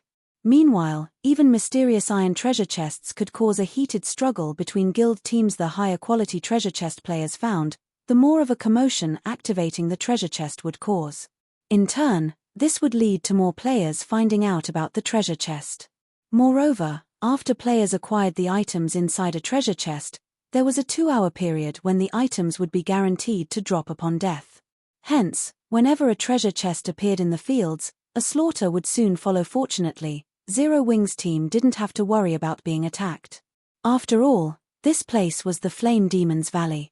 The only other players that might see the glow from the fine gold treasure chest were the Ninth Heaven members. Even if other players with hostile intentions discovered them, they had no fear that anyone would try to rob them. Something good has dropped, Shifeng said, laughing. He then retrieved the Flame Demon's crown and shared its statistics in the team chat. Flame Demon's crown, head, fine gold rank. Equipment requirement, strength 800, agility 800, and intelligence 800. Defense plus 100 additional passive ski H-. Flame Demon's body allows the wearer to gain the body of a flame demon, increasing fire resistance by 200 and becoming immune to burning effects. Additional active ski H-. Flame Avatar becomes immune to all flame damage for 1 minute cooldown, 10 minutes. After reading the Flame Demon's crown's details, the team lost their prior excitement. Guild Leader, this crown is a scam. Not only does it have such a high equipment requirement, but it doesn't actually offer any basic attributes. The only good thing about it is its high fire resistance, but it isn't worth sacrificing everything else. I feel the same. The monsters in harsh environments are generally very powerful. Although this crown can provide sufficient fire resistance to survive in these maps, without the basic attributes, you'll have a difficult time dealing with monsters. It would be much better to equip several pieces of equipment that provide less fire resistance but have significant basic attributes. Its defensive properties are even more important. No matter how I look at this crown, it doesn't seem to have any. Everyone quickly discerned the pros and cons of the Flame Demon's crown. Even level 50 common cloth armor had more than 100 defense. The Flame Demon's crown's defense was practically a useless decoration. In addition, losing the basic attributes from a piece of equipment would reduce a player's attributes by around 10%. This would cause at least a 20% reduction in combat power. Moreover, due to the lack of defense in the head section, others would have a weakness to exploit. If one were struck in the head, it was entirely possible that they'd suffer a fainted state. As God's domain continued to update, the equipment player's war would have greater importance. Equipment would play a role in a player's defense beyond basic attributes. Take 2 players with the same defense, for example. If one of these players wore chest armor while the other player did not, the player without a chest piece would receive more damage when struck in that area and suffer additional negative effects. If a player took a blow to the head, they would feel dizzy and powerless, and their reactions would become sluggish.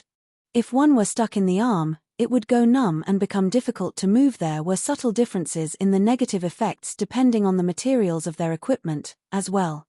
An attack's impact was one such example. During the early stages of the game, these negative effects were barely noticeable, but as players took on higher-leveled monsters, these negative effects would become more prominent. As a result, players would have to choose their equipment carefully. It wasn't enough to prioritize basic attributes.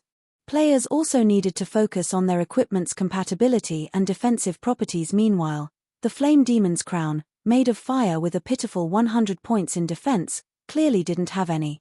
It was a costume piece at best. If one equipped the Flame Demon's crown during battle, they'd be asking for an early death. Shifeng simply revealed a bitter smile as he stored the Flame Demon's crown. He had to admit that his guild members' standards had significantly improved. Their understanding of weapons and equipment was no longer limited to basic attributes. Unfortunately, they were still somewhat ignorant. This didn't particularly surprise Shifeng. His teammates were still relatively low-leveled, after all. They still didn't fully understand resistances. They did not know just how valuable a piece of equipment capable of increasing fire resistance by 200 points was. Among the items in the fine gold treasure chest, the Flame Demon's crown was easily more valuable than the other items combined. By the time mainstream players had reached level 100 and beyond in the past, a Flame Demon's crown had sold for a whopping 5,000 gold. With that amount of money, one could purchase an epic equipment with poor attributes.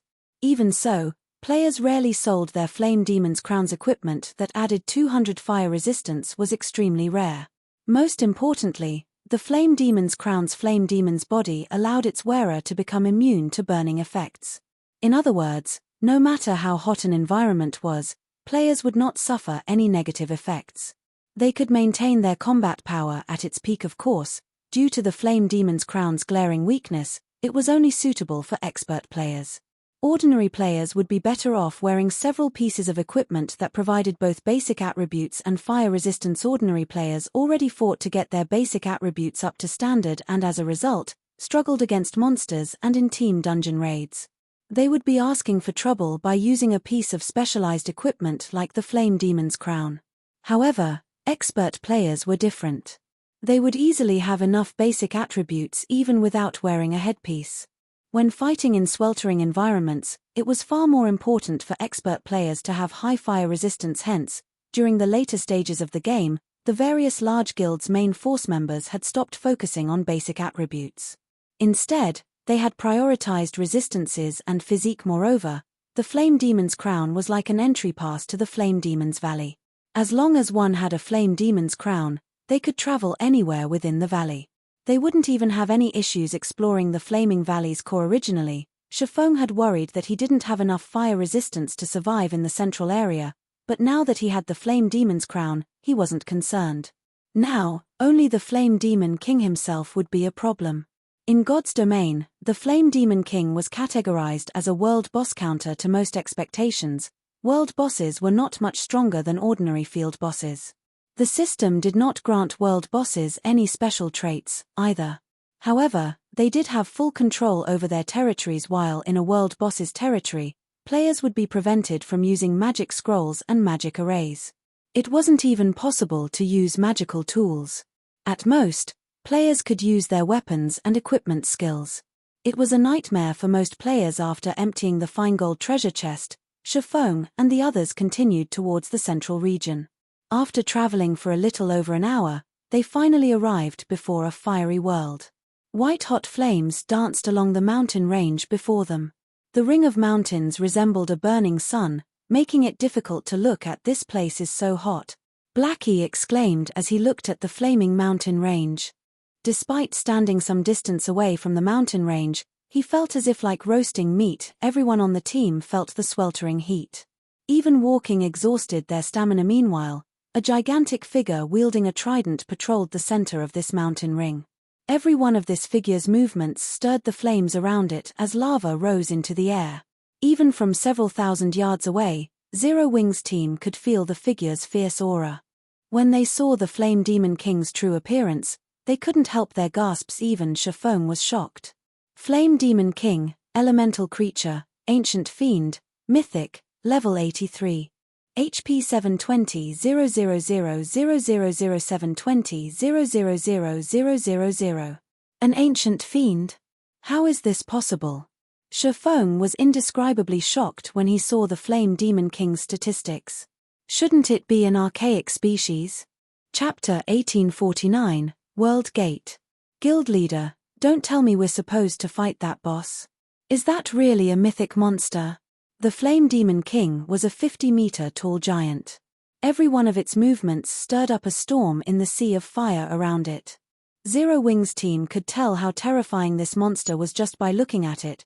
When he saw the Flame Demon King, Kola, who had brimmed with confidence, felt his scalp tingle. This boss could likely even slay a 1,000-man team of level 80, Tier 2 experts.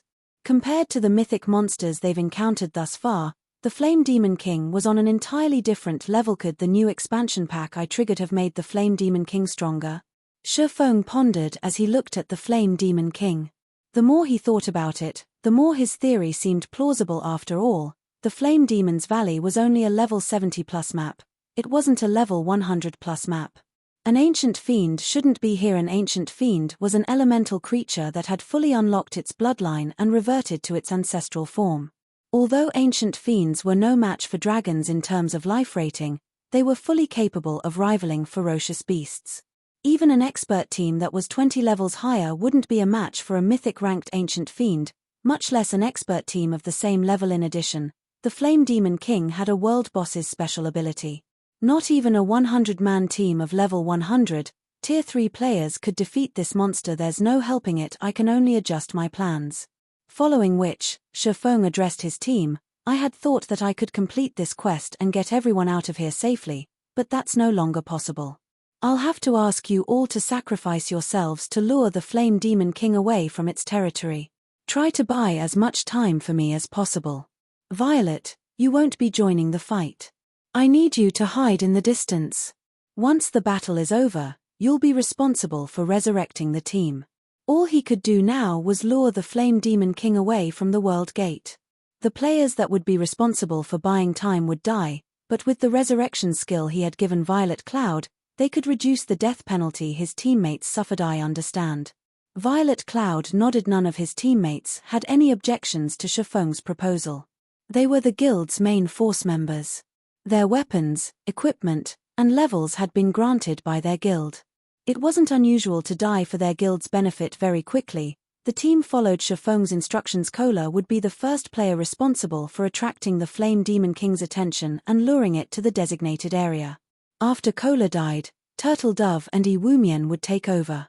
Once all three MTS had died, the rest of the team would split up and flee, forcing the Flame Demon King to waste as much time as possible chasing them down. Move out, Shifeng commanded once he was in position a short distance away from the valley's entrance. Following his orders, Kola charged into the flaming valley. Shortly after he had set foot in the sea of fire, a deafening roar echoed from the valley's center. Little human, you dare trespass in the Flame Demon King, Monocolan's, territory? I'll show you just how frightening fire's anger is. As the voice faded, the Flame Demon King emerged from the raging flames, its movements causing waves of fire that washed over Kola. Not daring to be careless, Kola immediately activated Power of Darkness and hid behind Titan Guardbu. As the firestorm slammed into him, Kola stumbled 3 steps backward, a damage exceeding -20,000 appearing above his head. So strong, just its movements caused such a powerful attack. Aqua Rose, who watched from afar, could not help her shock when she saw Kola lose 1/8 of his HP despite his active Berserk skill. Normally, Kola could face a level 70 mythic monster head-on after activating his Berserk skill, yet he had just lost so much HP after an indirect attack from the Flame Demon King. The team's other members paled when they saw this. If they had received that indirect attack, they would have likely lost over 50% of their HP. They felt like ants before this world bosses. The Flame Demon King's frightening strength stunned Zero Wings players. The boss had arrived before Kola. The Flame Demon King then thrust its trident at the Guardian Knight with so much speed that the attack had been invisible to the naked eye. Fortunately, Kola had already raised Titan Guard and blocked the attack in time. After blocking the attack, however, Kola had lost all feeling in his arms. Like a cannonball, he had been thrown back, only stopping as he crashed into a massive boulder. Kola's HP instantly fell by over 80,000, more than half of his total. The team was stunned. Just one attack had left Kola so miserable. The gap in strength was despairing. Heal him, quickly, Shifeng shouted through the team chat. The outcome didn't surprise him. After all, their opponent was a mythic-ranked ancient fiend. If not for the fragmented legendary-ranked Titan Guard, Kola might have died instantly upon hearing Shifeng's command. The Tier 2 healers snapped out of their daze and cast healing spells on Kola, instantly restoring the Guardian Knight's HP to 70%. However, the Flame Demon King was already stabbing its trident at Kola again, the weapon releasing white-hot fire. The white-hot flames shocked Kola. Hurriedly, he activated Protection Blessing after its upgrade to Tier 2. Protection Blessing reduced the damage he took by 60%. However, when the trident met Kola's shield, the stone under his feet shattered, forming a crater. Meanwhile, Kola's HP fell by more than 60,000, dropping his HP into the red. By the time the Flame Demon King executed another attack, the team's healers only recovered Kola's HP to 50% of his total. Realizing how precarious his situation was, Kola used Titan's Heart, forming 3 layers of protective energy, which could absorb up to 10 times his maximum HP, around him. With Titan's Heart in effect, Kola quickly fled the Sea of Fire. Seeing Kola pull away from the valley, Shifeng breathed a sigh of relief. Fortunately, he had upgraded Titan Guard to the Fragmented legendary rank earlier. Otherwise, the 3 MTS wouldn't be able to lure the Flame Demon King away before they died, even if Kola, Turtle Dove, and Yi Wumian worked together afterward equipping the Flame Demon's crown. Shifeng activated Gale Domain and charged into the flames that could even melt fine iron as expected of the Flame Demon's crown. It really is wondrously effective. When Shifeng soared through the fire, he only felt a little warm. He wasn't in any pain at all due to the additional 200 fire resistance the crown provided. He now had over 400 fire resistance. His HP only fell by a little over 100 each second he remained in the fire. After flying for about 40 seconds, he noticed Kola's name darken among the list of his team members. It was obvious that the Flame Demon King had killed Kola so quickly. When Shifeng realized that he was still over 200 yards away from the stone gate in the center of the valley, his expression darkened. Kola was the sturdiest player in the team. He had thought that the Guardian Knight alone would be able to buy him enough time to reach the World Gate, but it seemed that the Flame Demon King was much stronger than he had expected. As soon as Shifeng reached the World Gate, he pulled out the Philosopher's Hand and used it to activate the stone doors. At this point, Turtle Dove had also fallen, and only Yi Wumian remained alive. Of the team's 3 MTSI need to hurry. Shifeng used the Philosopher's Hand's power to repair the broken magic arrays on the World Gate. As he did, a furious roar reached him from outside of the valley. Despicable trespasser, you dare to open the World Gate? As the voice faded, a pillar of fire rose from its origin. Following which, everyone but Shifeng and Violet Cloud's names went dark. This situation put immense pressure on Shifeng. He pushed himself to work faster. While Shifeng repaired the World Gate's magic arrays, he could feel the space around him boil. This meant that he was already standing within the Flame Demon King's sphere of influence. The ancient fiend's movement speed had completely exceeded his expectations. Despicable human, vanish alongside your sins. When the Flame Demon King caught sight of Shifeng, it threw its flaming trident at the swordsman. However, before the trident could reach Shifeng, he activated the aura of Earth's absolute domain. Yes, it's done. Using the period of invulnerability absolute domain granted him, Shifeng completed the final magic array. Following which, he placed a hand on the World Gate's main magic array and said, "Open, World Gate." Chapter 1850, Hidden Reward. With Shifeng's command, the divine runes on the gigantic pair of doors before him began to glow with a purple-gold light. A moment later, the divine runes released a beam of light that threatened to devour the Flame Demon King. No. Upon seeing the beam, the Flame Demon King, who was within 50 yards of Shifeng, turned in a panic and tried to flee. However, the beam of light was much faster than the Flame Demon King. In the blink of an eye, the purple-gold light enveloped the world boss, and the ancient fiend cried out in pain. In the next moment, the Flame Demon King began to shrink, and the flames around its body gradually extinguished. A short moment later, the World Gate slowly opened. Some force sucked the valley's fire through the opening gates, and the Flame Demon King began to shrink even faster. From its original height of 50 meters, the Flame Demon King quickly shrunk to 40 meters, 30 meters, 10 meters.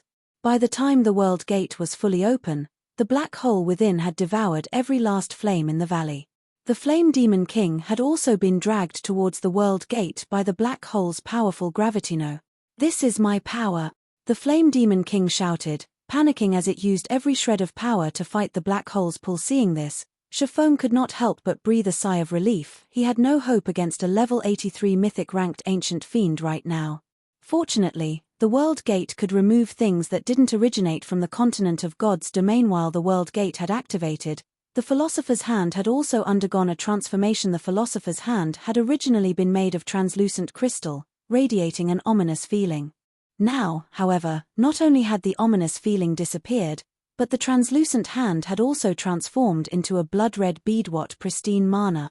As Chiffon held the blood-red bead, he could feel incredibly pure mana emerge from it. This mana was even purer than that from the 7 luminaries crystals. Suddenly, Chiffon heard the sound of a system notification. "System, congratulations. You have completed the epic ranked main storyline quest Philosopher's Wish before level 80.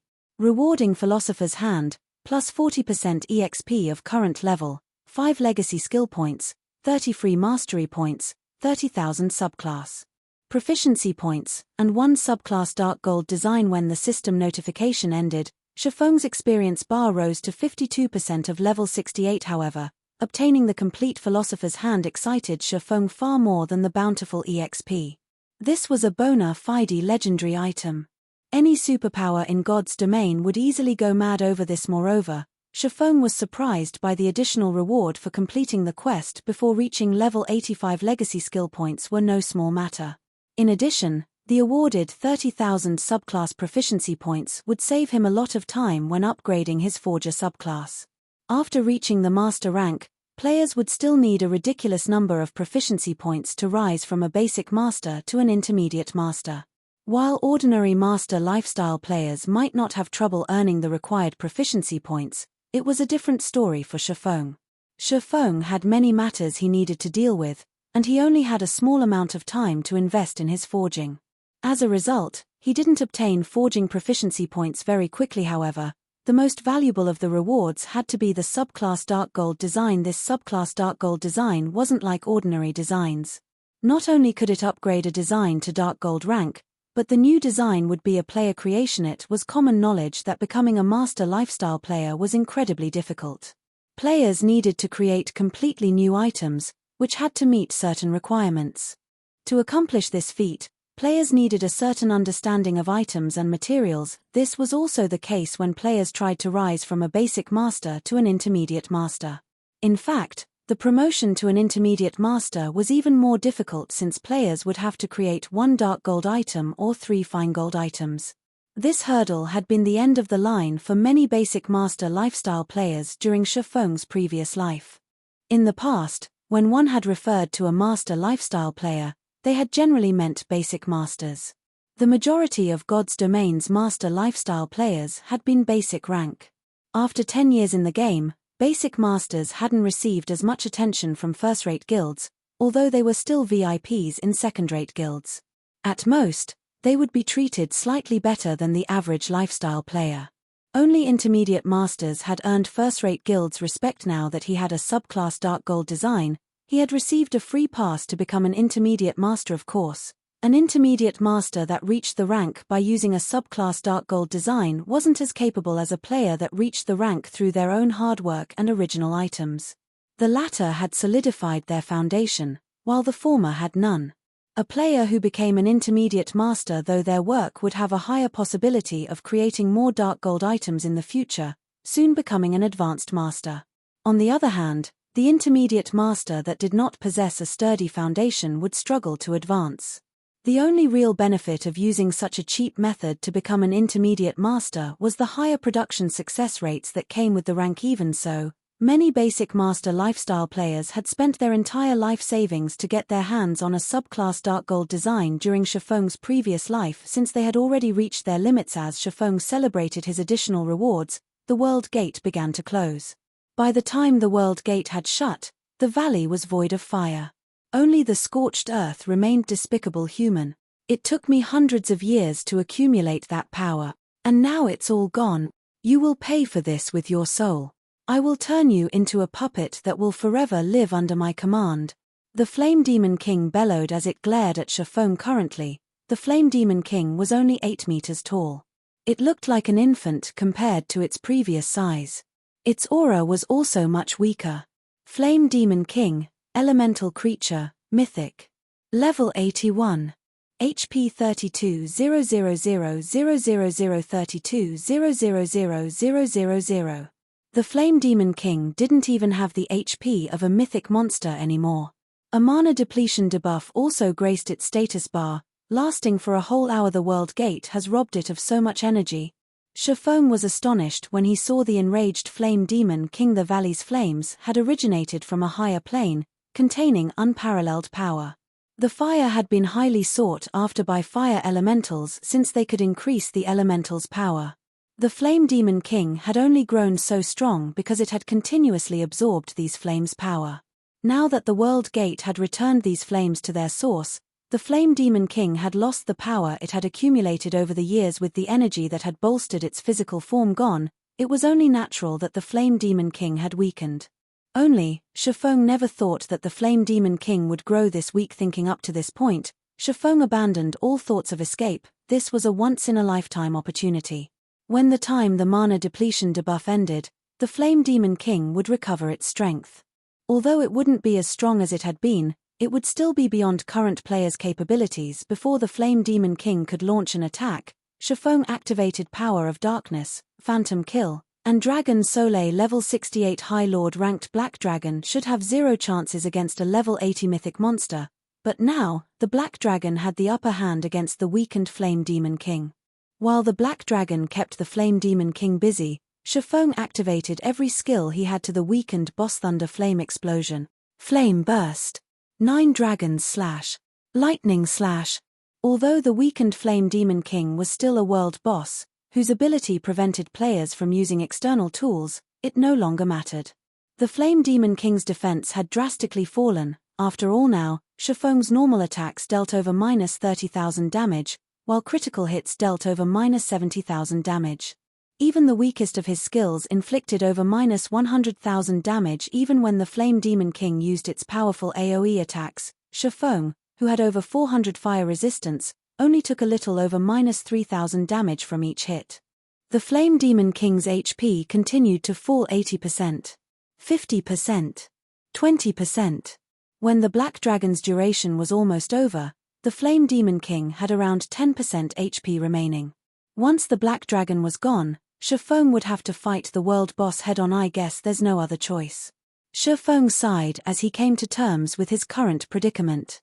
A moment later, he retrieved the evil god's inheritance from his bag. Once more, trying to escape a world boss was an extremely difficult task.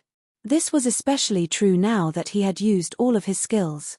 Furthermore, it wasn't every day that he found himself in such a favorable position against a world boss. Gritting his teeth, Chiffon sacrificed his attributes to activate the evil god's inheritance. He then activated God's Layer 5 pitch-black sword. Lights instantly pierced the Flame Demon King, leaving 5 deep grooves in the rocky ground before Chiffon. Despicable human. If the World Gate hadn't taken my power from me. The Flame Demon King's eyes burned with rage as it glared at Chiffon, but despite its fury, the Flame Demon King's HP didn't stop depleting before it eventually reached zero. Boom. As the Flame Demon King fell to the ground, its fiery body started to dissipate. A short moment later, only Chiffon remained in the scorched valley. Chapter 1851, Flame Demon King's Loot. After the Flame Demon King died, the rampaging mana in the valley settled down. It's finally dead. Chiffon breathed out a sigh of relief as the Black Dragon disappeared. Shortly after the Flame Demon King died, if not for the Black Dragon's assistance, he wouldn't have been able to defeat the Flame Demon King. After all, even though the Flame Demon King was weakened, it was still a mythic monster. The boss had possessed not only superior strength but also far more HP.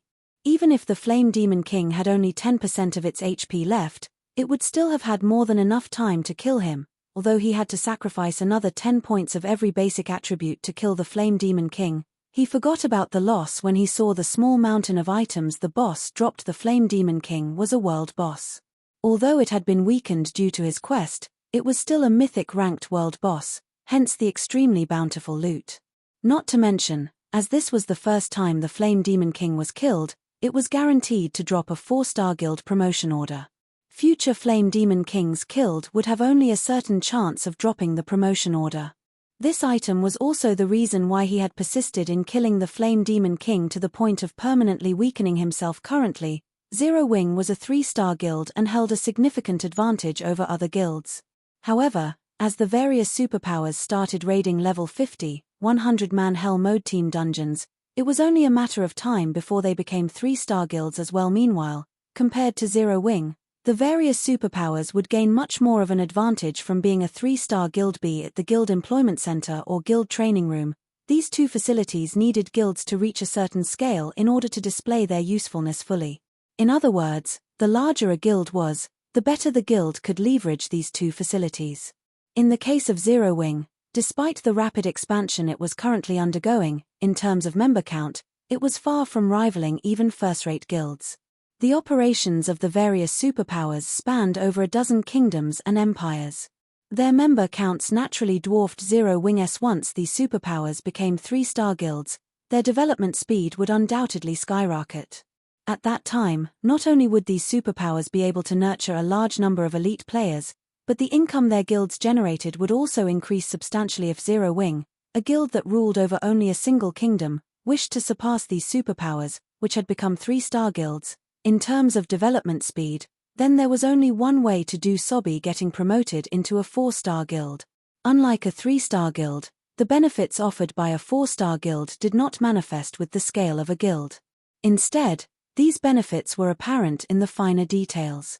Reaching the 4-star rank would not give a guild the privilege to construct any additional facilities. Instead, what a guild gained from the 4-star rank was the recognition of the Adventurers Association as a large-scale guild. At that time, the Adventurers Association would directly issue large-scale quests to the guild. These large-scale quests ranged from easy to very difficult. Even national-level quests were available. The rewards for these quests were extremely generous. Moreover, these quests also provided players with good opportunities to raise their ranks in the Adventurers Association. In addition to receiving large-scale quests, 4-star guilds would be designated a temporary rest area in every Adventurers Association on the continent of God's Domain. While this rest area was relatively small, it allowed members of 4-star guilds to receive commissioned quests from every NPC town and city on the continent, not just from towns and cities where their respective guilds had residences. Due to this benefit, members of 4-star guilds could travel all over the continent to do quests, no longer hindered in their leveling speed and acquirement of resources by competition over a limited number of quests. The only downside to this was the Adventurers Association's tax on players' quest rewards when completing commissioned quests accepted from these designated rest areas. This, in turn, reduced the guild's income from these quests. Even so, this benefit would still help guilds generate much more wealth than before. At the same time, guilds would also be able to raise their popularity in the various NPC kingdoms and empires significantly, killing two birds with one stone. This was the distinguishing feature of a 4-star guild. After reaching the 4-star rank, a guild's development would no longer be tied down to the territories they controlled. Of course, the consequence of this feature was also very obvious. The amount of competition guilds had to face would increase drastically. However, so long as Zero Wing managed to become a 4-star guild ahead of others, it would seize a significant advantage over the other guilds, hence Shifeng's persistence in killing the Flame Demon King, following which, Shifeng started going through the Flame Demon King's loot. Just like he expected, there was indeed a 4-star guild promotion order among the dropped items. So long as a 3-star guild possessed 200,000 guild popularity, it could be upgraded into a 4-star guild using this promotion order. As expected of a world boss, its loot sure is bountiful. Shifeng was inwardly astonished as he looked over the statistics of the other dropped items. The Flame Demon King had dropped over 100 items in total, the majority of which were rare materials, including the extremely rare 7 Luminaries crystal. Although only 3 7 Luminaries crystals dropped, the equivalent often units, the value of these 7 Luminaries crystals still exceeded that of the other materials by a large margin. The rest of the loot were level 70+ weapons and equipment. Practically every one of these weapons and equipment was of fine gold rank, only one of them was epic rank. Among the fine gold equipment dropped, 4 pieces belonged to the level 70 Feingold ranked Sins of Thunderfire set.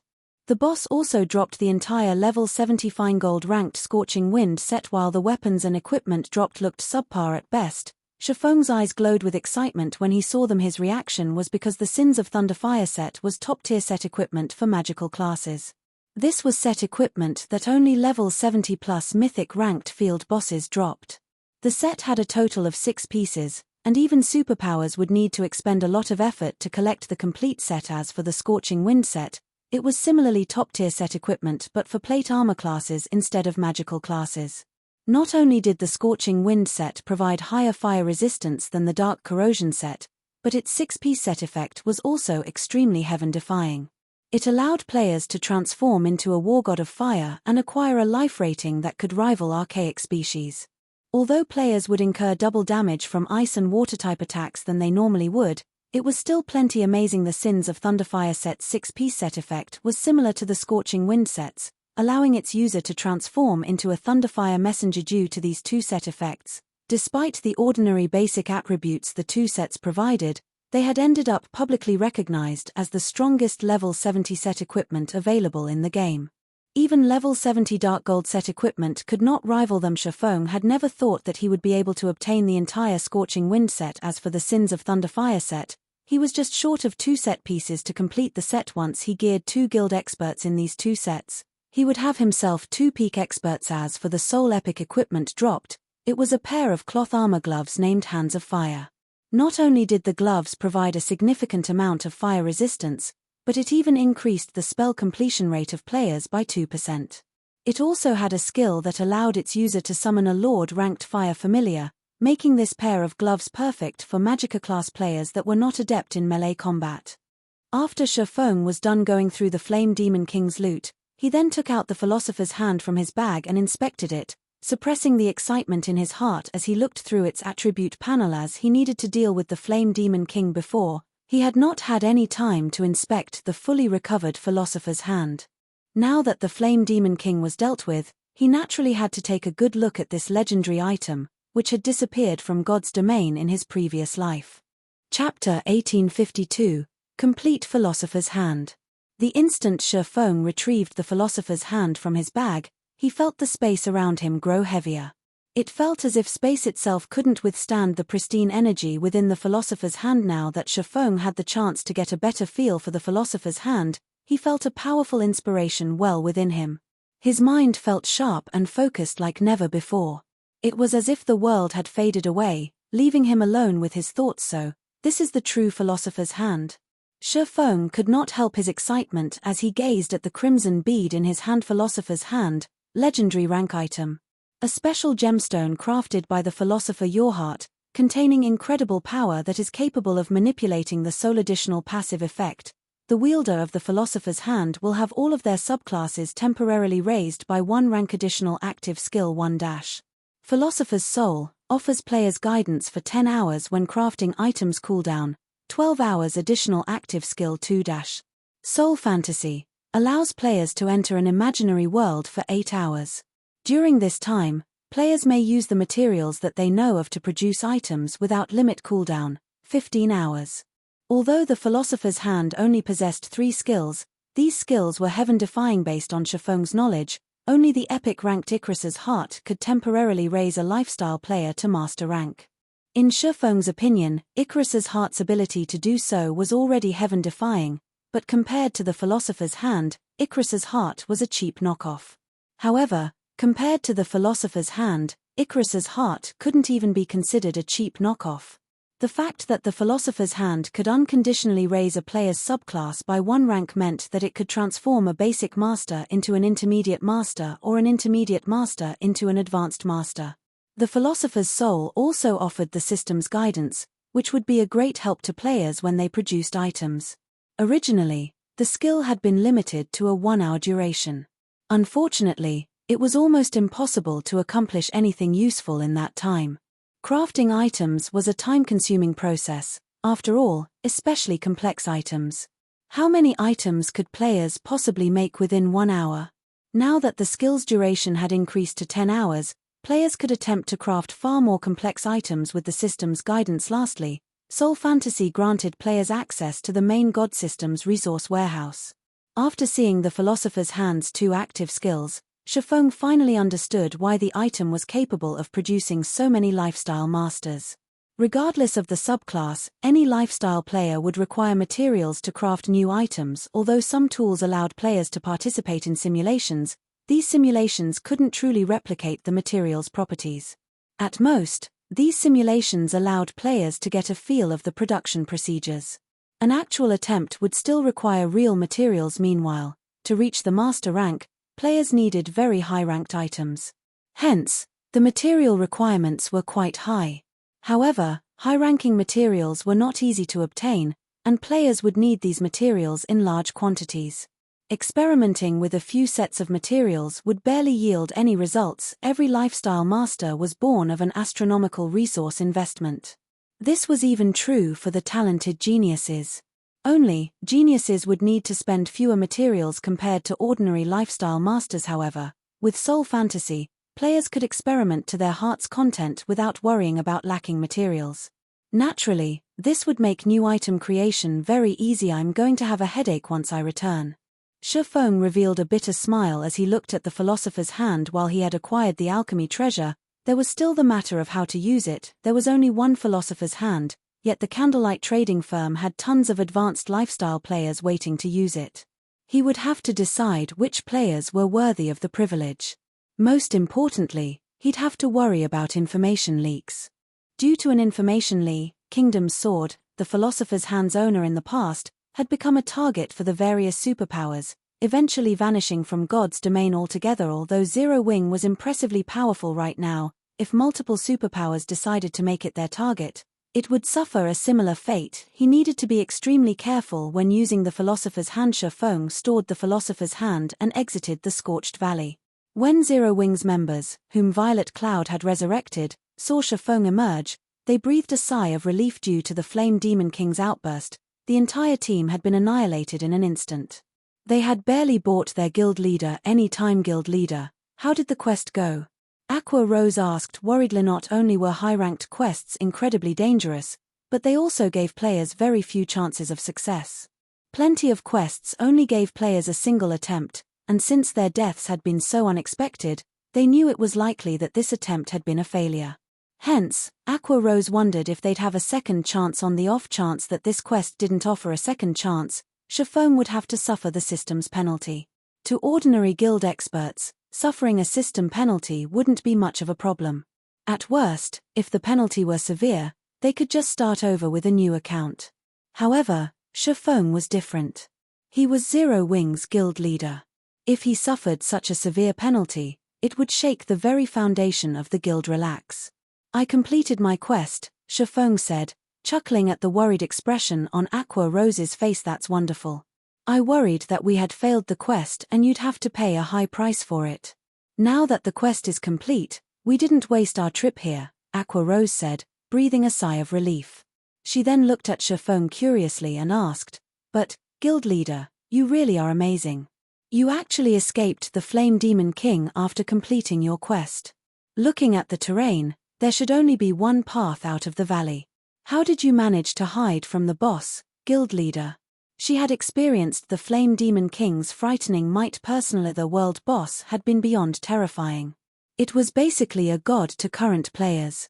She found it very difficult to imagine any players defeating the Flame Demon King, even after reaching the same level.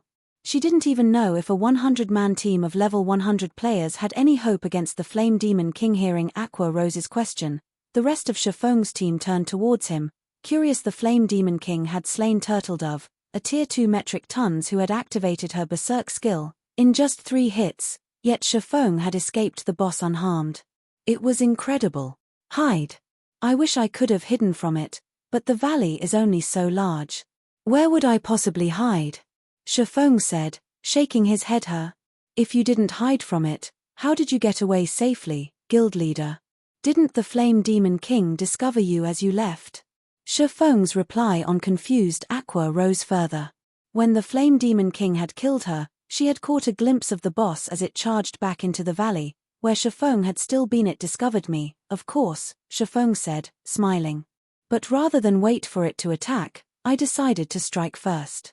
Then, guild leader, how did you get out? Aqua Rose asked, utterly confounded. Did you use an auto-resurrection tool? Although auto-resurrection tools were very rare and precious in God's domain, they were nothing new. Aqua Rose couldn't think of any other way that Shifeng would have escaped the Flame Demon King's pursuit. Take a look at this, Shifeng said, smiling as he retrieved a gigantic, crimson crystal ball from his bag. The fire-type mana within the crystal ball was so dense that the ambient fire-type mana automatically gathered around it. Isn't that a flame core? But the fire-type mana in the core is incredibly dense. It's even denser than the flame cores we obtained from Great Lord-ranked flame demons. Looking at the gigantic flame core in Shifeng's hands, Aqua Rose realized a possibility. Doubtfully, she asked, could it be? Guild leader, did you kill the Flame Demon King? Chapter 1853, returning to White River City. Looking at the flame core in Shifeng's hand, Kola and the others fell silent, incredulity flashing in their eyes. Guild leader, are you for real? They had all witnessed and experienced the Flame Demon King's might. Only Kola had been able to stand against the boss for any length of time. The rest of the team had been forced to flee to buy their guild leader the time he needed. While they considered the possibility of Shifeng fighting such a boss, they knew that it would only be a matter of time before he died as well. As for Shifeng slaying the Flame Demon King, that was simply impossible. However, the flame core before them was proof of the swordsman's claim. Moreover, the raging inferno that had consumed the valley was gone, not even a spark remained for a time. They were utterly baffled. I have killed the Flame Demon King, but only its weakened version, Shifeng explained, smiling with the explanation. The team could, more or less, accept the fact that Shifeng had killed the boss. Otherwise, they would have suspected Shifeng of abusing some bug in the game. Right, Kola, how far are you from level 58 right now? Shifeng asked as he turned to the empty level 58. After taking a look at his experience bar, Kola said, after my recent death, I'm 73% away from level 58. What about you, Summer? Shifeng asked as he turned to alluring Summer, who wore an exquisite set of light blue robes. How far are you from level 59? I'm down to 6% of level 58. I'll need quite a few days before I reach level 59, alluring Summer said. Guild leader, what's going on? Aqua Rose asked, giving Shifeng a strange look. She didn't understand why he suddenly asked about those two's levels. It's nothing. You two are a little low-leveled right now. Once we return, stop raiding dungeons and come level with me. Violet, you'll join us as well, Shifeng said after giving the matter some thought. Now that he had the Scorching Wind set and Sins of Thunderfire set, it would be a waste to let them collect dust. Although the level 70 equipment requirement was quite high, it wasn't a problem without its solutions. Both Kola and alluring Summer had equipment that reduced items' level requirements, though only by 5 levels. However, he had requirement gemstones, which could reduce the level requirements by another 5 levels. Once they equipped the requirement gemstones, Kola and alluring Summer could wear items that were 10 levels higher than them. Once they donned the set equipment, it would increase the overall strength of the guild's main force by a significant margin. Weary low-leveled. Alluring Summer blinked in astonishment at her own level. She already had the highest level in the team. Even in an empire, she'd be the undisputed number 1 player on the empire's ranking list. However, the comment didn't dampen alluring Summer's excitement in the least. After all, she was going to level up alongside Shifeng. Guild leader, we've rested already. Let's hurry and head back, Kola said impatiently after hearing Shifeng's intentions. Their teammates looked on with a little envy. When leveling up with Shifeng, not only would they rise in levels with astonishing speed, but they'd also improve their combat standards quickly, following which, everyone used return scrolls to teleport back to White River City. Once they returned, Shifeng had Aqua Rose organize a team to mine the Sourcefire vein, only selecting trustworthy players. He then contacted Melancholic Smile, instructing her to select trustworthy advanced lifestyle players from the Candlelight trading firm for the Philosopher's Hand. These players would be required to sign an extremely strict contract, since containing the secret of the Philosopher's Hand was of the utmost importance. He could not afford for the public to discover its existence. He'd only be able to relax after Zero Wing could properly protect itself. Otherwise, Zero Wing would definitely follow in the Kingdom's Sword's footsteps while Shifeng rode an advanced horse carriage towards the Adventurers Association to promote Zero Wing to a 4-star guild. Gentle Snow contacted him guild leader, Big Trouble. Gentle Snow said anxiously. Not long ago, there was a system announcement in the Orc Empire, stating that Blackwater had captured the Crimson Flame Fortress. The Crimson Flame Fortress? Isn't that a transit hub to the Orc capital city? They actually managed to capture it. Shifeng had already investigated the Orc Empire's various fortresses. Each fortress varied in its importance. The more important it was, the more orcs it would contain. The Crimson Flame Fortress was a crucial transit hub for the Orc Empire. Players heading for the Orc capital city or other kingdoms or empires through the Orc Empire would have to pass through this fortress. Because of this, the Crimson Flame Fortress was invaluable to the Orc Empire. According to player reports, over 700,000 orcs were stationed there, including 4 mythic orcs. One of these 4 mythic orcs even had a special bloodline, which made it far stronger than ordinary mythic monsters.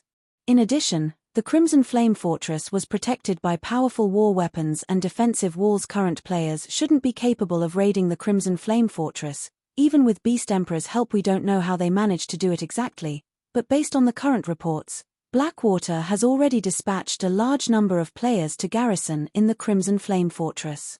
Blackwater has also officially announced the fortress's grand opening to the public on the Orc Empire's official forums. In addition, Blackwater has placed a bounty on every Zero Wing member right now. Players gain 1 point for killing a normal member, 5 points for elite members, and 50 points for core members. These points can then be traded for coins or weapons and equipment. In addition, depending on how many points a player has collected, they can get discounts for the Crimson Flame Fortress's teleportation arrays. Players will receive a 10% discount for 500 accumulated points, 20% if they accumulate 3,000 points, and 30% if they accumulate 10,000 points. Those with over 10,000 points will even enjoy the benefits of a Blackwater core member. Shortly after this forum post was uploaded, a large number of players swarmed towards the Crimson Flame Fortress. The Orc Empire is in chaos. I doubt it will be long before this news reaches players in the neighboring kingdoms as well. Even more players will join this madness. I've also heard that a large number of dark players have set their sights on our members. As he listened to Gentle Snow's report, Shifeng's expression darkened. They re being so ruthless? Shifeng also could not help his surprise at Blackwater's generosity to secure a share of the pie known as God's Domain. The Blackwater Corporation had invested heavily into the Blackwater Guild. That investment enabled the guild to offer its members even greater benefits than other superpowers. As a result, many expert players had sought to join the guild, especially when they had learned of its core member benefits. The benefits were so generous that even large guilds' upper echelons envied Blackwater's core members. However, becoming a core member in Blackwater wasn't easy. It wasn't enough to be an expert player. One also needed a list of noteworthy achievements. Moreover, Blackwater limited the number of core members the guild could have at a single time. With how many expert players Blackwater had, it was easy to imagine how difficult it was to become a core member.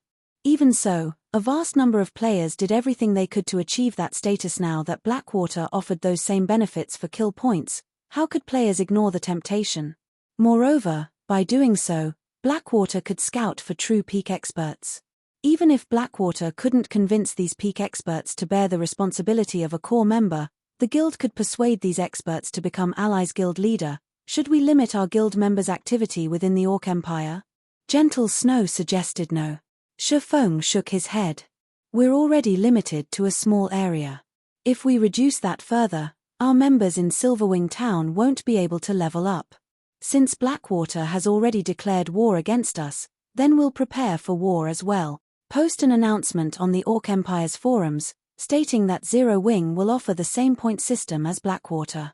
But Blackwater has too many advantages over us. Even if we establish a similar system, I'm afraid that very few people will side with us, Gentle Snow said worriedly. Relax. I have a surprise for Blackwater, Shifeng said, smiling. Shifeng disconnected the call as the carriage arrived before the Adventurers Association. After alighting from the carriage, he walked into the building, brimming with confidence. Chapter 1854, Promotion to a 4-star guild. Dark Knight Empire, Light Shadow City, Dark Souls main headquarters. Zero Wing is quite interesting. I don't know if this guild is brave or overestimates itself. It's provoked so many powers that nobody usually dares to.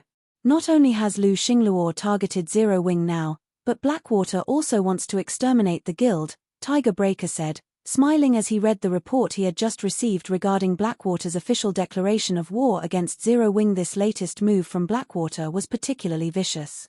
Not only could Blackwater's bounty destroy Zero Wing's members regardless of rank, but the guild would also be able to lure a large number of players to the Crimson Flame Fortress, earning considerable profits.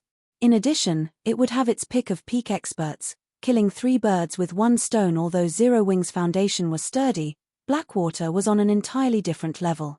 It wouldn't be long before Zero Wing's economy crumbled. Alliance Master, should we proceed with our original plan? Pathless, the Tier 2 Elementalist, quietly asked from beside Tiger Breaker. Of course.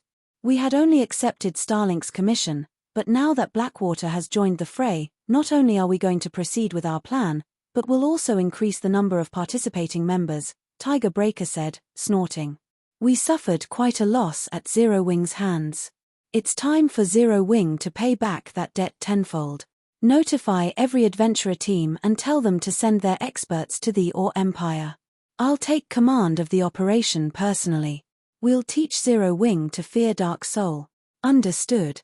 Pathless nodded slightly, a hint of excitement flashing in his eyes since Dark Soul had grown famous. His and Tiger Breaker's adventurer team, the strongest in the Alliance, had rarely taken action. Normally, they left the toughest commissions to the Dark Hunters and Shadow Claw adventurer teams. White River City, Adventurers Association. As soon as Shifeng entered the building, he noticed players crowding the lobby, chatting about Blackwater and its Crimson Flame Fortress. Blackwater is amazing. It actually captured the Crimson Flame Fortress so quickly. Exploring the Or Empire will be much easier now. I've also heard that the Crimson Flame Fortress can teleport players to any nearby locations like Zero Wing City. We'll be able to avoid the Or's inspection points in the Empire's inner region and reach its core area. That's right. I've heard that the Empire's core area is basically a treasure trove. It has a lot of rare ores and herbs, and the monsters in that area provide far more EXP than in the inner region. If we can get into the Or capital city, we'll have an even greater time. I've heard that the monsters in the regional dungeon have a chance of dropping magic crystals. I've heard that as well. The Or capital city is an extremely rare Azura mode regional dungeon. Moreover, it's a level 50 to level 100 super large-scale regional dungeon. Including the fact that it's in a neutral map, it'll offer far better loot than any regional dungeon available right now. Zero Wing is in trouble this time. Now that Blackwater has made such a vicious move, I'm afraid Zero Wing will struggle to survive in the Or Empire. I've heard that quite a few known and top adventurer teams were doing everything they could to garrison in Silverwing Town, but those that succeeded probably regret their decisions now. When the players in the lobby spoke about the Crimson Flame Fortress, their eyes glowed with excitement and anticipation. When they spoke about Zero Wing, their tone carried disappointment and pity. At this point, nobody had an optimistic view of Zero Wing's chances against Blackwater. After all, the difference between both sides was simply massive. Previously, Zero Wing had held its ground thanks to Silverwing Town, but now that Blackwater had secured the Crimson Flame Fortress, Zero Wing had lost the advantage. Silverwing Town granted news sure spreads quickly. Shifeng revealed a bitter smile when he overheard the conversations around him. It seems Blackwater had prepared to advertise this matter, waiting for the right moment. Blackwater's successful capture of the Crimson Flame Fortress had only been announced recently, yet White River City's public was already talking about it. No matter how he thought about it, this shouldn't be possible. While it wasn't unusual that the various major powers' upper echelons had learned of the situation very quickly, they had intelligence members everywhere, but the same couldn't be said for ordinary players. Most ordinary players only learned about other countries' news through other players. Normally, it took a few hours or even days before White River City's populace would learn of something happening in the Or Empire. Yet, as soon as he had received news about the Crimson Flame Fortress from Gentle Snow, the ordinary players in the Adventurers Association were already talking about it. The information had spread too quickly. The only explanation was that Blackwater had sent some of its members to White River City to talk about the news, secretly spreading the word. However, Shifeng did not particularly mind as he headed toward the association's second-floor hall. As Shifeng arrived before the VIP counter on the second-floor hall, he received a call. The caller was none other than Phoenix Rain Guild leader Black Flame. "I've just heard about Blackwater's declaration of war on Zero Wing. As an ally, how can I be of help?" Phoenix Rain asked. Zero Wing's development had progressed well lately. Moreover, Zero Wing's naval force continued to grow stronger, assisting her on Thunder Island. This help gave her more leeway. Now that Zero Wing was in such a predicament, she had to pay back the debt she owed. Since Phoenix Pavilion Master has offered, I won't shy away. I've been informed that Blackwater has been quite close with Nine Dragons Emperor recently. I'm guessing that Nine Dragons Emperor helped the guild capture the Crimson Flame Fortress. I hope that you can help me hinder Nine Dragons Emperor as much as possible, Shifeng said, his gratitude obvious in his voice. That won't be a problem. I'll send some people to cause him some trouble. We'll make sure that Nine Dragons Emperor has no time to assist in the Ore Empire, Phoenix Rain said, nodding. However, Blackwater and Beast Emperor are still allies. Their combined forces should not be underestimated. I can have Blue Phoenix lead a team of experts to assist you. Although they wouldn't be enough to contend with Blackwater and Beast Emperor's forces, they can deter dark players from participating. That won't be necessary. Blue Phoenix is your capable and trusted aide. She must have a lot to do, as well, Shifeng said, chuckling. As for Blackwater, Beast Emperor, and the dark players, I have a plan to deal with them. They'll soon learn that Zero Wing shouldn't be trifled with. He knew that Phoenix Rain had her own issues right now. The struggle on Thunder Island was far more troublesome than the struggle in the Ore Empire. Every competitor on Thunder Island was a superpower with an extraordinary foundation, and a single misstep could eliminate one from the competition.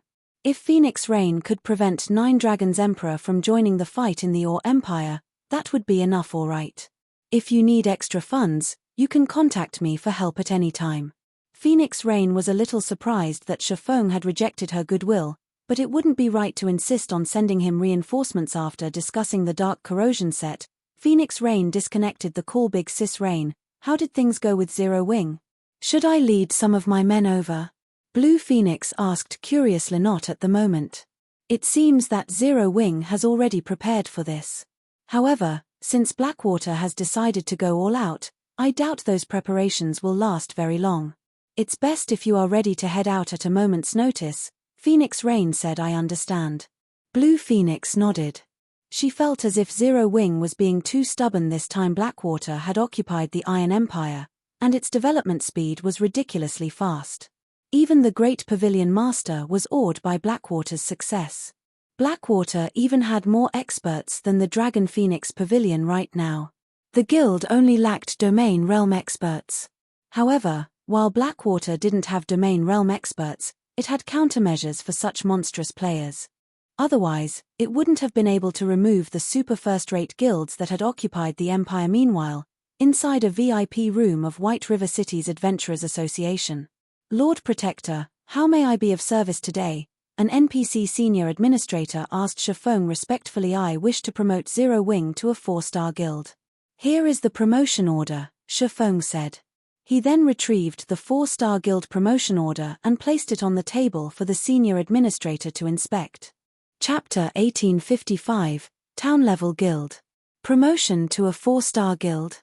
That won't be a problem, the NPC senior administrator said as he turned his eyes towards the purple golden token on the table. Once he saw the token, however, a look of surprise flashed across his face as he asked, Lord Protector, do you really intend to use this advanced 4-star guild promotion order?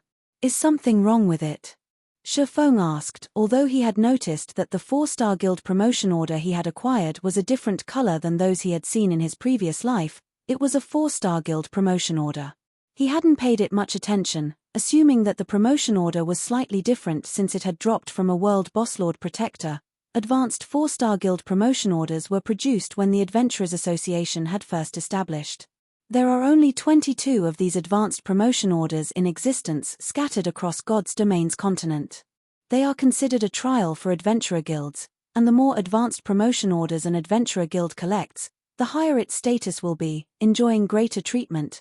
In the Adventurer Association, once it becomes a 4-star guild, if an adventurer guild collects 3 advanced 4-star guild promotion orders, it will be treated as a city-state level guild. If an adventurer guild collects 7 advanced promotion orders, it'll be treated as a kingdom level guild. Currently, you already have 1 advanced promotion order.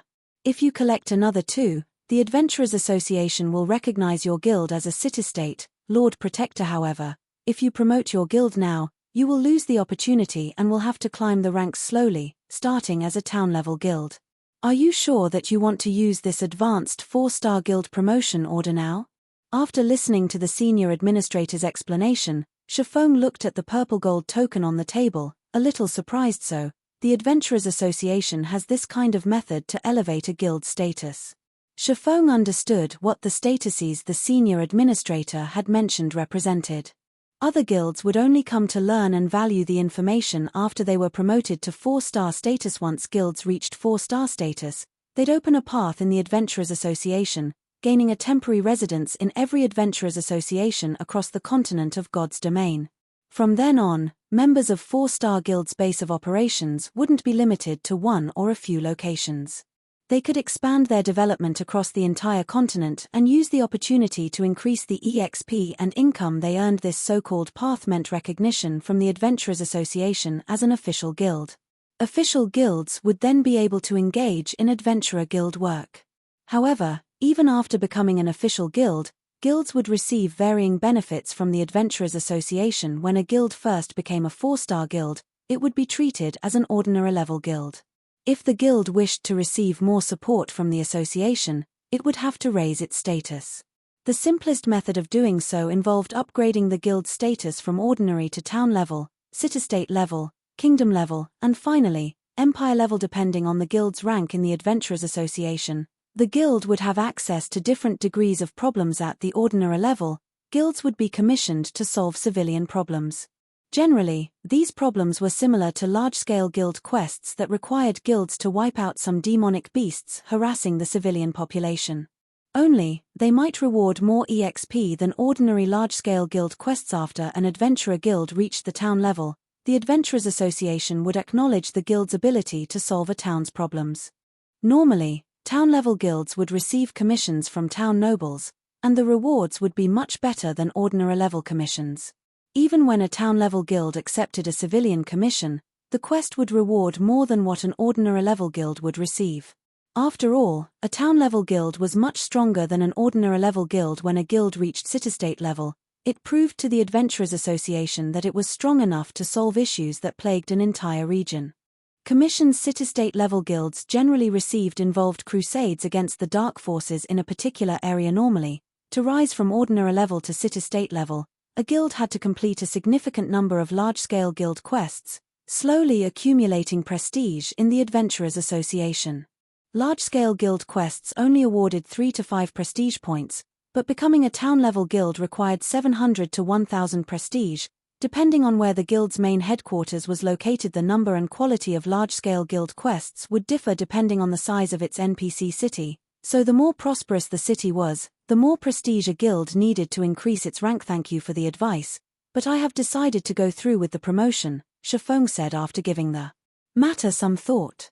The revelation was indeed surprising. After all, just 1 advanced promotion order was enough to promote a guild to town level. Normally, it would take a large guild several years to achieve such a feat as for reaching the city-state levels. Not many large guilds would rise so high within their lifetimes. This was because promotion to the city-state level required a guild to complete a large-scale promotion quest in addition to earning enough prestige. This promotion quest was despairingly difficult. In the past, only a small number of second-rate guilds had completed the quest, yet a guild only needed 3 advanced promotion orders to become a city-state level guild.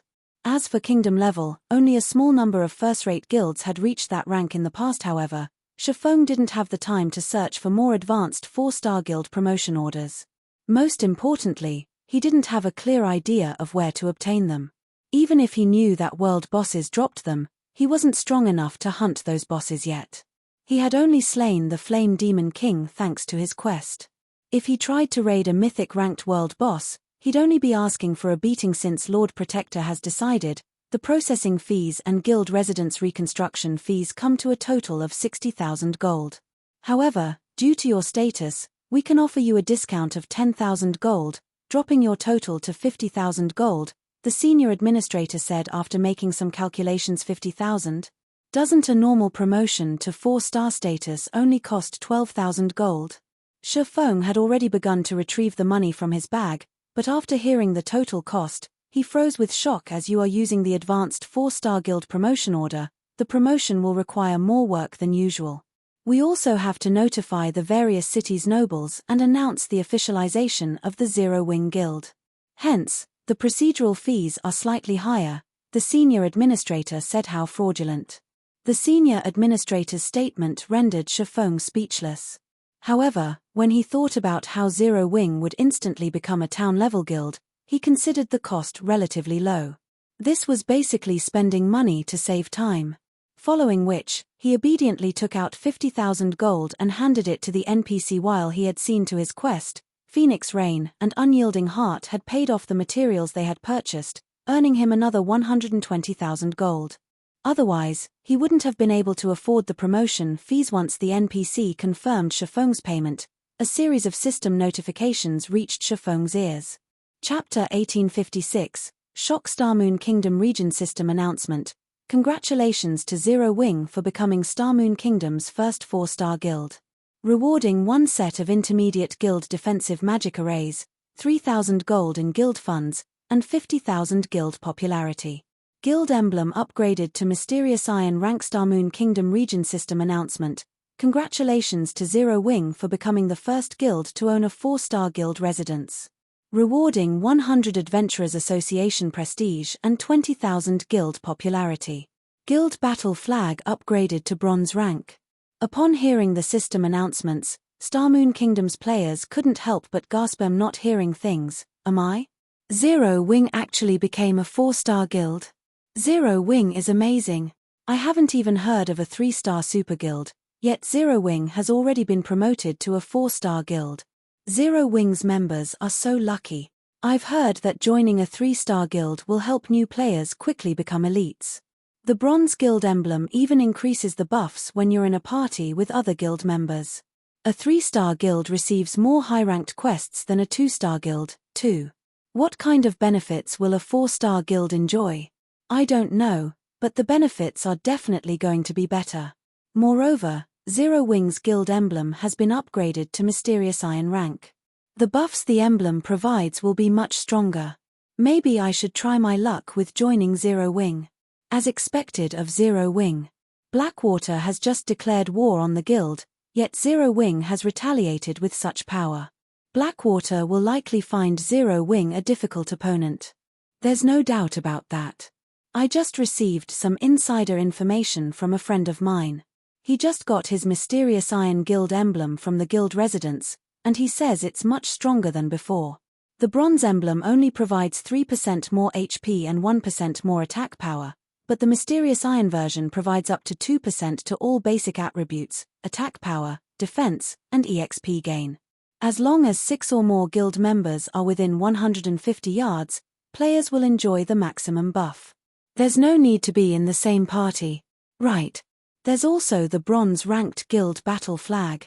That's basically a treasure for raiding dungeons.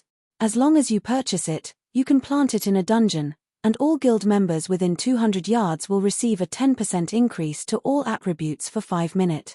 After seeing the system announcements, Starmoon Kingdom's independent players engaged in a heated discussion on the official forums.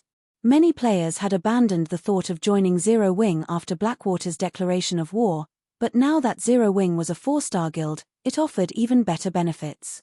When these independent players learned about these benefits, they began to reconsider their position. Zero-Wing's new benefits were simply too tempting, especially the guild emblem.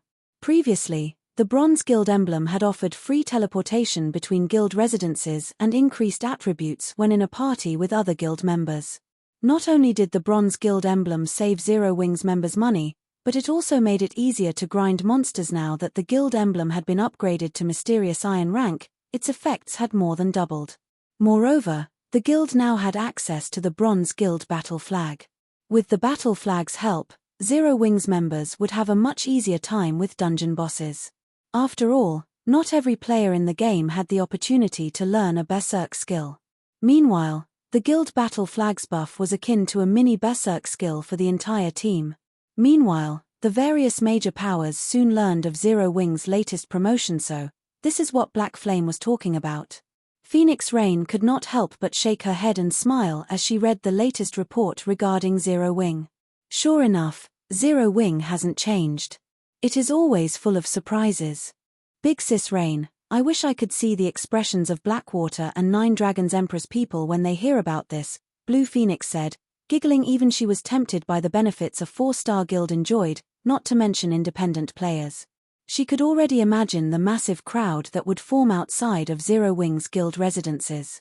Zero Wing would definitely increase its strength in a short time. Moreover, with the mysterious Iron Guild emblem and Bronze Guild battle flag, she could already foresee Zero Wing's members improving significantly in a short time. After all, both items would drastically reduce the difficulty of raiding team dungeons. Players that had struggled to increase their attributes could now raid these dungeons, acquiring better weapons and equipment. These players could then use these weapons and equipment to raid team dungeons of greater difficulty and acquire even better items, creating an endless cycle. Black Flame's latest trump card is certainly impressive. With the benefits of a 4-star guild hastening its development, Zero Wing has a chance in a war of attrition against Blackwater in the Orc Empire. As more time passes, Zero Wing will also be able to include more members in the fight. On the other hand, Blackwater severely lacks manpower, Phoenix Rain said, nodding. She hadn't actually thought that Shifeng was capable of such a move. It was no wonder why the man had rejected her offer for reinforcements. Orc Empire, Crimson Flame Fortress. After the Crimson Flame Fortress had opened to the public, a large number of players had gathered there, seeking the Orc capital city's treasures. The fortress's player population was even more frightening than Silverwing Town's. However, while the town was quite lively, the meeting room in the castle was not vice guild leader. According to our investigation, many experts from the neighboring kingdoms have begun to consider visiting Starmoon Kingdom to join Zero Wing due to its promotion to a 4-star guild, Falling Fire said, reading the report in his hands with a grim expression. All 20-plus guild upper echelons inside the meeting room were deathly silent as they looked at the woman in the seat of honor. The woman had long, light red hair draped over her shoulders, and she wore a suit of sacred crimson armor. The woman looked to be around 25 or 26 and radiated a majestic charm. However, when everyone present looked at this charming beauty, fear and cowardice overwhelmed them, clear on their faces. Even Falling Fire, who was responsible for Blackwater's forces in the Orc Empire, only engaged this woman with trepidation. Their reaction was not because she was a level 57, Tier 2 shield warrior. Rather, it was due to her identity as one of Blackwater's vice guild leaders and her title as the Iron Valkyrie, granted by the secret pavilion Xuanwu Kaisho. Despite her age, Xuanwu Kaisho had become a master-level expert in the Blackwater Corporation's dojo. She was also one of the corporation's heirs. After joining God's Domain, she had displayed monstrous talent. First, she had defeated over 50 experts on the God's Domain experts list. Then, she had challenged several old monsters from the various super guilds before leading Blackwater's forces to dominate the Iron Empire, relying on her vicious tactics until she secured the guild's position as the Empire's overlord. Now, to secure Blackwater's hold of the Orc Empire, she had arrived to oversee the guild's development personally. She was also responsible for the plan to target Zero Wing. Good. Then, can anyone here tell me why we only learned about Zero Wing's promotion after the fact? Xuanwu Kaisha asked softly as she swept her gaze over the people before her. Chapter 1857, Airport. The atmosphere inside the quiet meeting room became even tenser at Xuanwu Chisha's question. After the silence continued for some time, a young man, who was a level 56, Tier 2 assassin, stood up. Vice Guild Leader, my subordinates did not do their job properly and failed to notice Zero Wing's actions in time. Afterward, I'll have them transferred. No, I'll send them packing right away, the assassin youth said nervously. Blackwater has no need for incompetent people. When everyone present heard the intelligence team leader's decision, they did not express any opinions about it, neither did they feel surprised by it. After all, the vice guild leader before them was extremely vicious in her actions. Moreover, her viciousness wasn't limited to her enemies but extended to her allies as well. Xuanwu Kaisha did not tolerate mistakes from her subordinates. A subordinate that slipped up would incur terrifying consequences, not to mention, Zero Wing's promotion to 4-star guild was a huge incident, yet the intelligence team spying on Zero Wing had actually failed to get any hint of it. Well said. Xuanwu Kaisha smiled, clapping her hands as she walked up to the assassin youth. In that case, you can also get lost now. Following Xuanwu Chisha's words, everyone in the room received a notification that the assassin youth had been expelled from the guild and was no longer a member of Blackwater Vice Guild leader. When the assassin youth saw the expulsion notice, he turned to Xuanwu Kaisha in shock. He had never thought that she would actually remove a managerial figure like himself just like that. Just as the assassin youth was about to say something more, Xuanwu Kaisha suddenly unsheathed the sword hanging from her waist and sent a dark purple arc cutting at him. Before the assassin youth could even react, his vision started darkening. A moment later, the assassin youth's body collapsed to the ground, and multiple weapons and equipment dropped beside his body. After the assassin youth died, his corpse slowly disintegrated, transforming into dark purple smoke. The smoke then flowed into Xuanwu Chisha's sword. Everyone inside the room could faintly hear agonizing screams coming from the purple smoke. Suddenly, fear permeated the entire room. Everyone present looked at Xuanwu Kaisha with a dumbfounded expression. The assassin youth, named Grey Blade, was the vice commander of the Or Empire Branch Guild's main force. At the same time, he was the head of the Branch Guild's intelligence department. Despite his high position, Xuanwu Kaisha had actually expelled him after just a few words. She had even killed Grey Blade without hesitation. This situation evoked an unprecedented fear in everyone. They could tell that Grey Blade had not died an ordinary death. Otherwise, the assassin youth wouldn't have dropped over half of the weapons and equipment he wielded and let loose such soul-piercing cries. He also definitely did not lose just one level. Once Grey Blade resurrected, his account would most likely be crippled. After Xuanwu Kaisha sheathed the glowing purple sword she wielded, no one inside the meeting room dared to look at her in the eye. Everyone simply lowered their heads and fixed their eyes on the floor, deeply afraid of becoming the next Grey Blade. Snowscar, you'll take over his job from now on. I believe you won't disappoint me, right? Xuanwu Kaisha said as she looked toward a cloaked and thin level 56, Tier 2 berserker standing by the entrance of the room. Vice Guild leader, please rest assured. The Heavenly Eagle Legion I lead definitely will not disappoint you, the berserker addressed as Snowscar said respectfully as he lowered the hood of his black cloak. Upon hearing the name Snowscar, everyone present turned automatically to look at the berserker. When they saw the man's appearance, they could not help but gape in shock. Snowscar? Isn't he the #1 berserker of the super first-rate guild? Puzzled Star? Falling Fire was also surprised when he saw Snowscar. Everyone present was no stranger to this name. Puzzled Star was a super first-rate guild that had contended against Blackwater over the Iron Empire. Meanwhile, among Puzzled Star's forces, the berserker named Snowscar had given Blackwater plenty of headaches. Yet now, Snowscar had actually joined Blackwater. Moreover, he had even become one of Xuanwu Chisha's direct subordinates.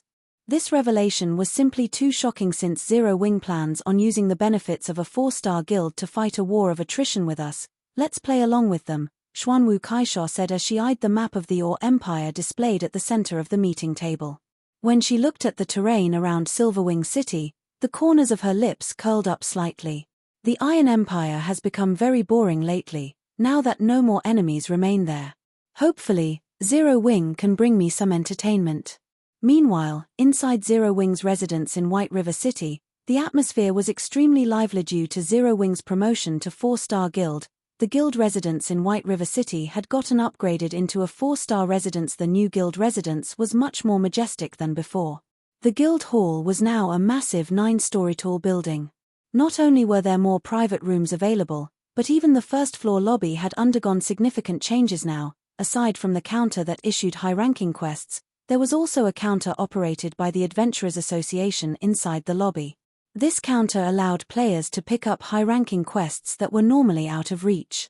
Meanwhile, these quests could help Tier 2 players not only quickly raise their reputation in the Adventurers Association but also acquire tons of EXP and remuneration. Guild leader, thus far, the number of applicants for the guild test has increased by 50%.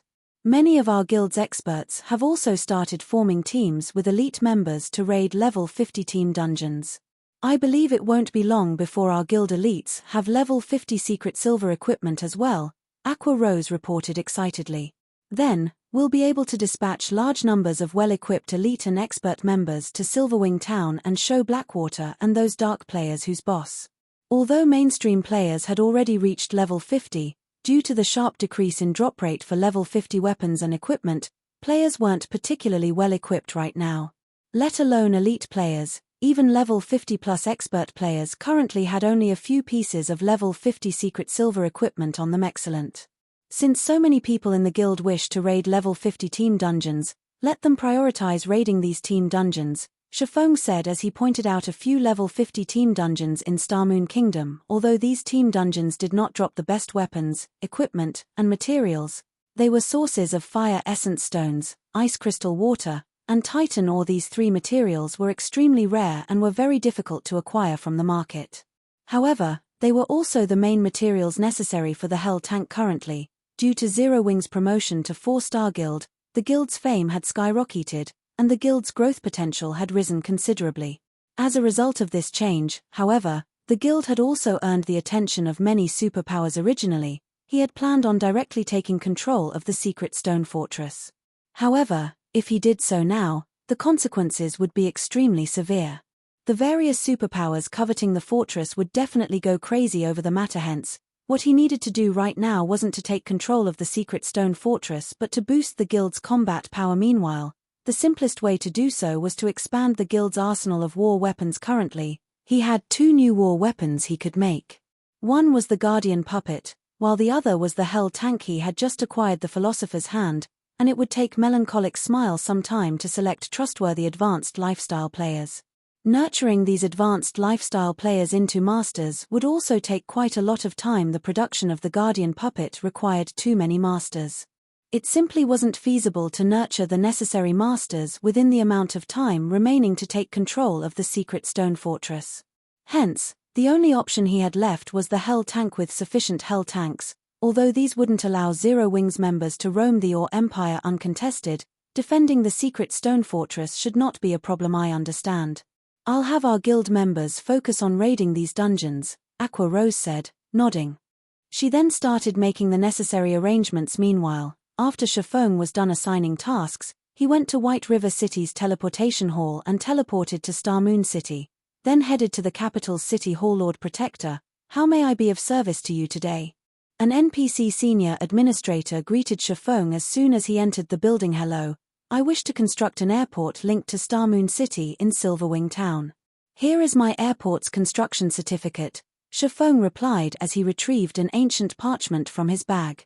Chapter 1858, Medium Airship. After the senior administrator verified the airport building order's authenticity, he presented a list of airport designs for Shifeng to choose from. Unlike other advanced constructions, players only needed an airport building order to construct an airport. The airport's size would depend on the player's budget. Players had 3 sizes to choose from: small, medium, and large. The larger an airport was, the more airship docks it would have. Moreover, the system would allocate higher quality airships. How expensive?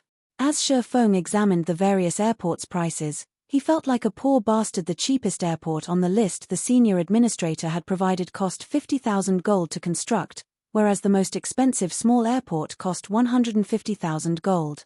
Needless to say, the medium and large airports cost even more. Though he had known the minimum price for constructing a small airport, he hadn't expected such a large price disparity between the cheapest and most expensive small airports available. Of course, the most expensive small airport was worth every coin. The 50,000 gold airport looked shabby next to the 150,000 gold option. The 50,000 gold airport only had 4 small docks, which were only available to ordinary small airships. The 150,000 gold option had 6 small docks, and all 6 housed small bronze airships. Not only were small bronze airships 30% faster than ordinary small airships, but their load capacity was also 50% higher. The profits a small bronze airship could generate was more than double that of an ordinary small airship. However, after deducting the promotion fees he had paid earlier, he only had a little over 90,000 gold on hand. It was obviously not possible to construct the best small airport available right now. Moreover, if he wished to become the secret stone fortress's advanced manager, he needed to fork over another 60,000 gold. He still had 2 days left before he had to pay the 60,000 gold for the secret stone fortress. Although he could earn a lot of money through the guild's territories and selling the rare materials from the ice crystal world, he should have barely enough money for the cheapest airport and the required fees for the secret stone fortress. With the total profits, it seems I have no choice but to go with the cheapest option for now and rebuild a better one once I have the money to do so. Shifeng could not help his sigh as he read the list. As long as players qualified to build an airport in a town, they could build whatever kind of airport they wished. However, once an airport had been constructed, it couldn't be upgraded. If players weren't satisfied with their small airport and wanted to construct a medium airport, they'd have to remove the current construction and build the desired airport from scratch. In other words, players would have to pay the full price for a medium airport, rather than the price difference. This was why even super guilds didn't dare to expand their airports casually. Lord Protector, as you are the first heaven-blessed individual in Starmoon Kingdom to construct an airport, we have 2 additional small airport models and 1 medium airport model we can offer. May I know if you are interested in seeing them? The senior administrator asked, smiling at Shifeng, who was deep in thought. Let me take a look. Shifeng's eyes glowed with interest when he heard the NPC's offer. This additional recommendation was the equivalent of a bonus reward. Naturally, he wouldn't ignore the potential opportunity. The senior administrator then retrieved a second list, handing it to Shifeng. Although the list only had 1 page, listing only 3 airport variations, descriptions covered the page. Only a fraction of the descriptions included simple introductions, while rules and regulations took up the majority of the page. Model 024, Small Airport. Price, 150,000 gold. Has 5 small docks, each equipped with a small bronze airship. Has 1 medium dock, equipped with a medium bronze airship. Installment plan, down payment of 60,000 gold and pay an additional 200,000 gold within 1 month. If payment is not completed within that time, the airport will be repossessed. Model 039, Small Airport. Price, 180,000 gold. Has 6 small docks, each equipped with a small bronze airship. Has 1 medium dock, equipped with a medium bronze airship. Installment plan, down payment of 80,000 gold and pay an additional 240,000 gold within 1 month. If payment is not completed within that time, the airport will be repossessed. Shifeng couldn't ignore the temptation of these 2 models. Not only could he pay in installments, but the small airports even had a medium dock and a medium bronze airship. Normally, this benefit was only included with medium airports. A medium airship wasn't just larger than a small airship, it also allowed NPC merchants to transport large and special cargo that small airships couldn't handle. As for the medium airport the NPC recommended, Shifeng had instinctively ignored it. 500,000 gold was more than enough of a reason to pass the option by. Lord Protector, are you satisfied with the airports listed? The senior administrator asked. If you cannot decide or lack sufficient funds, we can reserve these 3 options for you for 3 days. No need. I'll go with Model 024, Shifeng said without hesitation. He definitely couldn't afford the medium airport, even if he bankrupted himself. As for Model 039, he would have chosen it if he could have. After all, it only cost an additional 30,000 gold, or a total of 60,000 if he chose the installment plan, for an additional small dock and small bronze airship. However, if he paid the 80,000 down payment, he would have a very difficult time collecting the 60,000 gold required to claim the secret stone fortress. Hence, he had chosen Model 024. Although paying the remaining 200,000 gold within 1 month would be a little troublesome, with Zerowing's current development rate, it wasn't entirely impossible. Moreover, with an additional medium dock and medium bronze airship, his airport would likely generate enough income to cover a significant portion of his debt. Furthermore, the airport's construction would increase the income from Silverwing Town's other facilities. Lord Protector, the Model 024 you have chosen comes to 150,000 gold. Would you like to issue a one-time payment or pay in installments? The senior administrator asked respectfully. I'll pay in installments, Shifeng said. He then retrieved 60,000 gold from his bag, leaving him with just a little over 30,000 gold. All right.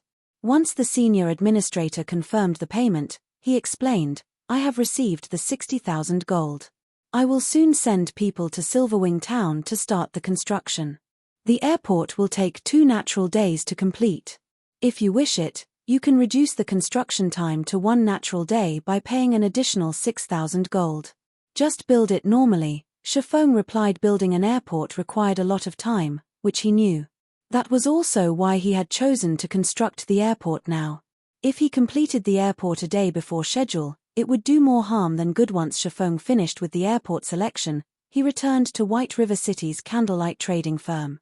He had to set aside his original plan of helping Kola and alluring Summer level up, sending the two to Beslow Hills, a neutral map near Star Moon Kingdom. Once they had formed a 6-man party, instead the Beslow Hills was a level 70 neutral map and home to the undead. Although the monsters there were roughly as strong as the monsters in the Flame Demon's Valley, the party would face far less danger than in the valley. Moreover, undead generally had below average HP. With Kola's current equipment, he'd be able to resist the undead army in the area. His 5 party members would simply need to consume holy light potions, converting their attacks into light type. Light type attacks dealt double damage to undead, which would significantly increase the party's grinding speed. Many of Starmoon Kingdom's large guilds had used this method to power level new, low-level members in the past. The only downside to this was that undead monsters were very poor. Even after killing an army of several hundred undead, one wouldn't earn enough money to cover the cost of a single holy light potion. After making the necessary arrangements for Kola and alluring Summer's leveling, Shifeng returned to his special forging room in the Candlelight trading firm. He then took the subclass dark gold design from his bag. Anticipation flashed in Shifeng's eyes as he gazed at the blank parchment before him. He then pulled the Hell Tank design from his bag. The Hell Tank required multiple subclasses to craft its various components. The Forger subclass was only one of them. Among the parts the Forger subclass had to craft, the most important were the power source and the sturdy, outer shell. As an intermediate tank, both were fine gold rank. If he could upgrade one of them to dark gold rank, it would definitely improve the overall Hell Tank. With his current forging standards, modifying the Hell Tank's power source or outer shell would be impossible. Not even an advanced master forger was guaranteed to accomplish the task. However, the subclass dark gold design before him could forcefully modify and upgrade a low-rank design to dark gold rank, making the impossible possible. Of course, he had never actually heard of anyone achieving the feat, so he wasn't sure if it was possible, but if he succeeded, the Hell Tank would become far more powerful. Improving the outer shell will only increase the tank's defense and durability, but the tank's offensive abilities are more important. Let's go with the power source. After examining the Hell Tank design before him for some time, Shifeng decided to upgrade the tank's power source. Shifeng activated the subclass dark gold design and designated the Hell Tank's power source design as the target. A loading bar then appeared as the system analyzed and modified the design. Please succeed. Shifeng silently prayed as he watched the loading bar slowly fill. TL notes. Hell Tank, changed Hell Chariot, from Chapter 1771, Hell Tank. Chapter 1859, improved power source. As the light blue loading bar filled, the analysis began to take more time to complete. Once the analysis reached 90% completion, each subsequent percentage took over a dozen seconds. Don't tell me it's going to fail. Shifeng couldn't help his growing nerves as he watched the loading bar. Blank subclass designs generally had a 100% modification success rate, but as far as he knew, no one had ever tried to modify parts of a design. The subclass design was a one-time use item, vanishing regardless of whether the modification succeeded or not. Nobody would take the risk of losing an opportunity to upgrade their subclass to the next rank. Finally, after more than 10 minutes, the modification finished and Shifeng heard the sound of a system notification system. Congratulations. You have modified the Hell Tank's power source and acquired the dark gold ranked Hell Tank power source design system. Congratulations. You have created the dark gold ranked Hell Tank power source design. Wonderful. Shifeng was ecstatic as he watched words and diagrams appear on the blank parchment before him. Now that he had created a new dark gold item, he only needed to accumulate 100,000 forging proficiency points to become an intermediate master forger, following which, Shifeng eagerly clicked to inspect the dark gold power source design. The upgrade would improve the power source's transfer of energy throughout the Hell Tank. Not only would this increase the Hell Tank's movement speed, but it would also increase the power of the tank's cannons. Amazing. It's so much stronger after the modification. Shifeng was astonished as he inspected the upgraded power source at the fine gold rank. The power source could supply anywhere from 200 to 300 units of energy per second. This energy would power the Hell tank's movement, defenses, and attacks. After its upgrade to dark gold rank, the power source could generate between 320 and 400 units of energy per second. In terms of performance, the power source had improved by more than 30%. Moreover, the new power source's energy output was far more stable. Now, the Hell tank's dark gold power source could rival the power source of an advanced tank. Although advanced tanks' power sources were also dark gold rank, they required far more precious materials to construct. The required materials for the Hell tank's modified power source, on the other hand, hadn't changed. Only, the design now required a higher quantity of materials. The fact that it could rival an advanced tank's power source was amazing. The various empires commanded advanced tanks to combat mythic monsters. These war weapons weren't available to players. Guild leader, I've already collected all the materials you've requested in Blackwing City. Abyss and the others have also returned from Ocean Viewing Town. Melancholic Smile reported joyfully as she entered Shifeng's forging room. Should I bring them to you?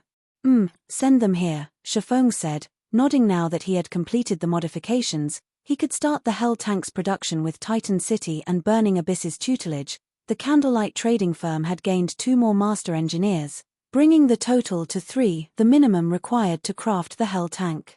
Although Shifeng wasn't an intermediate master forger yet, with the Philosopher's hand, he could perform like one. In addition, he had a much higher success rate when forging the power source than ordinary intermediate master forgers, since he had created the upgraded power source. A short moment later, Burning Abyss and the 2 other master engineers stepped into Shifeng's special forging room. Despite these 3 players' status as master engineers, they still looked at Shifeng with nervous and excited energy. Anywhere else, even a first-rate guild's guild leader would have to treat them with respect due to their identities as master engineers. However, as employees of the Candlelight trading firm, they knew their place in the trading firm. Master lifestyle players might be good, but they were not irreplaceable. With the Candlelight trading firm's strength, it would have no issues nurturing more masters in the future. They were proof of this. Guild leader, do you need us for something?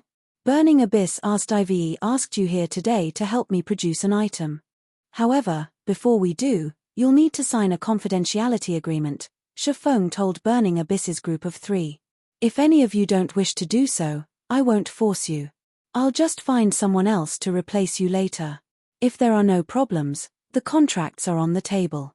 Burning Abyss and his companions revealed confused expressions. Before they had become master engineers, they had signed Candlelight's core member contract, which was already quite strict. Logically, there should be no need to sign an additional confidentiality agreement. Although these 3 were curious, they didn't hesitate to sign the new contract Shifeng had presented. Good. Since you've signed the contract, take a look at this, Shifeng said as he revealed the Hell chariot design to the 3 master engineers. If you don't have any issues with it, you may begin production right away. When the 3 master engineers saw the design, they were dazed. Amazing. This is an intermediate tank. Burning Abyss's eyes glowed with excitement as Head read the Hell tank's introduction. The other 2 master engineers couldn't tear themselves away from the design after seeing it, and they wanted nothing more than to test their skills on the Hell tank's production. Although they had learned a lot while producing speedboats, the knowledge they had gained was a drop in the ocean compared to what they would learn as they crafted this intermediate tank. If they grasped the Hell tank's production method, it could even help promote them to intermediate masters. Guild leader, we don't have any problems with the engineering aspects of this design, but some of its components will require an intermediate master forger, Burning Abyss said awkwardly. Don't worry about that. I'll send the components to you soon, Shifeng said. Shifeng's decisive, confident reply stunned the 3 engineers. Has the guild leader already been promoted to intermediate master forger? This thought popped into the master engineers' minds. They couldn't think of any other explanation for how Shifeng would acquire the required components. An intermediate master. They had only become basic masters after a long struggle, and even now, they had no idea how to become intermediate masters. They didn't even know if they could reach the intermediate master rank, yet Shifeng had just hinted that he had already become one. Alright, you guys should get to work on the basic components. I'll have the forging components sent over soon. Naturally, Shifeng knew what these three were thinking, but he didn't bother to refute their assumptions. Although he wasn't an official intermediate master, he wasn't far from becoming one. After all, he only lacked sufficient proficiency points.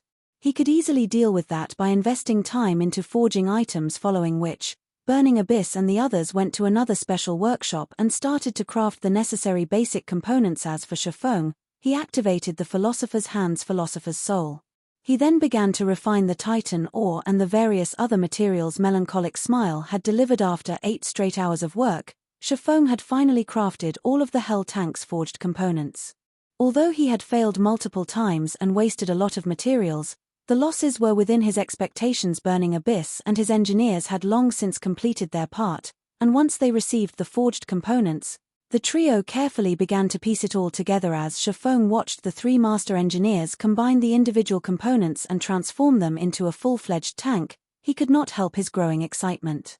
The Hell Tank was crimson and 4 times the size of a tank in the real world. The Hell Tank took up nearly half of the special forming room like some gigantic, slumbering beast. Guild leader, it's a success. We combined all of the components successfully. Burning Abyss shouted in elation as he inserted the final piece and received a notification from the system. Chapter I-860, New Hell Tank. Burning Abyss's joyful voice echoed inside the spacious and messy special workshop.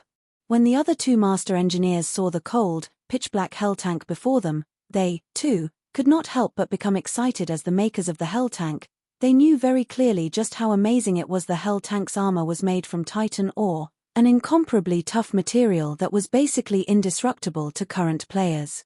If players couldn't damage the Hell Tank's armor, then they wouldn't be able to reduce its durability, either. With the frightening mana output of the Hell Tank's power source, the tank would be capable of rolling over any Tier 3 monsters in its path. As for Tier 2 players, they were no different from powerless children before the Hell Tank. The destructive power of the Hell Tank's body itself was already plenty troublesome to players. What more the firepower the Hell Tank possessed. When they thought about fielding the Hell Tank in combat in the future, they could easily imagine the Hell Tank's destructive power instilling fear into their enemies. They really wished they could put the Hell Tank to use right away. Excellent.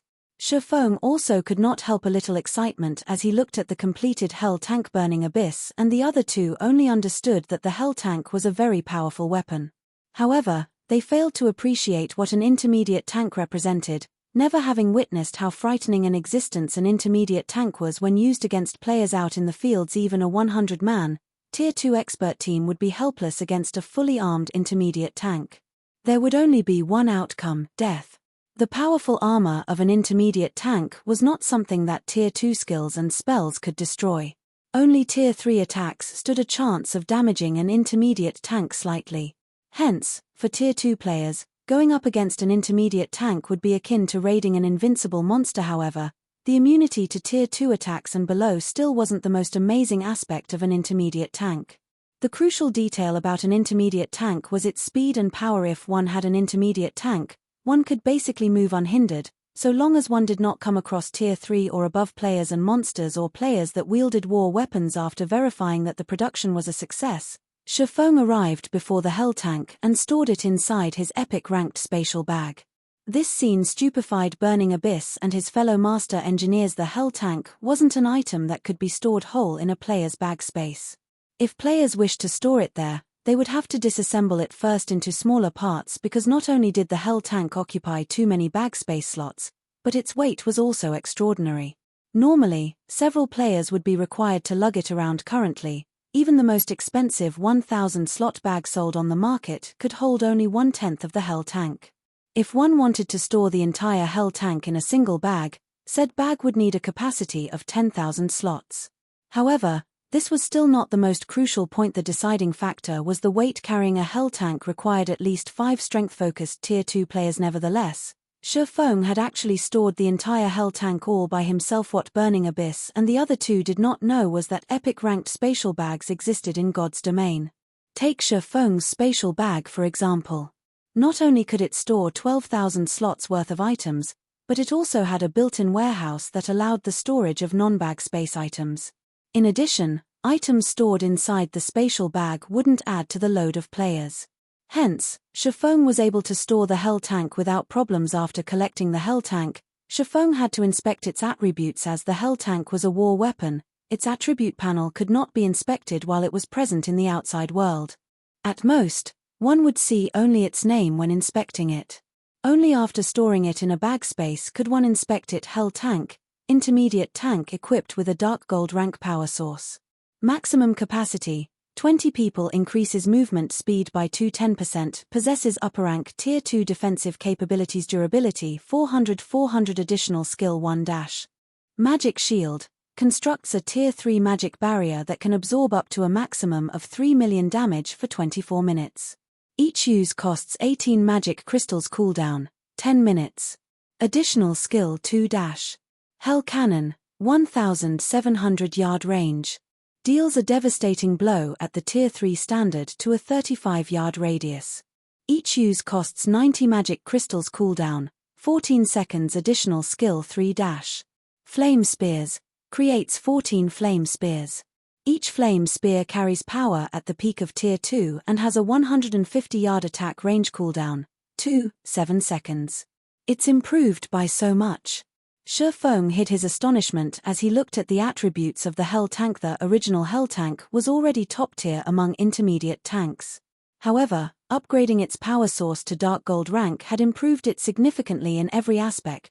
Not only did the higher mana output bring a 30% increase to its movement speed, but it also amplified the magic runes carved on the Hell tank's armor, boosting the Hell tank's defensive capabilities from Tier 2 to upper rank Tier 2. With this, even Tier 3 attacks would barely damage the Hell tank. Aside from that, the upgraded power source had also strengthened the Hell tank's firepower slightly and reduced its energy consumption somewhat. Overall, the Hell tank's combat power had improved by at least 40%. Although it still wasn't comparable to an advanced tank, it also far superior to an ordinary intermediate tank. Guild leader, now that we've completed the first Hell tank, may we start production on the second one? Burning Abyss asked carefully as he looked at the silent Shifeng. He was already captivated with the Hell tank at this point. The engineering techniques involved in the Hell tank's production were superior to the production techniques for the ships he had made thus far. One could say that tanks were his current romance right now. All he wanted to do was mass-produce the Hell tank and research the theories behind its production so that he could create his own tank in the future. However, the materials required to produce the Hell tank were simply too staggering. Just the engineering materials needed were already extremely difficult to acquire, not to mention the forging materials. Without permission from the guild, the Hell tank was not something he could produce as he wished, of course. Currently, what you all need to do is produce the Hell tank's engineering components from the materials on hand. If you run out, you can ask Melancholic for some more. I'll also try to have the forging components delivered to you as soon as possible, Shifeng replied, nodding. After seeing the Hell tank's strength, he was even more certain of its necessity. Although Melancholic's smile had collected barely enough materials for 3 or 4 Hell tanks, which would be hardly sufficient to accomplish anything major, he had already mobilized the entire guild's power to collect the necessary main materials. It wouldn't be long before they acquired more Titan ore. Upon hearing Shifeng's command, the 3 master engineers grew even more excited. Without hesitation, they rushed back to their respective workstations and resumed producing the engineering components. As for Shifeng, he returned to his special forging room and crafted the forging components. He wanted to fabricate as many Hell tanks as possible before the airport's completion. Like so, 2 days passed by in the blink of an eye. During this time, Zero Wings members were continuously raiding the dungeons Shifeng specified and collected a large amount of Titan ore, including the other rare materials Melancholic Smile sourced from other kingdoms and empires, which were integral to the Hell tank's production. Shifeng and the others had managed to build 5 more Hell tanks. Now, a total of 6 Hell tanks were sitting inside the Candlelight trading firm's underground warehouse. Looking at the 6 Hell tanks, Shifeng found them to be a spectacle to behold. Shifeng's forging proficiency had also increased rapidly during this period. Including the proficiency points the system awarded him before, he had over 70,000 forging proficiency points accumulated. He now needed just a little over 20,000 points to officially reach the intermediate master rank. As Shifeng was considering producing the components for the 7th Hell tank, he suddenly received a system notification. The construction of Silverwing Town's airport is completed. Please check and ratify the construction work. Chapter 1861. Airport opening times up already? After reading the system notification, Shifeng promptly stopped his work, contacted Cream Cocoa, and instructed her to take his place. He had worked constantly over the past 2 days to produce the Hell Tank. He had also used the Philosopher's Hand to help Cream Cocoa and Melancholic Smile forge the Hell Tank's components. After all, he was Zero Wing's guild leader. He didn't have a lot of spare time to commit to the Hell Tank.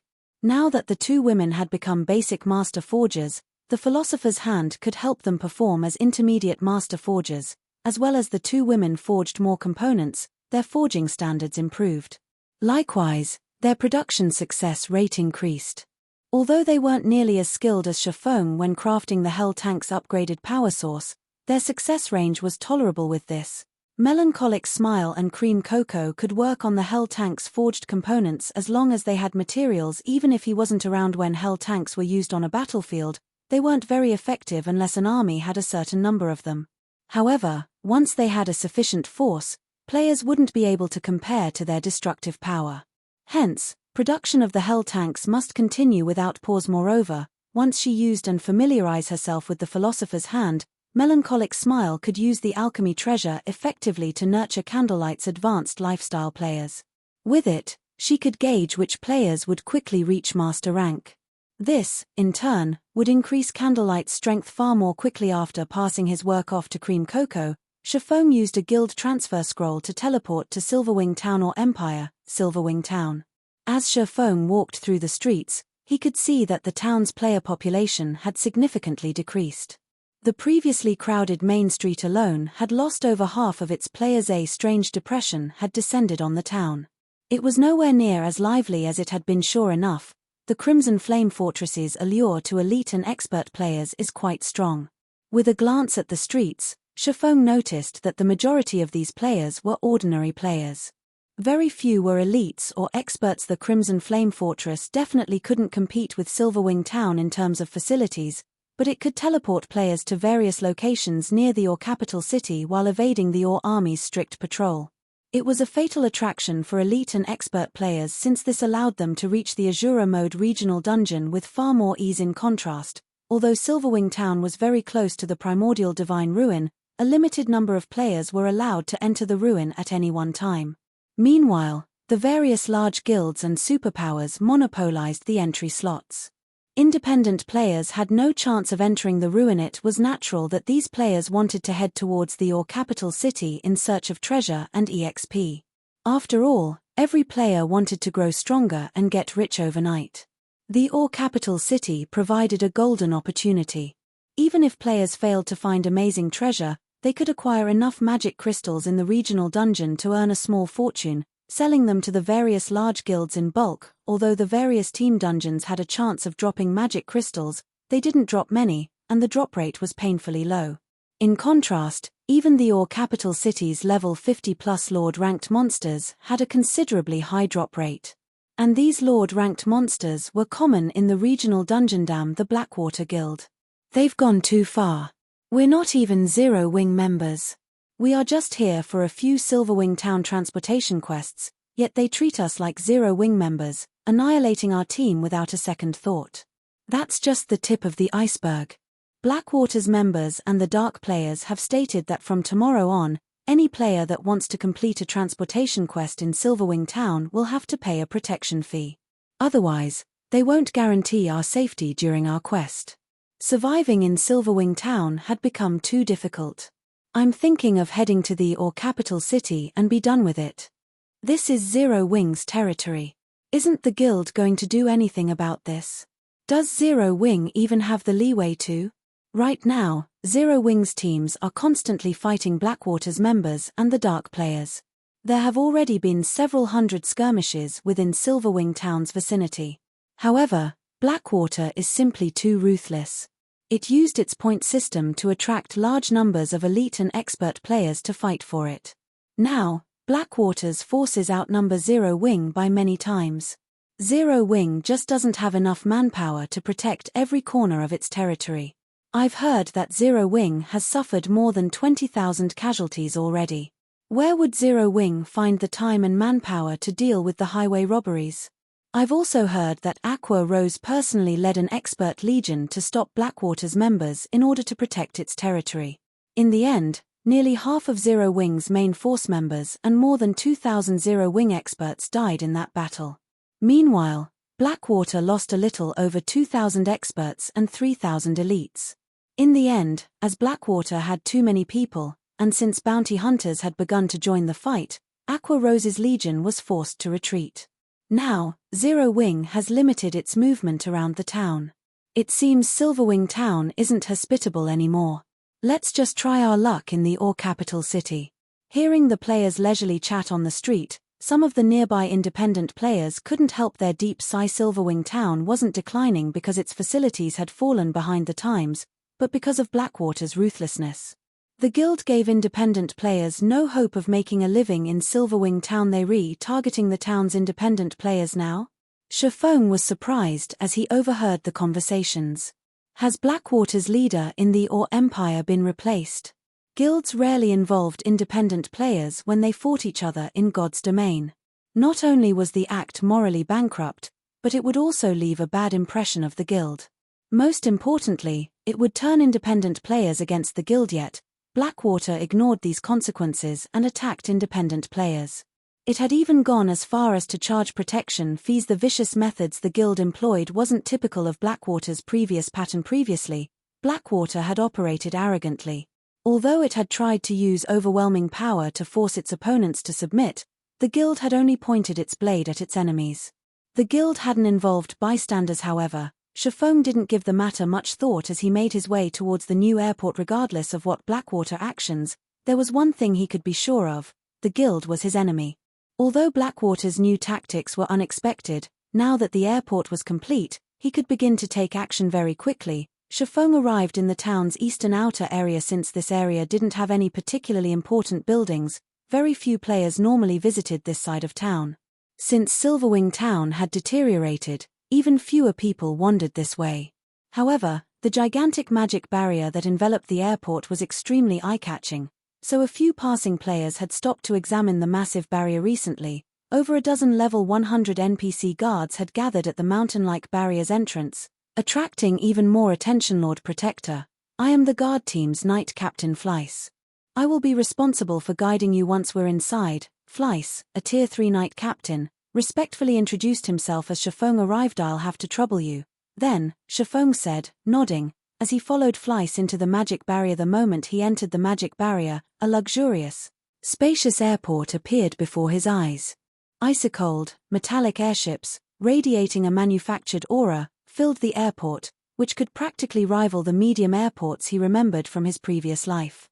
The only difference was the airport's size. It was just a little smaller. Lord Protector, this is a special model small airport. It has a total of 5 small docks and 1 medium dock. Each dock comes with its own airship. The airport's operation will require 150 people and 50 people to guard it. The 5 small airships will require 25 intermediate machinists to fly, and the medium airship will require 8 advanced machinists. Once the personnel has been assigned, the airport can open to the public, Fleiss explained as he guided Shifeng through the airport. As you are a city protector, we can help recruit these people for you. However, you will have to pay a monthly employment fee of 4,000 gold. All right. Let's go with that. Shifeng had, more or less, learned about airport's personnel requirements during his previous life. Finding the required staff to operate the airport was relatively easy, but finding the appropriate machinists wasn't. The machinist subclass was quite special and rare. It required one to have the engineer, forger, and magician subclasses. Ordinary players already had plenty of trouble developing one subclass, let alone 3. Moreover, one needed to know how to merge the 3 subclasses techniques. It would take far more time to nurture a machinist than other subclasses, as well. With how suddenly he had acquired the airport, he hadn't prepared for this aspect. Naturally, the fact that the system was willing to handle this issue was a welcome reprieve, following which, Shifeng paid the 4,000 gold monthly employment fee. I have received the 4,000 gold. All staff members will arrive in 10 minutes. Once they do, we can open the airport to the public when you're ready. If there are no issues, I will take my leave, Fleiss said before turning to exit the airport, following which, Shifeng toured the airport to pass the time. 10 minutes flew by in the blink of an eye. System. Do you wish to open the airport to the public? Chapter 1862, Situation Changes. When the system alerted him of the notification, Shifeng, who stood on one of the flight platforms, noticed that NPCs had already begun their work in the airport. He then called up the airport system interface and chose to open the airport to the public immediately. The pitch-black barrier that enveloped the airport began to disintegrate. As it did, it revealed a colossal building, which was over 100 meters tall and as large as a stadium that could accommodate 50,000 people. 6 airships were suspended on their flight platforms, which were located on the airport's top floor. In the blink of an eye, the airport had become the most iconic building throughout Silverwing Town. Crap. Is that an airship? How is this possible? How does Silverwing Town have airships? I thought only NPCs could have them. What's going on? Zero Wing has constructed an airport in Silverwing Town? The airport's revelation shocked every player in Silverwing Town. It was difficult to ignore since the 6 airships were so eye-catching. The town's players would see these massive vessels by simply lifting their heads, especially the medium airship. It was nearly the same size as a large passenger plane in the real world. It looked like a flying battleship. As everyone discussed the airport, the sound of a system notification reached their ears. Or Empire Region System announcement. Congratulations to Silverwing Town for being the first to construct an airport in the Or Empire. Rewarding Silverwing Town 30,000 popularity and 1 city passage order. The system announcement repeated 3 times, confirming players' suspicions. Are you kidding me? That's really an airport.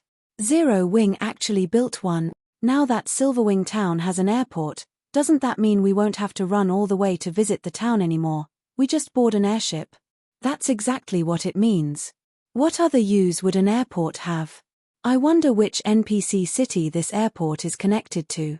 Silverwing Town's independent players couldn't help but cheer with joy. They might not know an airport's exact purpose, but they knew that it would make travel to Silverwing Town far easier and more convenient. Instead of running from their home countries to the Or Empire, they could simply board an airship to Silverwing Town. They were incredibly excited just thinking about it. Meanwhile, when they heard the system announcement, the players grinding in the Or Empire read it with glowing, excited expressions. They had long since learned to loathe running from place to place, especially when venturing into a dangerous, neutral map like the Or Empire. Now, however, they could just hitch a ride on an airship. This new convenience would allow them to travel between the Or Empire and their home countries frequently, saving on repair fees, particularly because the repair fees in the Or Empire were unusually high. Meanwhile, a large number of Dark players fought Zero Wing's members on a gravel hill not far from Silverwing Town. However, due to the unexpected system announcement, the battling Dark players froze in shock. Big Sis Aqua, our guild leader, is simply too awesome. He actually got his hands on an airport as well. Operating in the Or Empire will be much easier now. With the airport, players that had avoided the Or Empire due to the troublesome travel can take an airship straight to Silverwing Town. As more players visit, these Dark players will have a harder time near Silverwing Town. Moreover, with so many independent players, it'll be impossible for Blackwater to continue suppressing Silverwing Town, Turtledove exclaimed as she watched the Dark players slide to a halt. Since so many Dark players had gone overboard, even Zero Wing's main force members, such as herself, had been forced to take action. Not only were there so many of these Dark players, but there were also a few extremely powerful experts among them. They moved stealthily as well, making them incredibly challenging to defeat. This had given their team a huge headache. However, with Silverwing Town's new airport, their problems could be easily solved. It wouldn't be long before the news of the airport reached the neighboring countries. The Dark players' momentum continued to increase because normal players had such difficulty visiting the Or Empire. In contrast, since the Or Empire was allied with the Dark forces, Dark players could teleport to the Or capital city directly. However, now that Silverwing Town had an airport, normal players could travel into the Or Empire with relative ease. To Dark players, this was definitely not good news. This would turn the tables on them in the Or Empire. Not only would this allow normal players to earn glory points by killing Dark players in the Or Empire, but they could also acquire the Dark players' weapons and equipment, killing 2 birds with 1 stone. Once the airport gained popularity and independent players flooded into the Empire, dark players would have an even worse time in the Ore Empire than they did in human kingdoms and empires indeed. But we can't let down our guard. Blackwater and Beast Emperor are our main enemies. Based on the latest reports, Blackwater has dispatched its capable vice-guild leader, Xuanwu Kaisho, to lead the fight in the Empire. Xuanwu Chisha's actions thus far have been minor tricks to wear us down. If Xuanwu Kaisho takes this seriously, we'll definitely be in trouble. Aqua Rose nodded in agreement with Turtledove's estimation when she saw the dark players' panicked expressions, but she also offered her teammates a warning neither Blackwater nor Beast Emperor had taken any direct action yet. The two forces had been relying on others to do their dirty work, yet they'd forced Zero Wing into such a precarious position. Big Sis Aqua, the guild leader, has asked us to return. He says that he has something he wants to discuss with us. Flying Shadow said, I understand. Let's retreat, then, Aqua Rose said. With a last glance at the scattering dark players, she gave up the idea of chasing them down and led her team back to Silverwing Town. Now that the airport had been constructed, the dark players' days were numbered. Even if Zero Wing didn't try to exterminate these pests, these dark players wouldn't dare linger near Silverwing Town, Zero Wing's residence. Zero Wing's upper echelons, who had been grinding or fighting dark players near Silverwing Town, promptly gathered in the residence upon receiving Shifeng's call for a meeting. The spacious meeting room practically vibrated with activity as its occupants chatted about Silverwing Town's new airport. The more they talked about it, the more energetic they became. Their exhaustion after ceaselessly fighting had vanished. Guild leader, aside from Cola and the others that are leveling up on your orders, everyone has arrived, Aqua Rose reported to Shifeng, who remained silent in his seat. Let's begin the meeting, then. Shifeng nodded, following which, Aqua Rose stood from her seat with a light cough. Immediately, the meeting room fell silent as everyone turned toward the guild leader's throne, wondering about the purpose of today's meeting. I'm sure you all know about Silverwing Town's recent development. I believe that all of you have had your hands full with the fight against the dark players and Blackwater's members. You should have also noticed that we have been forced to shrink our territory around Silverwing Town, Shifeng said and gestured, calling up the Ore Empire's regional map in the center of the meeting table. However, now that the airport is complete, I've decided to expand Zero Wing's activity in the Ore Empire to increase our members' leveling speed and obtain more resources to strengthen the guild. When they heard Shifeng's intentions, everyone in the meeting room grew excited. They had waited a long time for this moment. Because of the Dark Players and Beast Emperor's evil beasts, they had been forced to reduce their territory and activity, but now that they had solved the problem of the Dark Players, this was a good opportunity to expand. Guild leader, how far are we planning on expanding our territory? Aqua Rose asked. We're going to take the Ore Empire's entire southeastern region, Shifeng announced, gesturing at the southeast section of the map before him. Chapter 1863, Expansion Plan. After Shifeng was done speaking, the originally lively meeting room promptly fell silent. Everyone inside gaped in shock as they took in Shifeng's calm expression. It was as if he considered what he had just mentioned something trifling, something that could be accomplished easily. The Orc Empire was an extremely large map. Although it might not be comparable to an actual empire, it was at least 10 times larger than an ordinary neutral map. Even now, the territory they occupied in the Orc Empire covered only the vicinity of the primordial divine ruin in the outer area of the Orc Empire's eastern region. On the other hand, the Empire's entire southeastern region was more than 10 times larger than their current territory. Executing such a large-scale territorial expansion might be possible if their guild did not have any enemies in the Orc Empire, but they were currently at war with Blackwater. This meant that there would be territorial disputes over the scarce high-resource areas. In order to ensure that guild members would be able to develop themselves normally in these areas, they would have to increase the manpower allocation to these areas in order to ensure their advantage. However, their forces were already stretched thin, just defending their current territory. Spreading their forces further would allow Blackwater and Beast Emperor to deal them a severe blow. Nowadays, not only did Blackwater's members in the Orc Empire greatly outnumbered Zero Wings, but due to Blackwater's bounty system, there were also a large number of experts hunting Zero Wings members. Now, the only reason why they could afford an expansion was the solution of the dark player problem. Doing so guaranteed that guild members could grind efficiently and acquire all sorts of resources. However, Attempting to expand their territory in the Orc Empire to more than 10 times its current size would simply be counterproductive. After all, Zero Wing did not have the strength or manpower to defend such a large area without sufficient manpower for surveillance and patrol squads. The guild's teams would very easily be surrounded and annihilated by Blackwater's and Beast Emperor's armies in God's domain. Guild teams caused quite a commotion when grinding or conducting large-scale quests, especially when operating in high-resource areas. Their movements were easily detectable.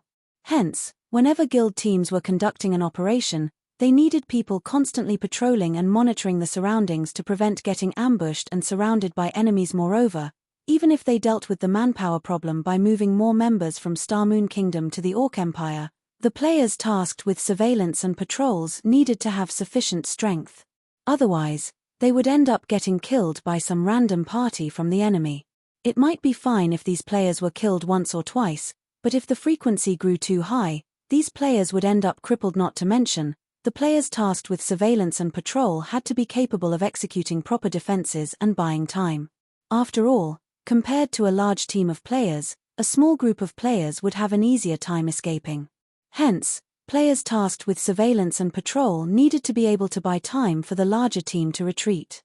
Without sufficient strength, players simply wouldn't be up to such a task. Guild leader, although we can acquire more high-resource areas by expanding our territory and increase the guild's development speed, with our current strength, we simply can't afford to defend such a large area. This expansion will just end up backfiring on us and give Blackwater the opportunity to weaken our expert and elite players. Aqua Rose then added, "My suggestion is to occupy 2 or 3 high-resource areas first. If it's just that much, we'll have enough manpower and strength to defend these areas. Once we stabilize our strength, we can then proceed with occupying more high-resource areas." The crowd inside the room expressed their agreement after hearing Aqua Rose's suggestion. While expanding Zero Wing's territory by more than 10 times would indeed increase the guild members' leveling speed significantly and rake in a lot of wealth that was dependent on them being able to defend their territory. If their members were to get killed repeatedly by Blackwater's and Beast Emperor's forces, then the expansion would just do more harm than good to their guild. While it is indeed good to take things step by step, we simply do not have the time for that right now, Shifeng said, shaking his head. If we go by the current number of members we have in Silverwing Town, your suggestion is indeed excellent. However, I plan to transfer at least 150,000 members from Star Moon Kingdom once we're done with the expansion. If we occupy just 3 high-resource areas, there simply wouldn't be enough resources to go around. 150,000? Aqua Rose could not help but be shocked by Shifeng's words. Why are we suddenly transferring so many people over? Thus far, Zero Wing had only 120,000 members operating in Silverwing Town. Moreover, this number was a result of Silverwing Town recently becoming an intermediate town. If the number of guild members operating in Silverwing Town more than doubled, the current leveling resources available around Silverwing Town wouldn't be enough to allow them all to develop rapidly. Moreover, due to the appearance of the airport, the leveling resources available within the vicinity of Silverwing Town would soon face further pressure from the influx of independent players. Everyone else in the meeting room also gasped at Shifeng's statement. They simply could not understand what was going through Shifeng's mind. Their guild leader's plan was ludicrous. While increasing the number of guild members operating in the Orc Empire would bolster Silverwing Town's strength, at the end of the day, God's Domain was still a virtual reality game. In every virtual reality game, leveling resources were finite. Each leveling area had only so much resources available. Too many players sharing them would impact the leveling speed of these players. Although transferring so many guild members over would increase Zero Wing's momentum in the Orc Empire within a short period, as more time passed, Zero Wing's members would fall behind Blackwater's members in terms of both levels and equipment. This was also the reason why the various superpowers did not concentrate all their members in a single location, despite having a huge advantage in strength and numbers. Even if a superpower were trying to target a power in a particular area, it would only dispatch a small number of expert and elite members. This way, not only would it increase the guild's overall strength in the area, but it also wouldn't affect the other guild members operating in the affected area. In the case of Blackwater, the reason why it could dispatch so many players into the Orc Empire without affecting its guild members' development was the Crimson Flame Fortress and the guild's cooperation with Beast Emperor. With these two factors, Blackwater was free to monopolize all kinds of resources in the Orc Empire. The current super guilds and super first-rate guilds definitely wouldn't be able to match Blackwater's feat. I believe you all know about the secret stone fortress that recently appeared in the Orc Empire, Shifeng said. It's the only NPC fortress in the Orc Empire operated by the human race. The fortress comes equipped with all kinds of facilities. At the same time, it is extremely close to the Orc Empire's inner area. One could say that it is a rest stop for players trying to move from the Orc Empire's outer area to the inner area. Moreover, it is also close to the inner area's Copper Mountain Fortress, which is extremely rich in resources. If we utilize the Secret Stone Fortress's teleportation ability, we could teleport to the vicinity of the Copper Mountain Fortress. Due to this reason, many guilds have set their sights on the Secret Stone Fortress already. They are thinking of ways to raise their status in the fortress so that they can garrison it and use it as a foundation to capture the Copper Mountain Fortress.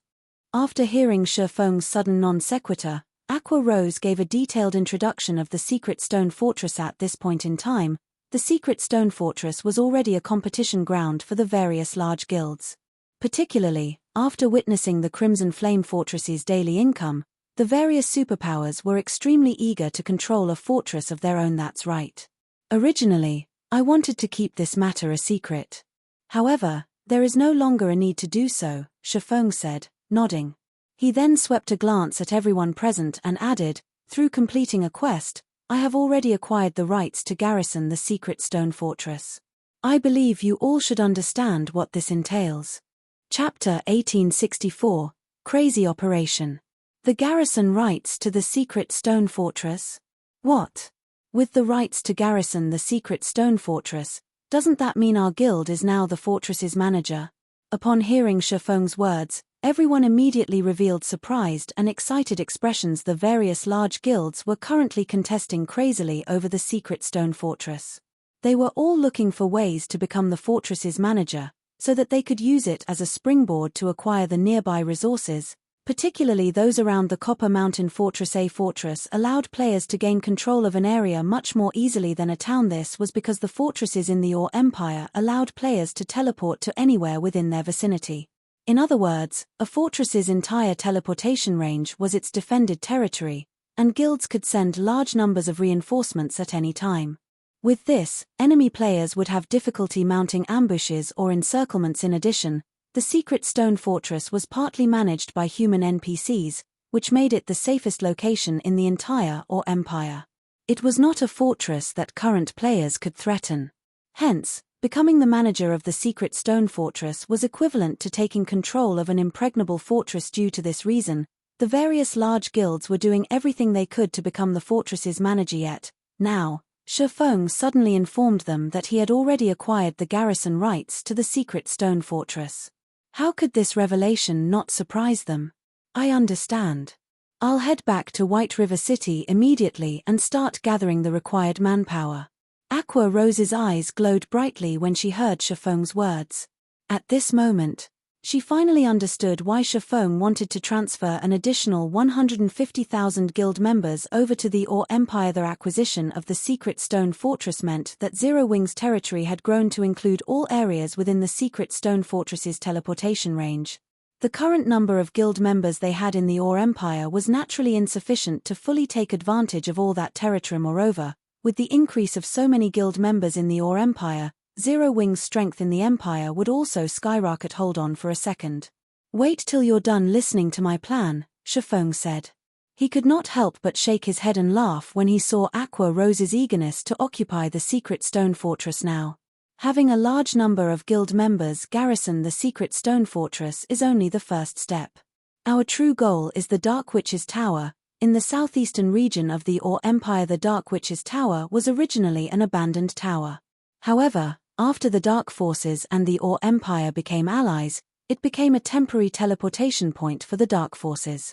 Due to the existence of this tower, Dark players have easy access to the Empire's southeastern region from the Orc capital city. Destroying this temporary teleportation point would not only hinder Dark players' operations in the Empire's southeastern region but also prevent them from cooperating with the Blackwater Guild in targeting us.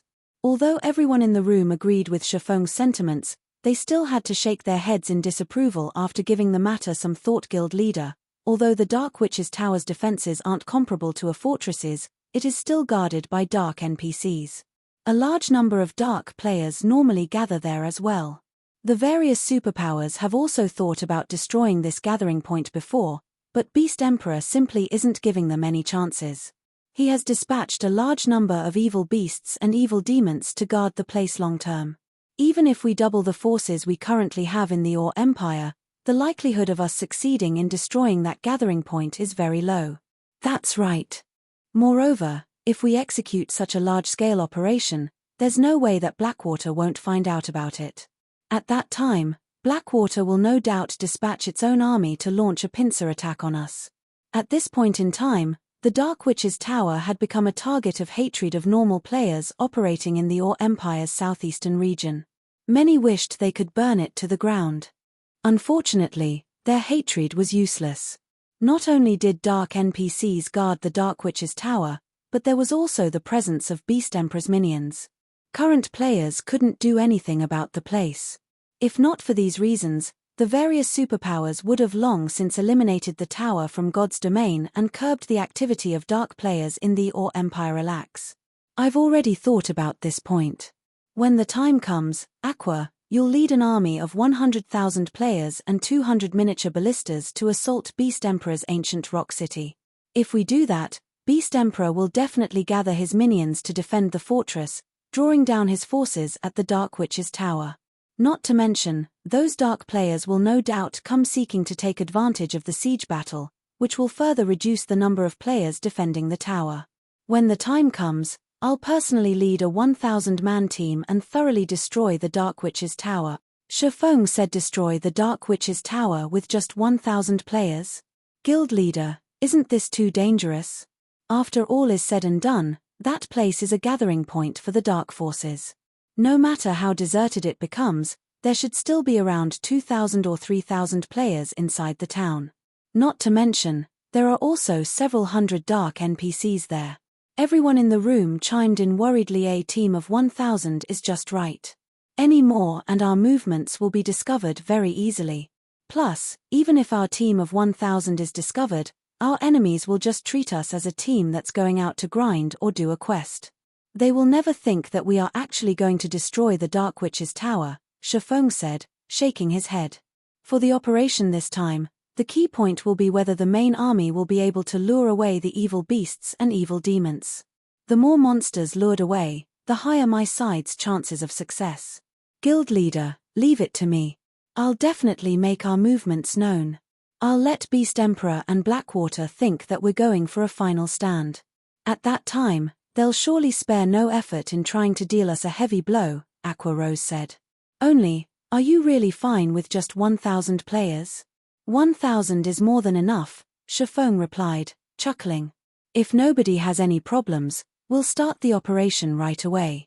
With this battle, Zero Wing will claim the entire southeastern section of the Ore Empire in one fell swoop.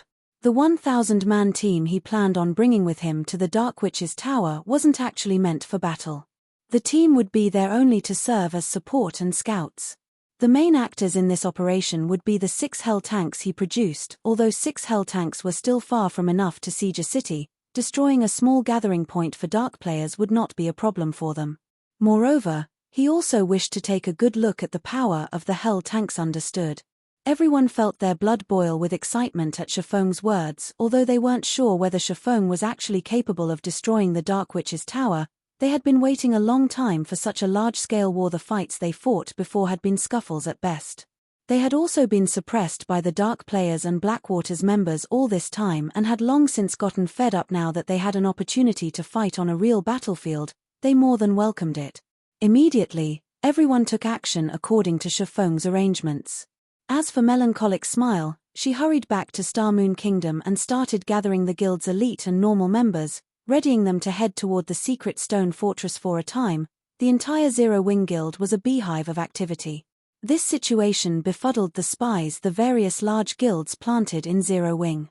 They all wondered what Zero Wing was trying to do this time. After getting a thorough understanding of the situation, they all involuntarily fell into a daze. What's going on? Zero Wing is actually planning on making a last stand against Beast Emperor and attack ancient Rock City. Is Zero Wing insane? It has just obtained an airport, and it is already trying to pick a fight with Beast Emperor. News of this situation quickly spread into the ears of the various major powers of Star Moon Kingdom and sent the kingdom's players into an uproar. As for Shifeng, he had arrived at the secret stone fortress by himself currently. Although the secret stone fortress had yet to be fully opened to the public, players belonging to the various major powers had already gathered here. These players easily numbered more than 100,000. Including the independent players that had come here to rest, the fortress's total player population already exceeded 500,000. After taking a look at the general situation inside the fortress, Shifeng made his way to the fortress's administration building. Lord Claude, I have already collected the 60,000 gold according to our agreement. Once Shifeng met up with Claude, he handed over 60,000 gold to the NPC. Excellent. This is indeed 60,000 gold. With this, we'll finally have enough funds to reconstruct the secret stone fortress, Claude said, smiling as he looked at the bag of coins in his hand. He then took out a golden token and said, "Here is the secret stone fortress's token. From now onward, you are the secret stone fortress's advanced manager. I hope you can contribute more towards the fortress's development in the future." Chapter 1865, Garrisoning the fortress. After Shifeng received the golden token, he could not help but breathe out a sigh of relief during this period. Due to the decrease in Silverwing Town's population, the town's income had declined considerably. Fortunately, thanks to the rare materials acquired from the Ice Crystal world and the continuous growth of Zero Wing City's popularity, he had just barely managed to earn the 60,000 gold required. Now that he had become the secret stone fortress's advanced manager, he could officially allow Zero Wing to garrison the fortress. Although doing so would incite the jealousy of the various superpowers, so long as the next step of his plan succeeded and Zero Wing displayed sufficient strength in the Orc Empire, these superpowers would think twice about attacking Zero Wing. Following which, Shifeng made his way to the administration building's office hall. Currently, over 1,000 players were seated inside the office hall, every one of whom was level 55 or above. They were also fully equipped in level 50 secret silver equipment, with some powerful ones even sporting several pieces of level 50 fine gold equipment. Aside from being high-leveled and well-equipped, these players also shared another similarity: they were all guild players. Currently, these guild players were grouped in parties as they waited for their turn to meet with the NPCs at the front desks. The queue is moving so slowly. Hopefully, the leader will pick up a good quest. The previous quest we got was simply fraudulent. It actually required us to collect 500 orc weapons, yet gave only 3 guild contribution points in return. There weren't even any additional rewards. You guys got it a lot better. Our quest was the real fraudulent one. We were actually required to steal 3 medium rapid-fire ballistas from an orc fortress. The designated orc fortress was chock-a-block with orcs at the chieftain rank and above. Even level 60+ Great Lord ranked orcs were present in large numbers. Our party got wiped out twice doing this quest. If not for our party's healer having the intermediate resurrection skill, which reduced the death penalty we suffered, every member in our party would have lost 2 levels already. The various guild parties in the hall were all grumbling about the contribution quests given out by the secret stone fortress. Not only was the difficulty of these quests extremely high, but the rewards given were not particularly good, either.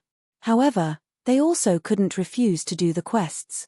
Otherwise, their guilds wouldn't be able to gain the garrison rights to the secret stone fortress. Just as the various parties were conversing with each other, Shifeng, who was wearing a black cloak, arrived at the exchange counter a short distance away from the quest counters. His presence soon attracted the attention of the players inside the hall. Crap, who is that person?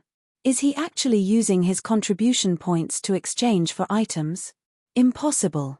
Just activating the exchange counter function requires an individual to have 200 CPS and be an honorary warrior of the secret stone fortress.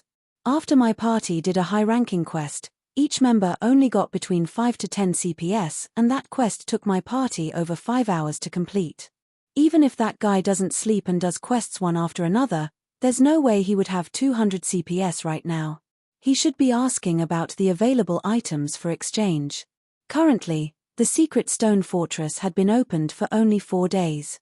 Gaining access to the fortress's exchange function was simply impossible at the moment. Meanwhile, just as everyone was having such thoughts, the NPC beauty, who wore an indifferent and aloof expression on her face, suddenly smiled and bowed respectfully after seeing Chiffon. Lord Protector, how may I be of service to you today? The NPC beauty asked respectfully. I wish to accomplish the guild garrisoning procedures, Chiffon replied. Nodding upon hearing Chiffon's request, the NPC beauty immediately took out a form and explained, all right. Please fill up this form. Afterward, you will have to pay a 500 gold security deposit. Once that is done, your guild will be officially recognized by the secret stone fortress. Here is 500 gold, Chiffon said, handing over the money, before he started filling up the form before him. Meanwhile, the NPC beauty's actions immediately had the guild players inside the hall gaping in shock. Who is he? Why is the NPC being so respectful toward him? That guy is carrying out the guild garrisoning procedures? How is that possible? Didn't they say that the exchange function is only available after an individual has accumulated 200 CPS? How can he complete the guild garrisoning procedures already? For a time, the members of the various large guilds failed to react to what was going on. When Chiffon was done filling up the form and the NPC beauty confirmed that Zero Wing had become a guild recognized by the secret stone fortress, the sound of a system announcement suddenly entered everyone's ears. Orc Empire Region System Announcement. Congratulations to Zero Wing for becoming the first guild to garrison the secret stone fortress. Rewarding 500 Secret Stone Fortress Guild contribution points and the rights to rent a large residence in the Secret Stone Fortress. The system announcement repeated 3 times. Only after the system's voice faded away did the various guild players inside the office hall snap out of their day. Zero Wing? Damn it! How did Zero Wing acquire the garrison rights so quickly? There must be a secret to this.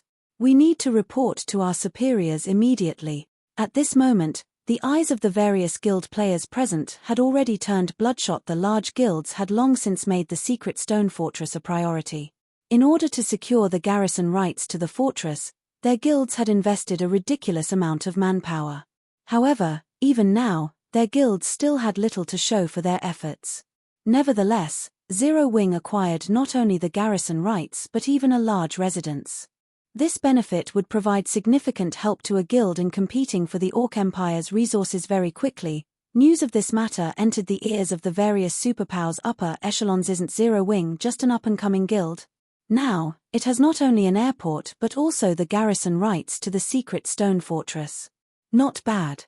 If our guild can obtain these things, we'll be able to monopolize at least half of the Orc Empire's bountiful resources. Have someone contact Zero Wing and tell them that King's Return is willing to invest in Zero Wing and let it become a subordinate guild of King's Return. Good. Very good. Zero Wing's development speed is truly surprising. It's no wonder Blackwater is constantly trying to devour it and has gone as far as to send that woman over. Immediately have someone contact Zero Wing and tell it that the Crimson Emperor is willing to deal with Blackwater together with it and help it protect the resources it has. In return, however, Zero Wing has to become Crimson Emperor's subordinate guild. Upon receiving this piece of news, the various superpowers all started taking action. Previously, they could ignore the existence of Zero Wing, as the guild still couldn't threaten their interests. However, the secret stone fortress was a strategic location that involved a significant portion of the resources available in the entire Orc Empire. This was not a realm that Zero Wing should be allowed to touch. Shortly after the system announcement, Aqua Rose, who was currently in Starmoon Kingdom arranging for the transfer of members to the Orc Empire, received invitations for a meeting from various superpowers, as many as 7 at this point, which made her scalp tingle. Just dealing with Blackwater, a large guild with a powerful background, was already enough to put Zero Wing in a precarious situation. If Zero Wing were to provoke all these superpowers now, the consequences would be unimaginable. Finding herself at a loss as to what to do, Aqua Rose immediately contacted Chiffon and asked, Guild leader, more and more superpowers have sent representatives to meet with me. Do I accept their invitations? Even if the representatives of the various superpowers did not state their intentions, she could already guess the purpose of these meetings. Back when Zero Wing was still operating solely in Starmoon Kingdom, it could afford to provoke these superpowers, as it had the home ground advantage. At worst, The superpowers would only feel slighted by Zero Wing's rejection. They wouldn't take any real action against Zero Wing. After all, they had more important matters to deal with. They simply didn't have enough time and manpower to do something unprofitable. However, the situation was different now. The Orc Empire was the competition ground for the various superpowers. Meanwhile, the matter regarding the secret stone fortress involved the future of the entire Orc Empire. Hence, these superpowers would not take Zero Wing's refusal lightly. If the various superpowers got serious, they were very likely to destroy Zero Wing. After all, if they could not acquire the secret stone fortress, then they wouldn't allow others to acquire it, either, much less leave Zero Wing to monopolize it. Chapter 1866, Stepping Stone. They sure moved fast, Shifeng said, chuckling when he saw the anguished expression on Aqua Rose's face. He had long since anticipated that the various superpowers would make such a move. Previously, Zero Wing had already incurred the envy of the various superpowers over Silverwing Town. However, as Silverwing Town couldn't affect the overall situation at the Orc Empire and Zero Wing's territory there was still relatively small, the various superpowers weren't that concerned about Zero Wing. The secret stone fortress, though, was different. Every location within the teleportation range of the secret stone fortress could be considered the fortress's territory. Not to mention, the secret stone fortress was the safest fortress for human players in the entire Orc Empire. The fortress was also relatively close to the Copper Mountain Fortress, presenting a stepping stone for the capture of the Copper Mountain Fortress. One fortress already provided an extensive territory. One could easily imagine what kind of temptations two fortresses held. In particular, seeing Blackwater occupy the Crimson Flame Fortress made the various superpowers even more anxious to obtain a fortress of their own. Now that Zero Wing had acquired the garrison rights to the secret stone fortress, it would be strange for the various superpowers not to take action. Guild leader, you still have the leisure to laugh. Aqua Rose exclaimed, thunderstruck. If we meet them now and refuse to cooperate with them, it would be tantamount to declaring ourselves their enemy. So, it's best not to meet them for now, Shifeng said. But if we don't meet with them, I'm afraid the end result would still be the same.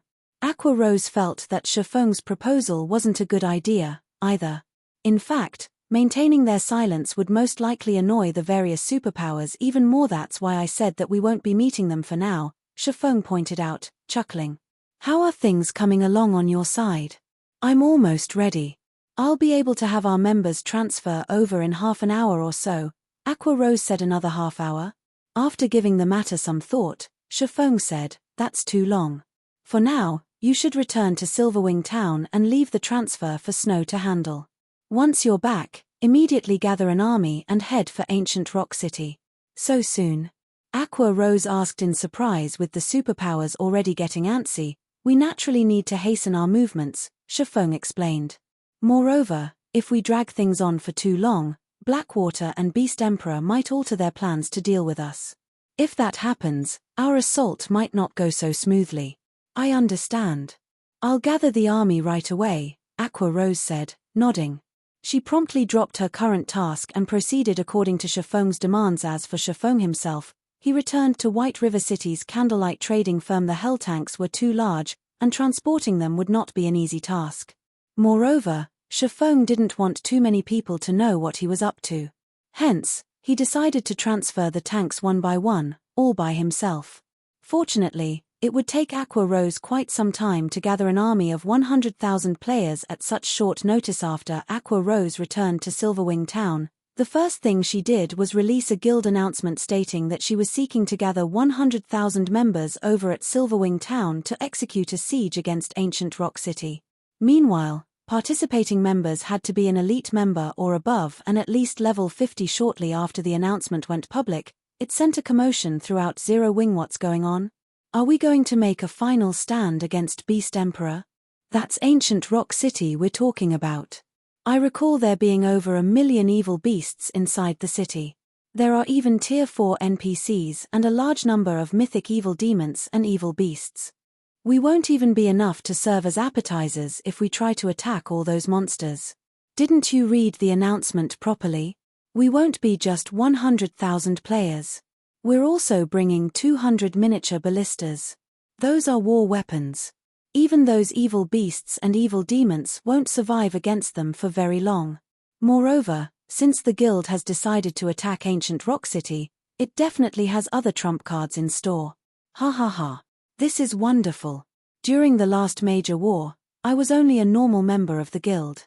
Now, I'm finally qualified to participate in a war. Zero Wing's members had an intense debate over this sudden decision to attack Ancient Rock City.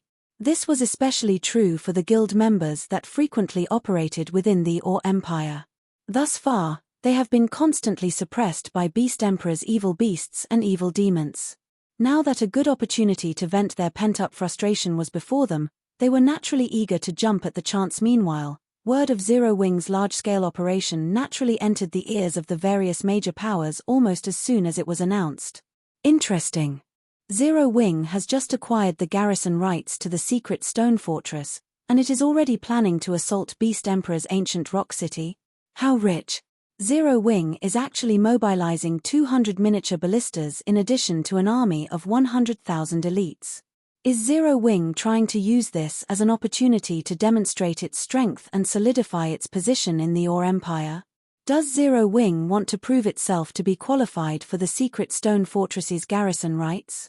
The various major powers easily discerned Zero Wing's motives for besieging Ancient Rock City this time, especially the superpowers who were trying to recruit Zero Wing guild leader. Zero Wing is showing our king's return no respect. Should we take action immediately? Hellfiend asked, a sneer on his face as he looked at the white-clad, middle-aged man on the screen before him. He never held any goodwill for Zero Wing. If not for his guild leader ordering him to come to negotiate personally with Zero Wing, he would have liked nothing better than to annihilate the upstart guild. Let's wait for a bit. I'm interested to see just how much strength Zero Wing has to actually think that it can defend the secret stone fortress, the middle-aged man replied, smiling as he took a look at the report he just received. Understood. At his guild leader's words, Hellfiend had no choice but to suppress the rage in his heart and wait quietly in White River City. Mph, I'll let you remain arrogant for now, Zero Wing. Once you lose to Beast Emperor Dash. Many superpowers desired the ancient rock city that Beast Emperor occupied. However, even until now, not a single superpower had managed to do anything to the city. Needless to say, the likelihood of Zero Wing successfully capturing Ancient Rock City was even lower. Like King's return, the other superpowers also chose to wait and see in regard to Zero Wing's sudden movement this time. They intended to look at the outcome of this impending battle before deciding. A defeat in this battle would force Zero Wing to acknowledge its inadequacy. If that happened, negotiations would go much more smoothly afterward. Zero Wing really is overestimating itself. Nine Dragons Emperor, who was currently in the Black Dragon Empire, could not help but laugh when he received news about Zero Wing's intentions. Originally, I was planning on advising the Great Pavilion Master to hinder Phoenix Rain from providing aid to Zero Wing. Now, it would seem that I won't need to waste the effort. However, I also have to admit that Black Flame is very smart. Had he asked Phoenix Rain to help him and the Great Pavilion Master actually agreed to it, I would have had an excuse to send people over to manage both the secret stone fortress and Silverwing town. Pavilion Master, what should we do now? Martial Dragon asked. The struggle for the position of Great Pavilion Master has already entered a crucial period. Absolutely nothing must go wrong. Bring a legion of experts over to Ancient Rock City right away. Once Zero Wing's members start escaping, cooperate with Beast Emperor to slaughter Zero Wing's members. It's fine even if you can't wipe them out completely. Just make sure to deal enough damage so that Zero Wing's development stagnates, to prevent Zero Wing from helping Phoenix Rain, Nine Dragons Emperor said. Once I'm done dealing with Phoenix Rain, it'll be Zero Wing's turn to die. In response, Martial Dragon nodded and took his leave. Meanwhile, inside the Evil God's Branch Temple in Ancient Rock City. Good. Very good. You want to use me as a stepping stone to raise your position in the Or Empire? Beast Emperor flared up in rage after finding out about Zero Wing's actions. Since you are so eager to die, I'll fulfill your wish. Immediately notify all apostles and have them transfer their evil beasts and evil demons over. If Zero Wing's members dare come to Ancient Rock City, I'll make sure none of them leave this place alive. At this moment, even a fool could tell what Zero Wing's goal was. Just as Beast Emperor and his allies were making their move, Aqua Rose finally finished organizing an army of 100,000 players. Guild leader, just like you guessed. Beast Emperor has already recalled the evil beasts and evil demons to ancient Rock City. By the looks of it, he plans on smiting us, Aqua Rose said, smiling good. Let's begin our operation, Chiffon commanded, nodding.